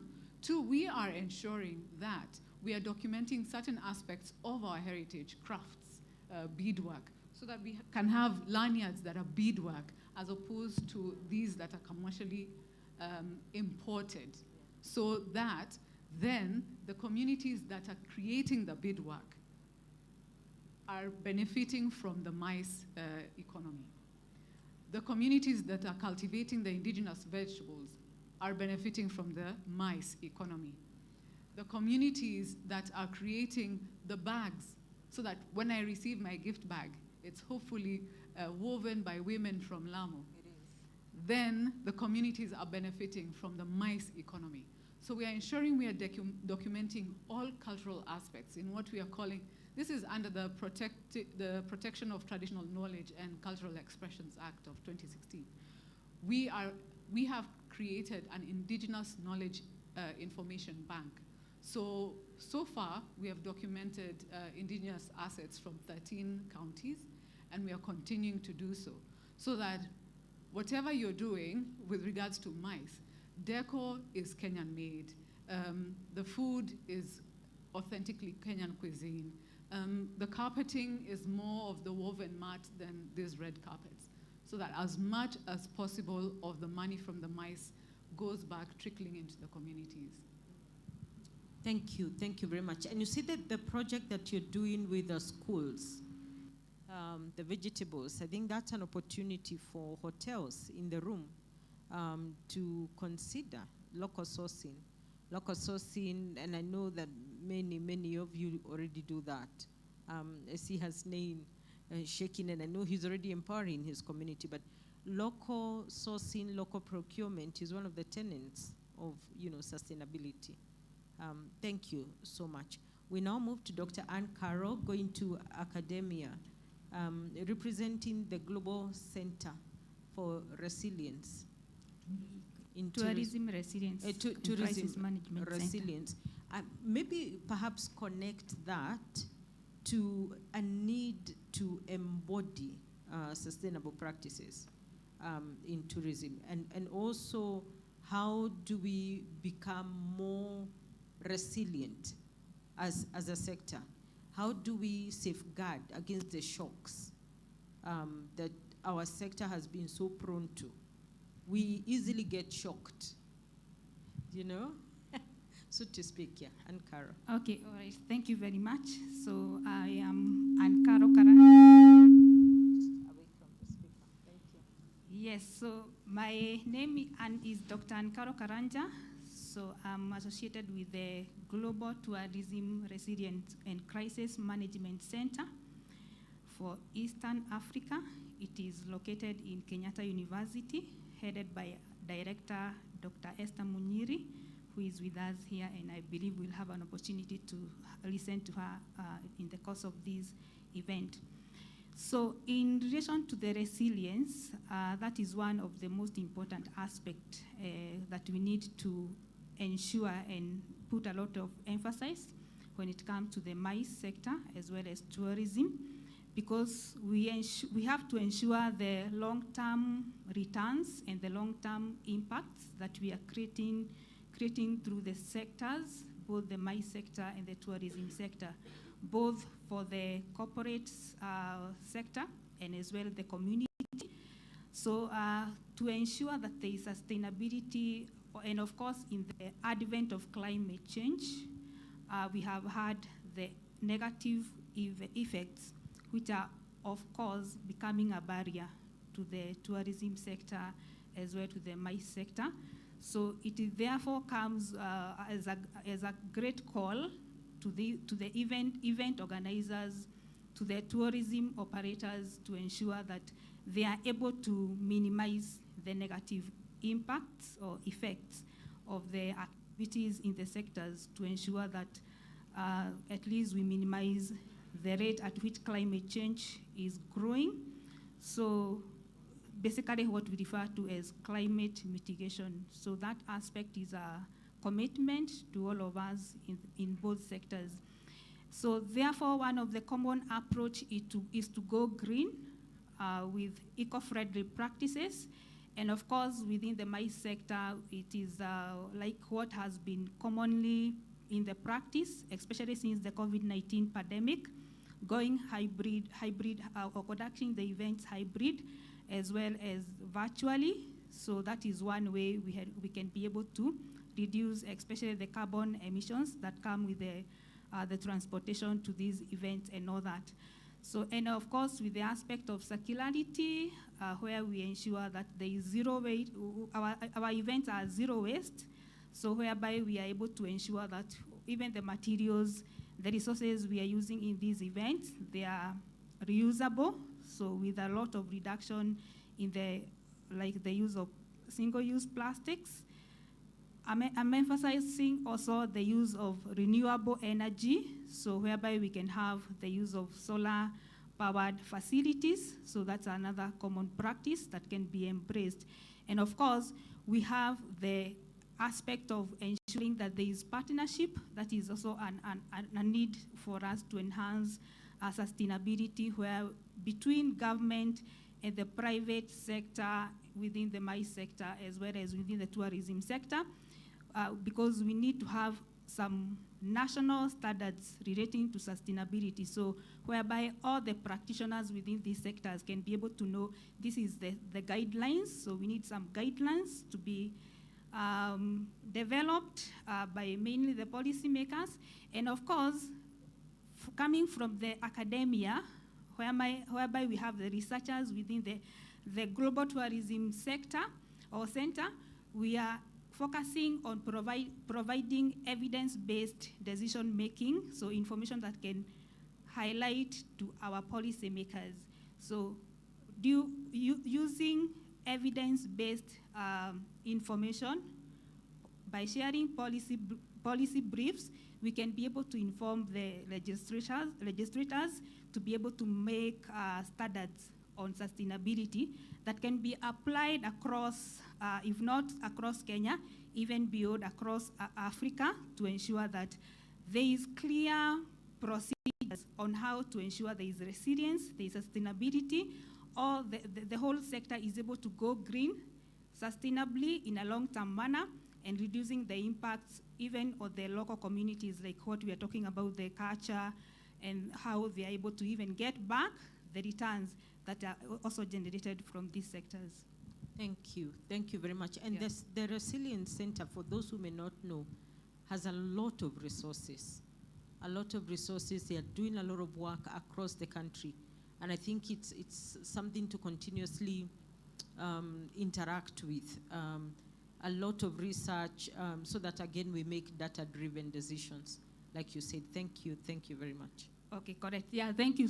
So actually we are doing a lot of capacity building, especially for the youth. So especially when you consider technological innovation within the maize sector, we have a whole cohort or a large group of students from different institutions, not just from Kenyatta University, who we mentor. So they creatively come up with solutions which can be applicable throughout the sector. So we are able to do capacity building, and they are coming up with very impressive solutions that are even going to enhance and advance sustainability within the sectors. Thank you. Asante. And you can interact with their students at the Innovation Hub. Amazing students. So last but not least, we are coming to our regulator, the Tourism Regulatory Authority. What is very amazing is that TRA has developed a sustainability standard. I actually have sat in one of the panels that were developing sustainability standards for maize hotels. Perhaps unpack that standard and how the local industry can leverage on that, and the East African standard as well. Thank you very much for being here. Thank you, Madam Kezi. My name is Anthony Lubanga. I'm Assistant Director, Capacity Development Division with the Tourism Regulatory Authority. Very happy to be here. Convening such a meeting is really great. And I must convey my congratulations to you for the success over the years of hosting these different countries in Kenya. And the challenge has been taken now by one of the panelists, I think, talking about maybe thinking about how to attract the northern corridor of Africa so that we can make this really African. I think I need to push that point because it really excites me. We see UN meetings being coordinated with translations and such things. Think about products that can have Africa sit around it. So been tasked to talk about sustainability and the authority, the sustainable standard. Maybe to start from the top. Tourism Regulatory Authority is a state agency or a parastatal, like most commonly referred to, that is given the mandate to actually regulate the tourism sector. MICE is a very big component of the tourism sector, having been listed as one of the areas to be able to be regulated. And it is a key interest with us, for the authority, because actually we've gone ahead and developed a MICE standard and also a sustainability standard. My specific standard, Madam Kezi, you remember, we started the journey way back. We've developed one. We've also gone ahead and developed a sustainability standard. And apart from that, we are the custodians of the East African criteria in Kenya, which is an agreement between all the partner states. And this criteria contains a serious component in terms of sustainability. I think Section 7. It's a public document we can be able to freely share. For the hotels, they are aware of it because we use them to rate them between 1 and 3 star. We've gone ahead. The criteria, there's one specifically for hotels, which has a whole section on sustainability matters. So we are key in pushing that while we rate the hotels.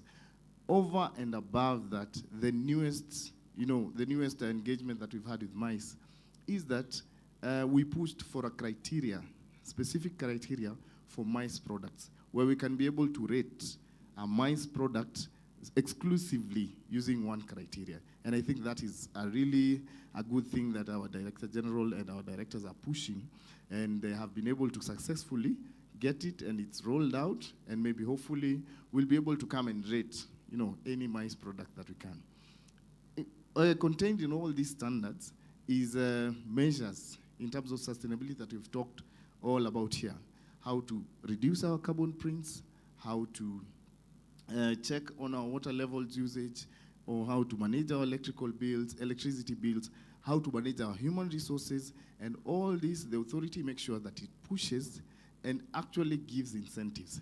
Anybody performing very well in sustainability matters definitely is rewarded, because all these documents, we have what we call ratings for the star rating, and also for the standards, we have what we call a quality marks that we normally give. So the more sustainable you become, the more marks you get, and the higher your reward is towards either quality mark or a classification star rating. So that's where we are as an authority. Thank you. We now go to the floor. If there are any questions on any of the issues, we would like to avail an opportunity. Yes, I see a question at the back. Our mic runners, you ready? Good. There's a question at the back there and another one on that side. Huh?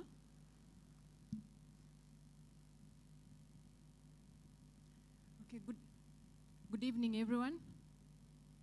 My name is Lucy Kamiti, and I run a company called Unique World Destinations. We are a MICE operator. And as a tour operator actively facilitating MICE travel logistics, we have observed that tour operators are not actively involved in the initial stage when it comes to inclusive procurement. So yet we play a very key role when it comes to sustainability and also delivering delegate experiences. So as in the MICE industry and in Kenya and in Africa, how do we make sure that we involve tour operators in the inclusion of when it comes to procurement processes from the onset, so that we are able to deliver sustainable and seamless delegates experiences from the onset? Shall we take a set of questions and then we'll try and distribute them? Yeah. In the meantime, if you feel you can answer a question that has been asked, you can also from the panelists. So panelists, we are listening carefully to the questions to get engaged. Thank you very much. Good evening, everyone. My name is Catherine Kerubo, Director Tourism, Trans Nzoia County, and I'm here with my Chief Officer. And the reason why we are here is because of an MOU between us and the KICC. And when we talk about issues of sustainability, we know that the biggest drivers of sustainability is the communities. So I'm wondering, where do we connect the communities to the MICE? And I was just picturing this. Imagine this summit in Trans Nzoia County. Trans Nzoia County is in Kitale. And imagine this conference in Trans Nzoia County, and in the evening, our guests get to experience the elephant maternity in Mount Elgon. So when you talk about MICE, we need to also incorporate the idea of devolution. How do we connect devolution to MICE? MICE is not just for the capital city. How do we bring MICE to Samburu County? How do we bring MICE to Trans Nzoia County? So I'm just asking that our panelists, why don't we think outside Nairobi, that the experiences of MICE will be beneficial to the communities? How do you talk about sustainability when the drivers of sustainability are not here? Thank you. Thank you very much. Dr. Esther Munyere. Thank you. Thank you very much.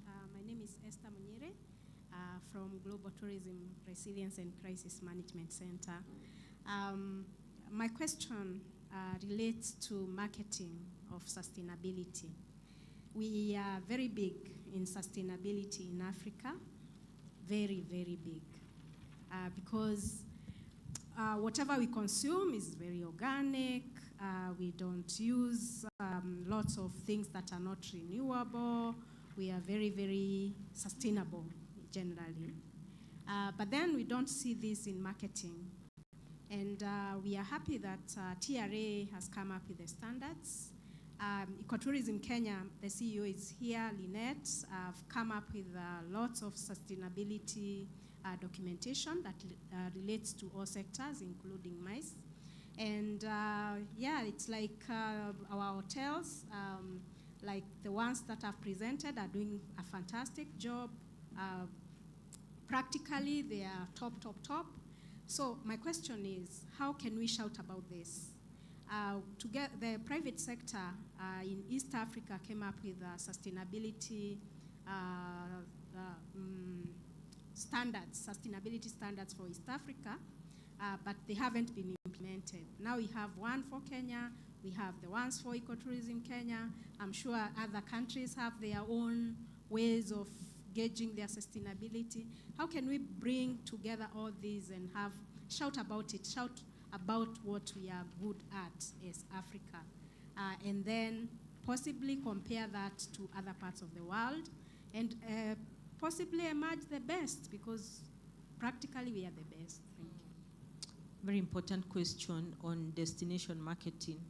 And I hope that we have a representative from our destination marketer to respond on that. We can take one more question. This one more.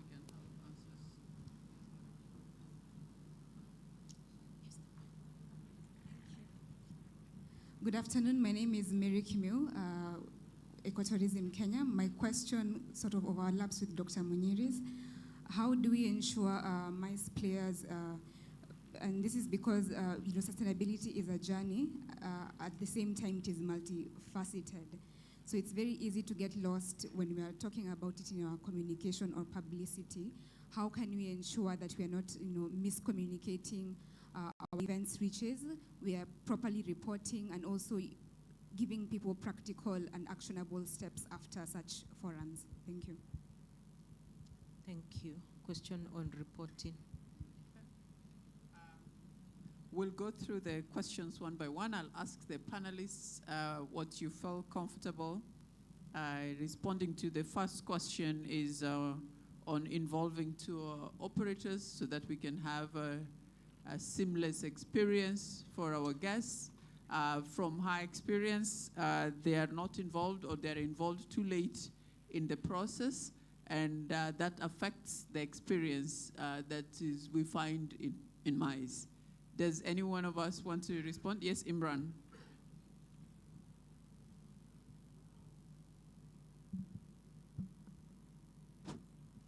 Hi.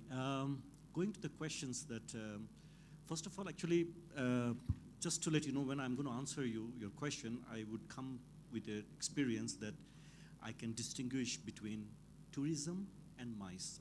First of all, I want to clarify, tourism is not MICE, and MICE is not tourism. You have to understand the difference between these two. Because tourism is that you come, you book online your hotel, book your car, your travel tours, and go your regular safari, go with other people that you don't know, and that's tourism. You just come, and nobody knows that you've come except for the government, because they issue your visa. Otherwise, yes, you come and you experience and you go, and you just see what you have, what is available in the street or in the market, that's all. But MICE is not tourism. MICE is kind of tailored program. I would say more or less like creating a movie. This is what I would say, an incentive program or a MICE. If you are, because I have been going through this struggle even in Dubai with many of my younger generations that who have come into the MICE, that they think, oh, we'll just sell the view on the top, or go to Burj Khalifas, or go to the desert safari, and then join other people, and then just put the logo everywhere. No, that's not MICE. MICE is creating an experience, an incentive that when people come from the time they arrive, let's say, you organize and welcome by Bomas of Kenya at the airport. That's MICE, because normally regular delegation, they wouldn't get it, right? Arranging a special exit point at the airport or even at the hotel, arranging a special entertainment upon the check-in, or having the luggages sent up to the room. You wouldn't do it for regular guests. Just even a small element that you would change in the gala dinner or in the conference or in the tour, right? Letting them just give them a map and let them wander in the street and find out some question and answers. That's MICE. So you really can't combine a tourism mentality, the representative, with a MICE mentality, because MICE has to be a person with creativity, with kind of, depending on the budget, of course, you can go to the moon if you have the budget with the clients, but if you have to sell the program with something authentic, you can't capitalize or make a on what can I say? You can't compromise authenticity on your program. I will give you a few examples. Like there were situations that I have done Tomb Raider concept for about 600 international delegates in Dubai. So entire concept was started with the Tomb Raider concept, somebody receiving them with those characters from the airport, somebody checking them with those dresses, and then they're going to treasure hunt, finding 4 elements of Earth to join them together. In the gala dinner, they join them and they reveal something the client was wanting the whole world to see. These are MICE. That goes even into the conferences. When you do a conference, I would say, if you want to combine culture into conference, then I would say, let's say, do a convention center somewhere, or going and meeting in the Bomas of Kenya, in the venues like that, where people experience this culture, rather than doing it into those common ballrooms that you would find everywhere in the world. I'm not discouraging that you should not use a hotel, but if you're talking about MICE experience and joining them together with the culture, this is something that we should look into. Also, if, let's say, the hotel do not find, or the client do not find it going outside the hotel, or want to be, yes, you can turn the entire ballroom into those design. This is MICE. Kind of not to have the typical setup of lights and these, but make it look like you are in Kenya, make it look like you are in Africa, just to experience. Another, I think, now going to tourism perspective also, even to promote the destination, I think one of the questions that I always see, or I think the overall African Union countries should look into, is to get I know this is a very long shot and long throw, it's not nearly possible anytime soon, but to have a open border policy, like one visa for all the countries. If this is possible, then you would have people going across, like I want to go to Tanzania, but I can't, while this trip. So if there are people who would come to Kenya, if they want to go to other neighboring countries, they can't because they need an additional visa. Because I feel those policies, if this been adapted into an international tourism, I think you will have floods of people that will be coming from different parts of the world, not just in Kenya, but even your neighboring countries around. And even same thing, if they go to other countries, they will come into Kenya to experience what you have to offer. I hope that answered some of the questions from the audience. Thank you for that response. But I also want to say that there's a middle ground, right? There's a middle ground where MICE and tourism connect. That middle ground exists, and both groups can work together. They share a number of resources. They share a number of services. Both tourism and MICE share a number of services. They share spaces, and so there is a link. They are not, in my view, they are not completely disconnected, and probably there is an advantage for the destination if the two can be combined, and if the two are combined so that the experience is enhanced. And sometimes there is another experience that only tourism operators can provide, more than a MICE professional can provide. And so combining it adds a lot of value. And I agree with you that those opportunities and synergies should be explored, right, for the benefits of the destination. Thank you for that question. We've got a question from Catherine in Trans Nzoia County, and her big question is, when are we devolving MICE so that we don't concentrate them just in the cities, and also to get a greater value for communities, because community integration is a big part of sustainability, like you said, and sometimes it's yes, there are ways in which we can integrate communities even when we host events in a city like this. And we have seen them, and those examples exist. But I don't know whether you want to take that question? From Thierry, whether there is an opportunity for integration and whether this is a policy direction at national level. We've got right here. I just also want to mention. Okay, I'll give it back to you. Okay,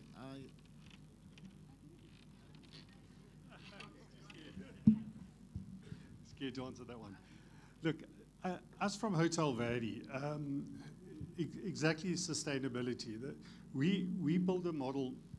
Where's the speaker? We build a model that's based on a circular hotels dead center, and then as we go out further in diameter out of the building, from the building to a maximum of 50 kilometers, we will procure within that range, and it's purely from a carbon footprint.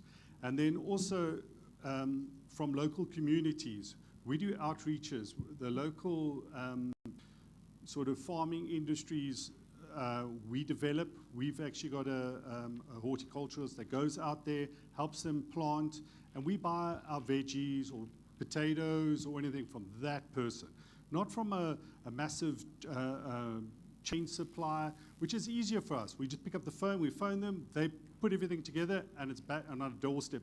And it might be cheaper, but from us as Hotel Verdi, we'd rather be sustainable for that community there, that the local actually benefits. You know, if we buy eggs, free-range eggs from that person, we pay a slight premium than buying the big rack, but that person is benefiting. And again, the people in that community benefit as well. It just keeps growing the further you go. So to answer your question, people need to,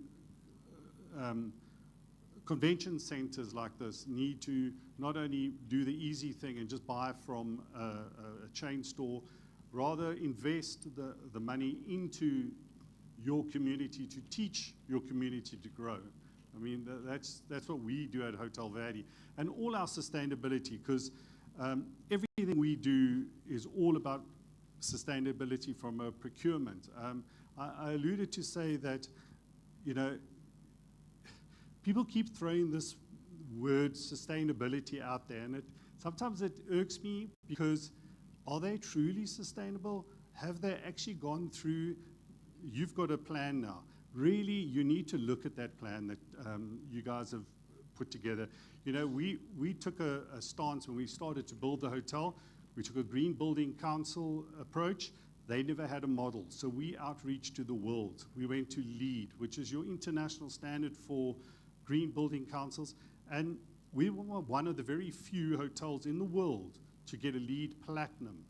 And then the owner said, that's amazing. Let's do one step further. Let's do operations. We were the first hotel, not in Africa, in the world, to get a double LEED Platinum. So we've got for operations, LEED Platinum, and for construction.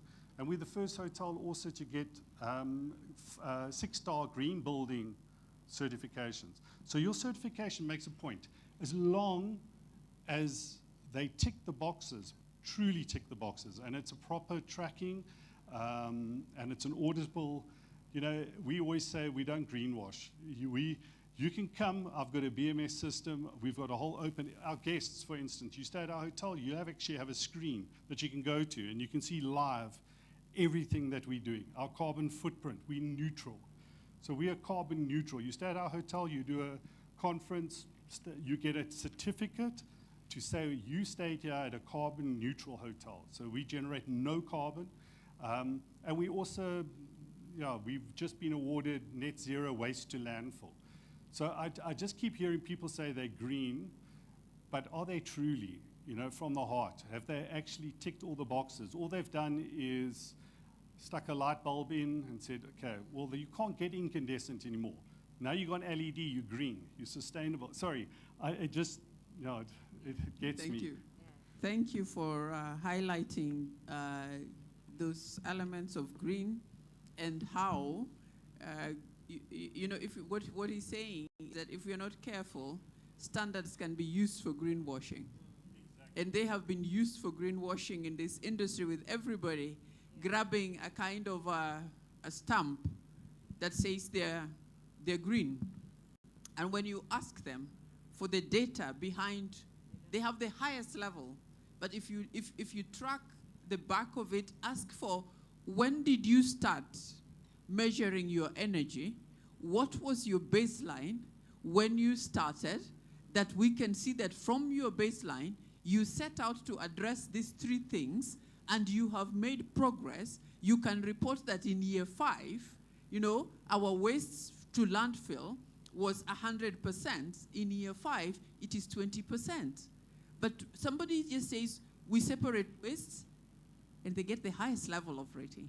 So we can use standards for greenwashing if we do not know what to look for in the background, and if we are not anchored on a credible framework that is backed by data and evidence, measurable reports, not just statements, good statements of intent, but you can go ahead.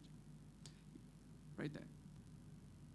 Wow, that was a true challenge taken, and I think the hotel VAD, we definitely as a country, not even as an authority, mark with your hotel.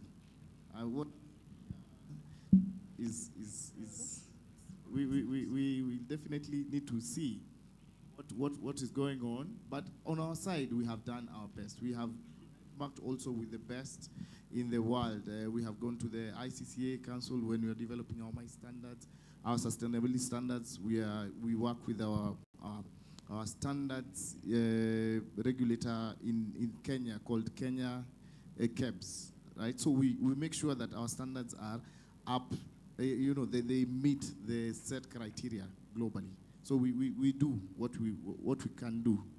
Yes. Shall I move on? Yeah, there was a question about maybe marketing. Marketing sustainability, yes, from Dr. Munyiri. Not only that, yeah, marketing sustainability, also how we can incorporate the tour operators and then the local community questions. I think they are very important to answer them. First of all, the tour operators, we hear you, but we've really tried. What I encourage tour operators and other people to come is to come through associations. It will be very easy for us as a regulator to deal with you through associations. We've had the gist about being in associations, so that when we are convening these meetings, we can be able to reach out to your representatives and they can represent your agendas, which they are going to report back to you. For the counties, you know, there's the counties that have been developed. We have county governments, we have PPPs that the government has really encouraged. There's the directive that we need to encourage private-public partnerships, because MICE products really require investors. And we had a very good conversation in the morning about public-private partnerships. So we can only encourage that as government, so that we can encourage people to invest in the counties, and those products can be checked regularly so that they can meet the required standards. I can't remember Dr. Munyiri's question very well, but destination marketing and how we market sustainability, because we have, you know, but how we are positioning it, the things that we are doing, but we are not necessarily communicating. Yes. Yes. And now I remember. Yes, we need to really market together. That is a gray area that we maybe will reach out to Dr. Munyiri, because we haven't been shouting enough, especially with all these good ideas and good products that we have as a country. I agree. But maybe we have the destination marketer maybe to respond on that. I don't know. But that's a very important point, that there are some things we're already doing, but we are not necessarily packaging them in our marketing, isn't it? Okay.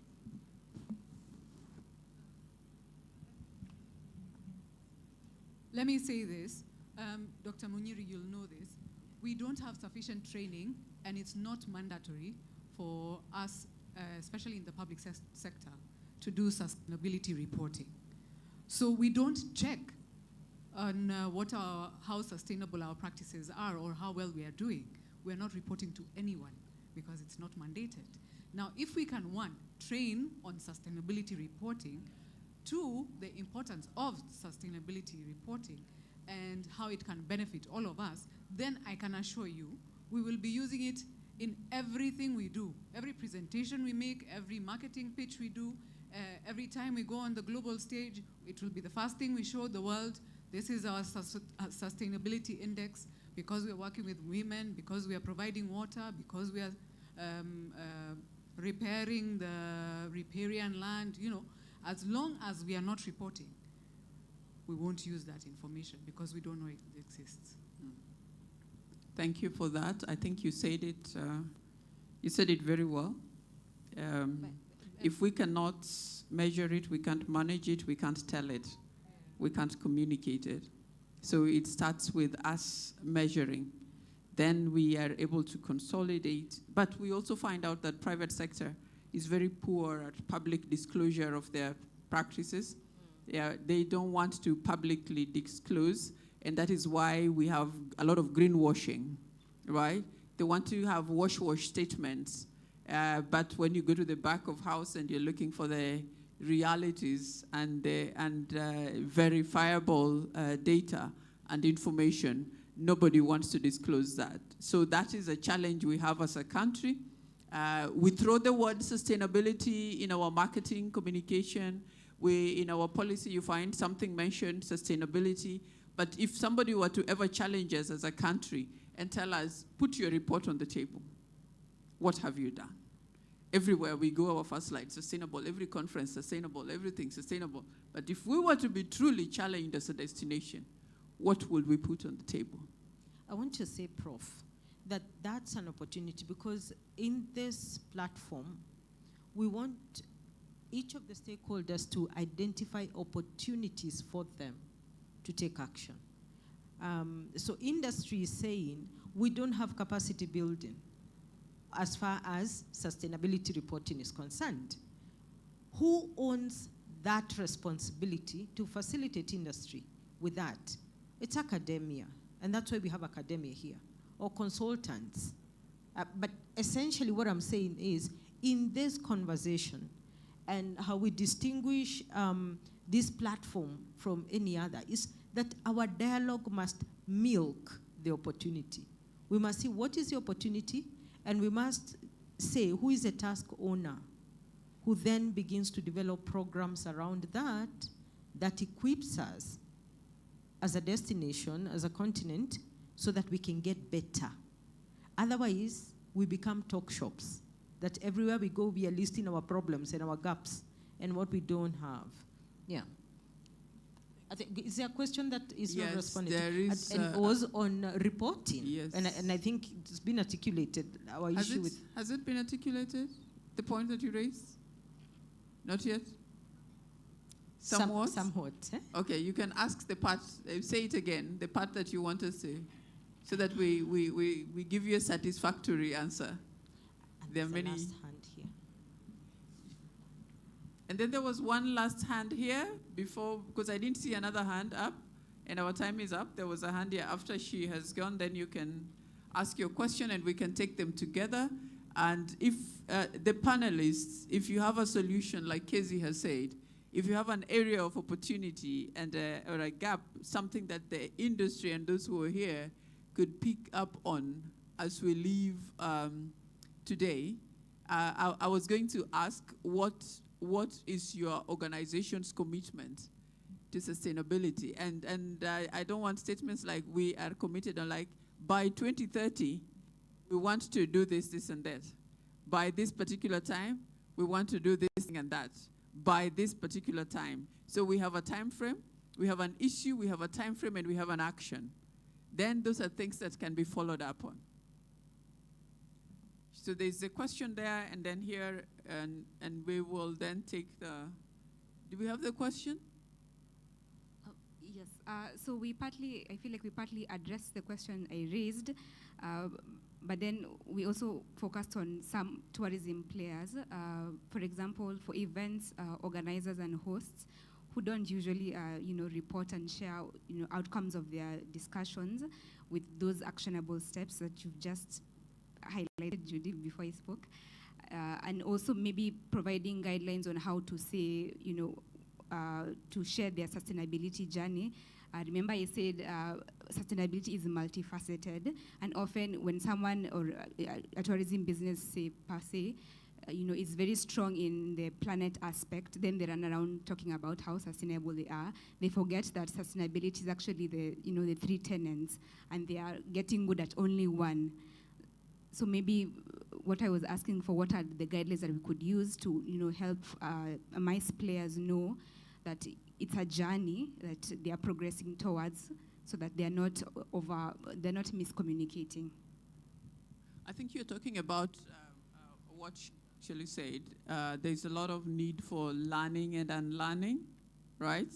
Even the whole idea of why MICE takes place in certain places and not others, we just need to unlearn traditions, because traditions tell us this is where it's supposed to happen, and this is, and like I said at the beginning, Kezia, and this is a challenge to the MICE industry, whereas the rest of tourism has moved a bit forward in awareness, in knowledge, and now into practice.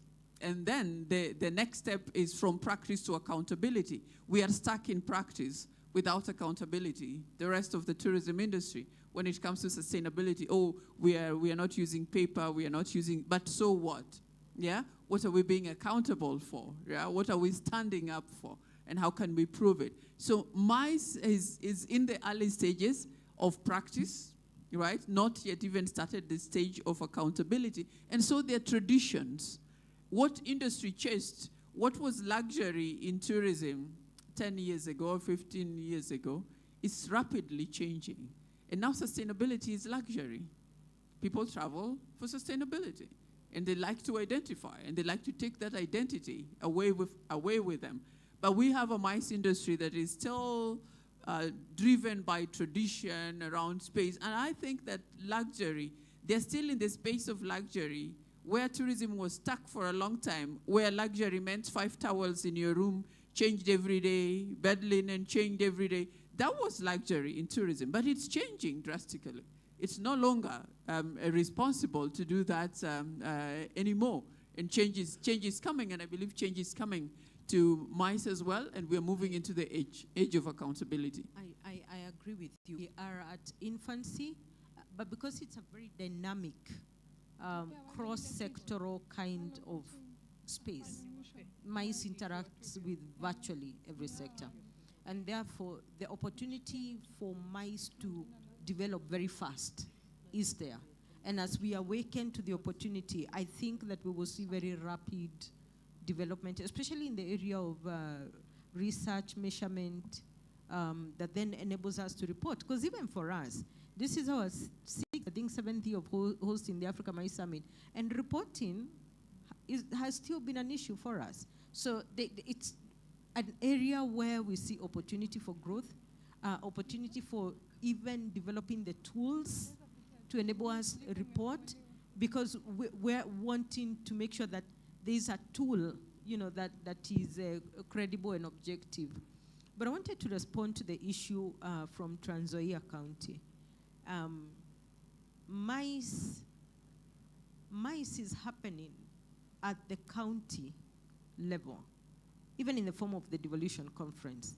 And if you look at the economic impact, for example, of devolution in Homa Bay County, my apologies to all the non-Kenyans in the room, but this is an example of a national event of a large scale happening within peri-urban areas, and looking at the net impact of that event and the ecosystem around them, because I took time to actually study what happened in that county pre and post that conference in terms of the hotel facilities, transport, and whereas those numbers are not documented, a casual glance, a quick look, hearing feedback, you can see that there is massive impact at that level.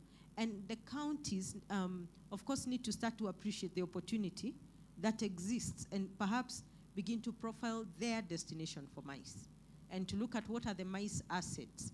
One of the things that I'm really proud of KICC for doing is the MICE Mashinani. that program that allows you go to the counties in the mashinani and to start to unpack this big animal called mice, and to start to profile the destination for what are the pipelines that can be built in there. So mice is, it's not that it happens in the capital centers, in the capital center or in the cities. It is happening down there, or has potential to happen at a larger scale, but it needs to be unpacked. We hosted just in December, and I think we do have representation here from Kilifi County, hosted the Kilifi County International Investment Conference at the end of last year. We've taken time to look at the numbers, the investment flows post that conference, and I can tell you we have credible evidence that mice actually does catalyze trade and investment in a region. It doesn't matter whether the investment is going to agriculture or is going to mining or tourism, it actually does facilitate. And I'm just glad that your Directorate of Tourism is present to have this conversation. Yeah. Thank you. Shall we take your burning question from here? Then we will. Good evening. Good evening. Actually, it's not a question, it's just a contribution to what has already been discussed, and also to address the one question from the Trans Nzoia County. So my name is Lynette Kabonde, the representative of Ecotourism Kenya. And one of the things that Ecotourism Kenya does to support now the tourism sector, we are focused mainly on responsible tourism practices. And we have a certification scheme that is called Eco-Rating Certification. So through this certification, we have criteria that we do to support this. And one of the criteria is on the community inclusion. So we advocate for accommodation facility, both within the natural and protected area and also the urban area, on how best they can be able to support the community. And also as an organization, some of the things that we do through our forum, and also through maybe the expos that KTB normally has, we have that linkages where we support, we bring in communities, we support them by paying for their tickets that is to the venue, and then we allow them to also access, because one of the major things that we have noticed with the community is matters capacity building and empowerment. So once the community are empowered, they can be able now to give a meaningful contribution to the tourism sector. So through that, we also have the extension through exhibitions, and I think that is also very important for them also to know what kind of initiative our communities are doing in order for them to see how best can we be able to support them. Is it through exhibition? Is it through linkages? That is one-on-one B2B between now the community and also now the guests who are coming in. So those are some of the things that we actually do. And then matters of environment, we also have like waste management initiatives that we also look at in terms of the facility. And then through that, the report is being given to the committee for them to go through it so that they can be able to be submitted with their report, and also they can be able to be given their certification.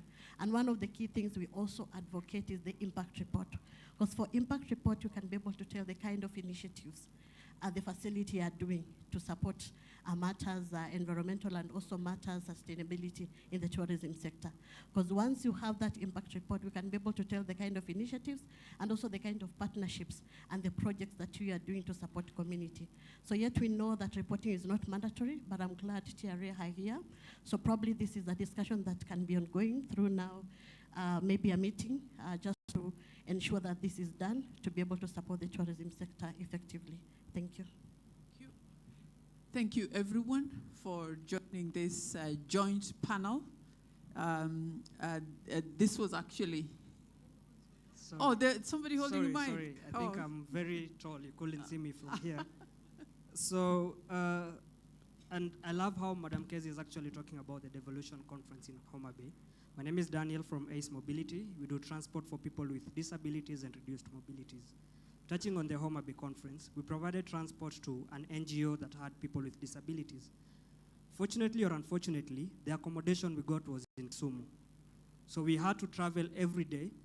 We had to travel from Kisumu to Homa Bay and back in the evening, just so that that particular individual could get an accommodation. Was that a good thing or was that a bad thing? I really don't know. So my next question then is to the stakeholders in the room. What are we then doing to make MICE more inclusive yes, you're talking about sustainability, but then we need then also to look more about inclusivity and people with disabilities, because we'll then spend a lot of time then trying to build sustainability, but then we leave people behind. And the larger population right now is getting older. We are looking at even within Europe and the West, where even the people who are able to spend at some of these places and with some of these meetings, they're getting older and they need inclusive frameworks. So what are the stakeholders in the room? What are they doing to make sure that MICE is truly inclusive? What we are doing as ACE Mobility is we've started inclusive transport solutions. We have a van outside. You could just come and see what we're doing to make sure that even wheelchair users are not left behind, and they could then get to attend some of these particular events. Another suggestion I had is even maybe from the tourism board, are we able to create an inclusive and sustainable club where you get people, for example, event organizers, people who provide sound and PA, transport organizers, bring us in and allow us to help you curate a sustainable and more inclusive, MICE system in the country. Thank you. Well, I think just by way of wrapping it up, that's a very important question. Perhaps even to challenge those that are running hotels. We actually hosted together an event that brought together 200 people living with disabilities from across Africa. Everybody in the room had one form of disability or the other. And you can imagine the difficulties, from visually impaired or, hard of hearing or dwarfism, different kinds of challenges.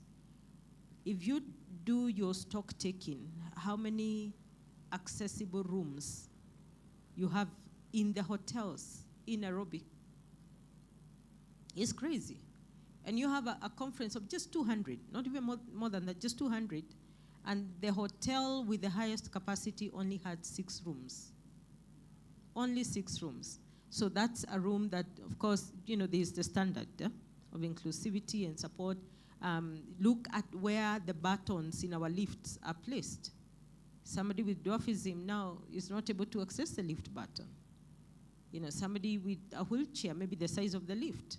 So there's a lot of conversation even around how we develop infrastructure in MICE venues. And I almost feel like throwing it to Hasnain for a minute right there, but I know I'll be ambushing him. But he can take anything. This man can take anything. But just the inventory in our hotel when it comes to inclusivity, people with disability, and the challenges we have as conference organizers when you host meetings and you realize you have corridors where you can't even navigate, with a wheelchair or rooms which, you cannot. So those are some of the infrastructural issues that are not supportive of sustainable conferencing, that are also limiting our ability as a destination to host certain kinds of conferences. And for those who run venues to think through, just so glad that he's got inclusive transport, but then again, how many can he carry? And again, like I said, we're having these conversations, not so that we point fingers, but so that we identify investment opportunities. Look at the structural gaps and then identify opportunities for further investment. Do you want to throw a word around that? Yeah. Thank you, Casey, and thank you for the confidence also. So yes, initially when hotels and facilities were being built, inclusivity, just like green has, green initiatives, is something that has just started coming over the past 10 years. Green was never there before, like I think someone mentioned about the luxury and hospitality before in comparison to today. Even inclusivity is something that has, for any good hotel and a reputable star-rated hotel, all right, who's looking at tapping into the international MICE or the local MICE also, inclusivity is becoming very important, making sure that we are caring about, about the various, and it's not just about the disabled, even in terms of the braille and all those are part and parcel of making sure like rooms have. And then a lot of times, whilst in any particular hotel, like initially when we built Paradise Beach Resort, we had provided for, that was 10 years ago, we had provided for up to 4 rooms. But later on, you realize that 4 rooms might not just be enough in the future. So you want to create more facilities. But then comes in then the other challenge where if you put in more and you give the normal guest that room, he feels like you have tried to cheat me, you know, and they really get and they really get worried that why am I being given this, you know, did they assume? And so what we have tried to do is we have tried to now in our new block that we just did, we just finished another 44 rooms.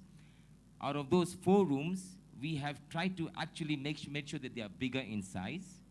They don't feel like they are based on that, they're for the disabled or they're for the disabled. But when we have requests, we are able to convert them quickly to ensure, because at the end of the day, what is required is the spacing and the door sizing that is required. But a lot of times, the normal guest would not want to see all those bars and handles and the way they are. But there's a particular way we have done. Obviously, there's still room for improvement in terms of how we can still do them better. But it is a debate and a question that comes in. And it's looking at how we can be able to provide more and more. But yes, all our new signages in terms of our lighting in the new block has all been included for Braille also together to ensure that people are able to, for those who are not able to see and are able to, we're able to cater for that. But it's still a discussion that is still ongoing in terms of how do we provide best of both for all categories. So this is one of those things that's happening. But it is becoming a very mandatory requirement, making sure that at least, well, we believe at least 10% or at least up to 10% of your inventory needs to accommodate and to make sure that it's bringing the inclusivity. There's another area that I wanted to mention also. There was one of the discussion that I was hearing about the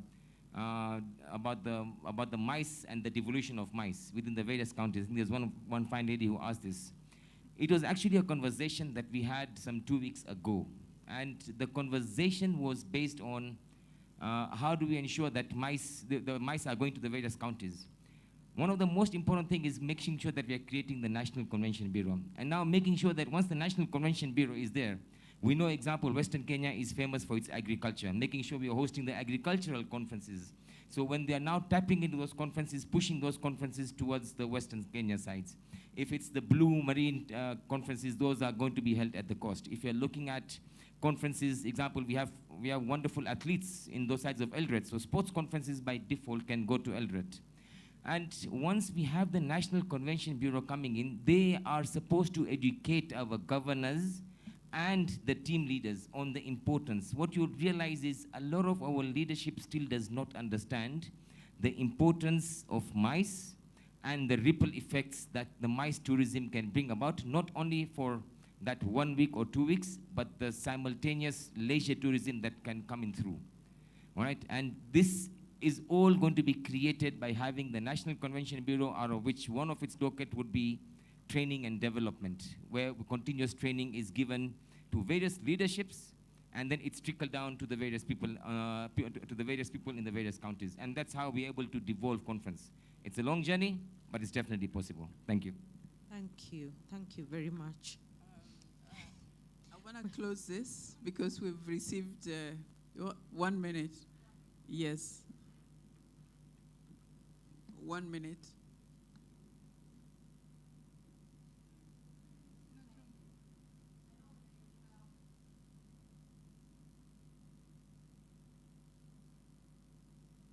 Okay, we are back.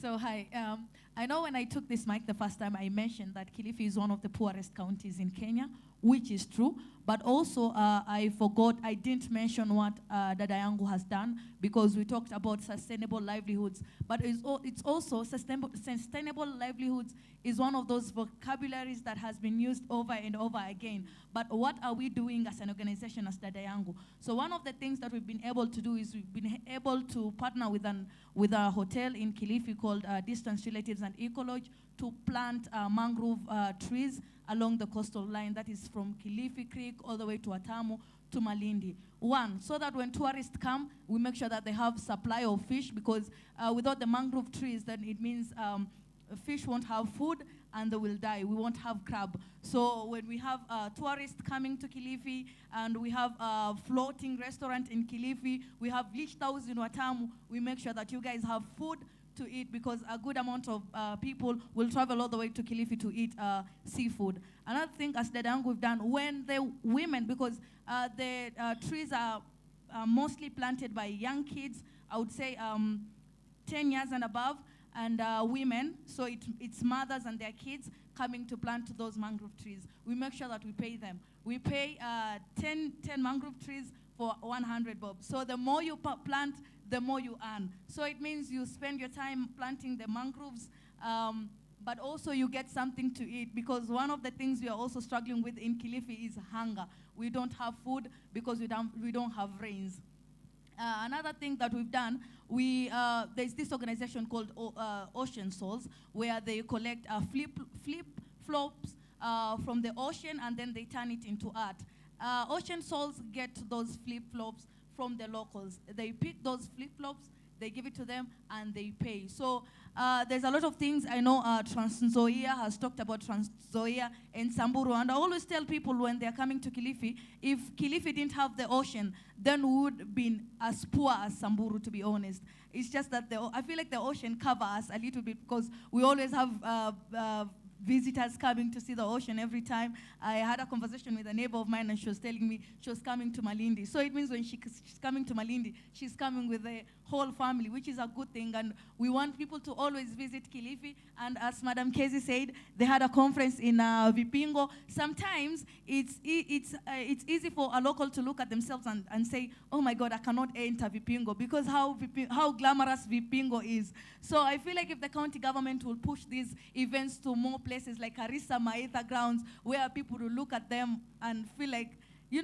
feel like you can access those places because you're a commoner. Sometimes it's easy for you to look at yourself and you ask yourself, do I belong in this place? And also the conferences in Kilifi, they happen, yes, but they're so expensive. Like a delegate is to pay for like 5K. Let's bring it to a close. Yes, so make those conferences cheaper. Make them like a 1,000 bob or less for students to be able to attend. Thank you so much.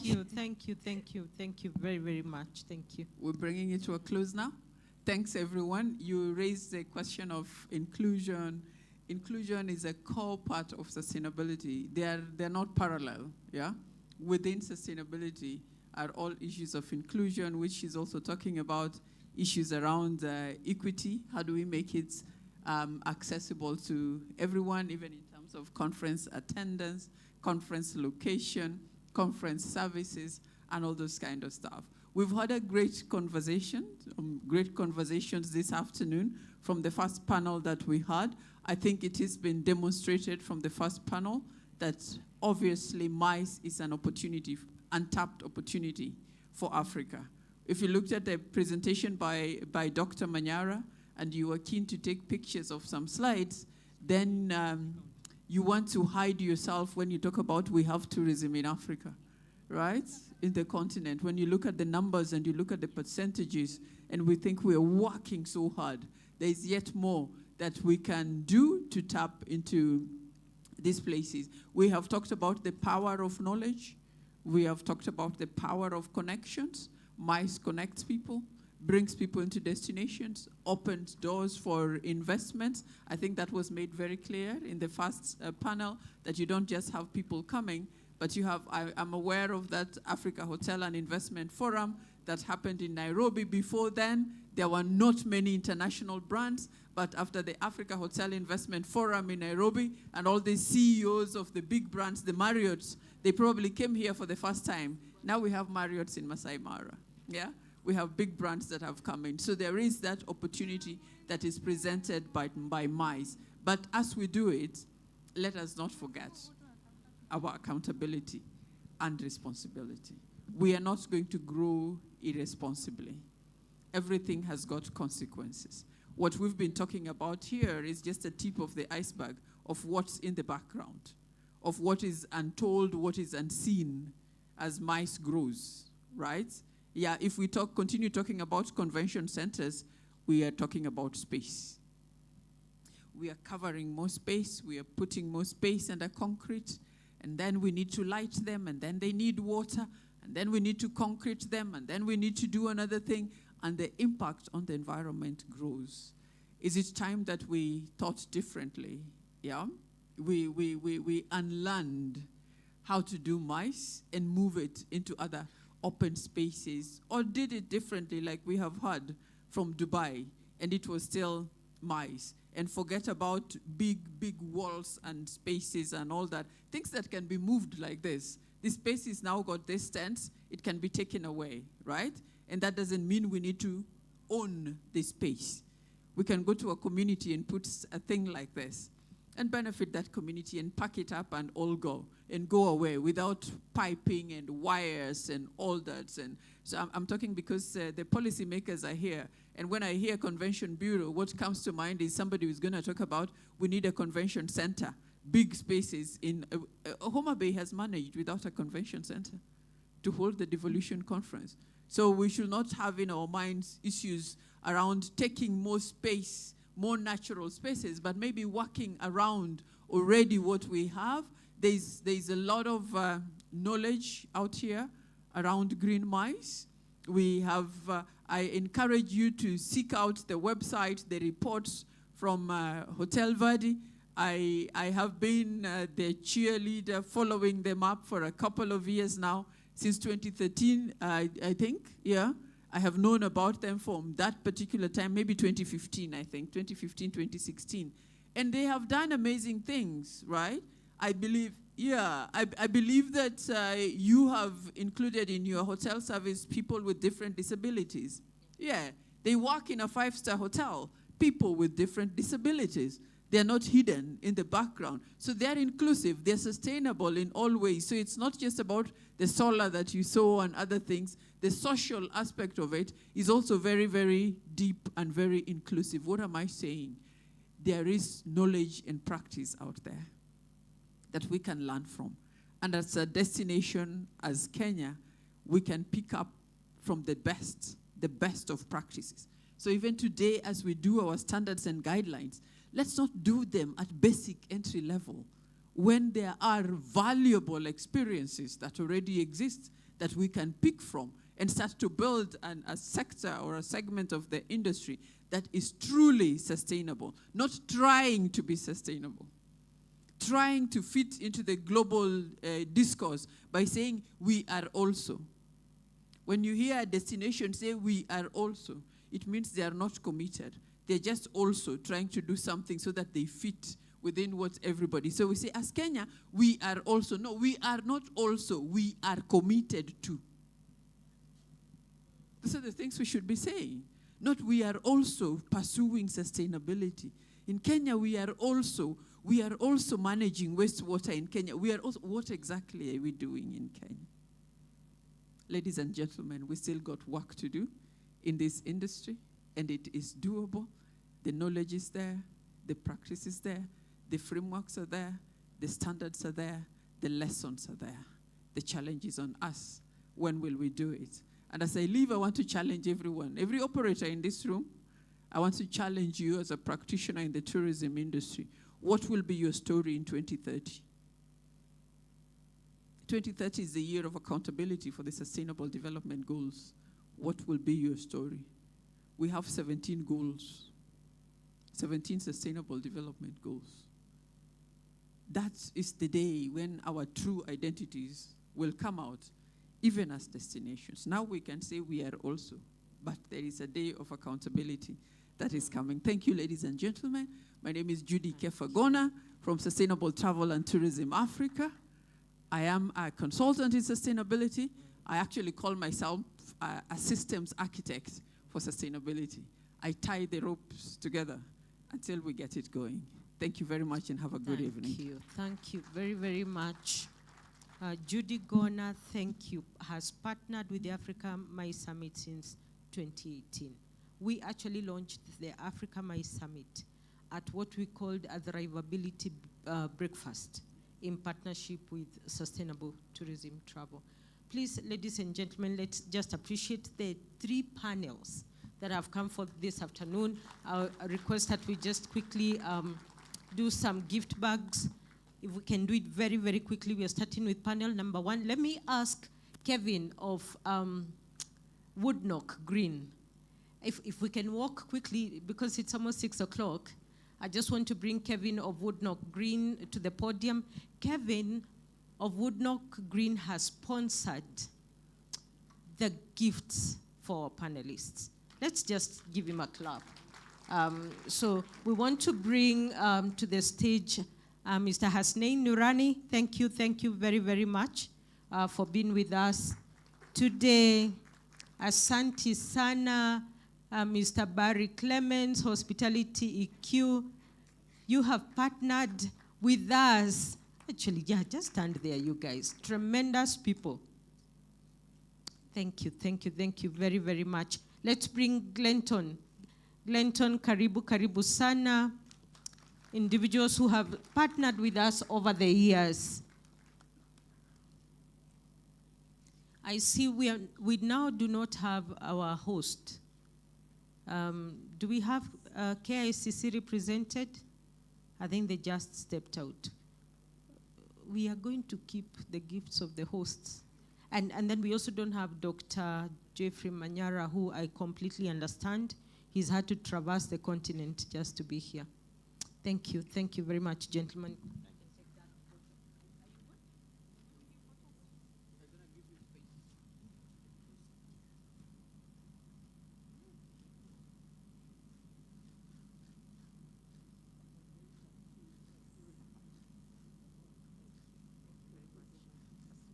Congratulations for a successful first day.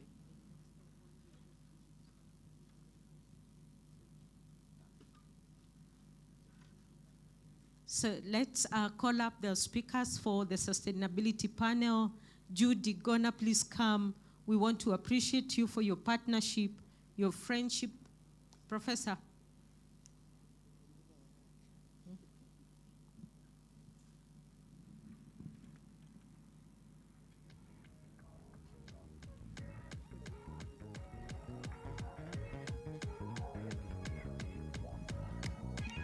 Thank you. The panel on sustainability. Let's go to our regulator. Wait, please wait so that you do. Our regulator, the guys who decide whether we stay on. You can go to the very end, Judy. Thank you very much. First, our regard. TRA, our regulator, was present in the very first Africa Mice Summit in 2018. And they have continued to rally behind the mice industry, and we are very, very grateful. Daktari, please, if you would just come to the stage. We appreciate you. We appreciate the center, the Global Tourism Resilience Center, for the work that you're doing. Thank you very much. Together with Director Dr. Esther Monyere, we really appreciate the work that you're doing. We do have Imran. That's culture. Just come. And then we have Pollock. Just come. Yeah. I wanted her to give it to you. We'll combine the two. Please come.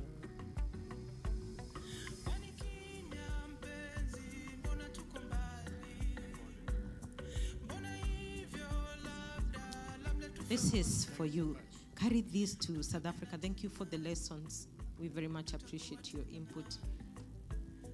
Caroline, National Museums of Kenya. Thank you very much for your support. Thank you very much. Bomas of Kenya, tremendous support that we have received from Bomas of Kenya. Thank you.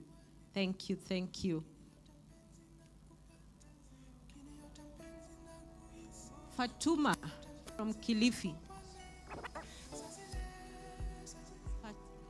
Fatuma, asante sana. We want to appreciate Sawela. Sawela, thank you for the work that you're doing. Amazing people. Thank you.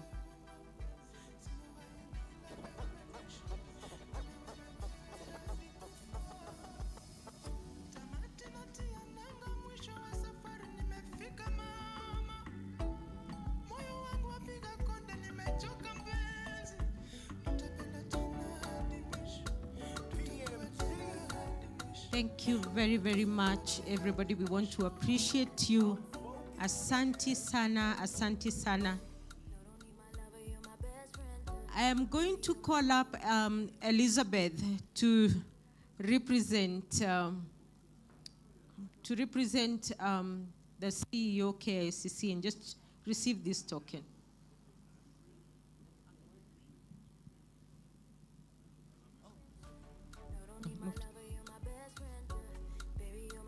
As Elizabeth comes to the front, Elizabeth has labored. Oh, this girl has labored. They have worked very, very hard. And we want to say thank you. Thank you for the hard work. Thank you.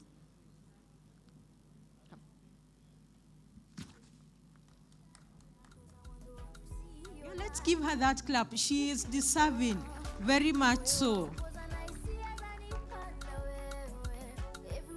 Handing this back to the MC. Professor Judy has called us to make commitments.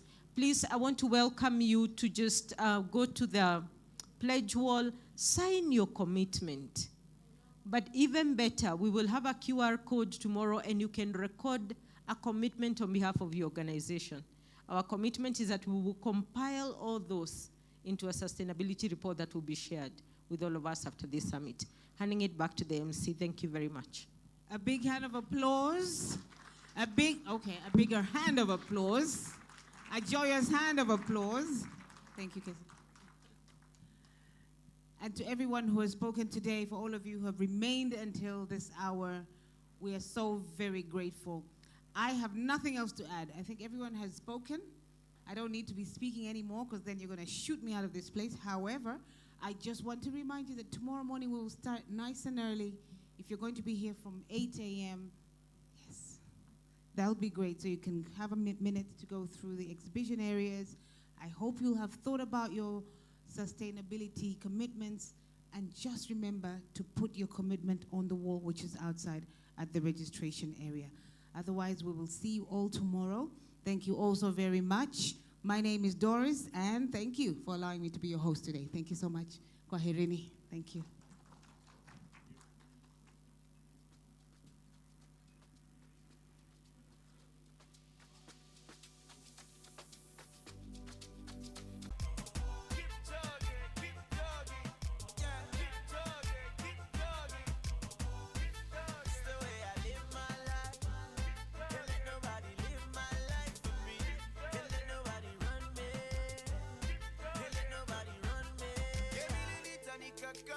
Why you hating? In real life I'm much more calculating. You don't want another woman looking at me. You hate my addictions, you love my dread. The music we making, it touch your soul. Take you to a place you never been before. Africa tonight come here to most banner. I'm Kenyan, so you know I'm a marathon runner.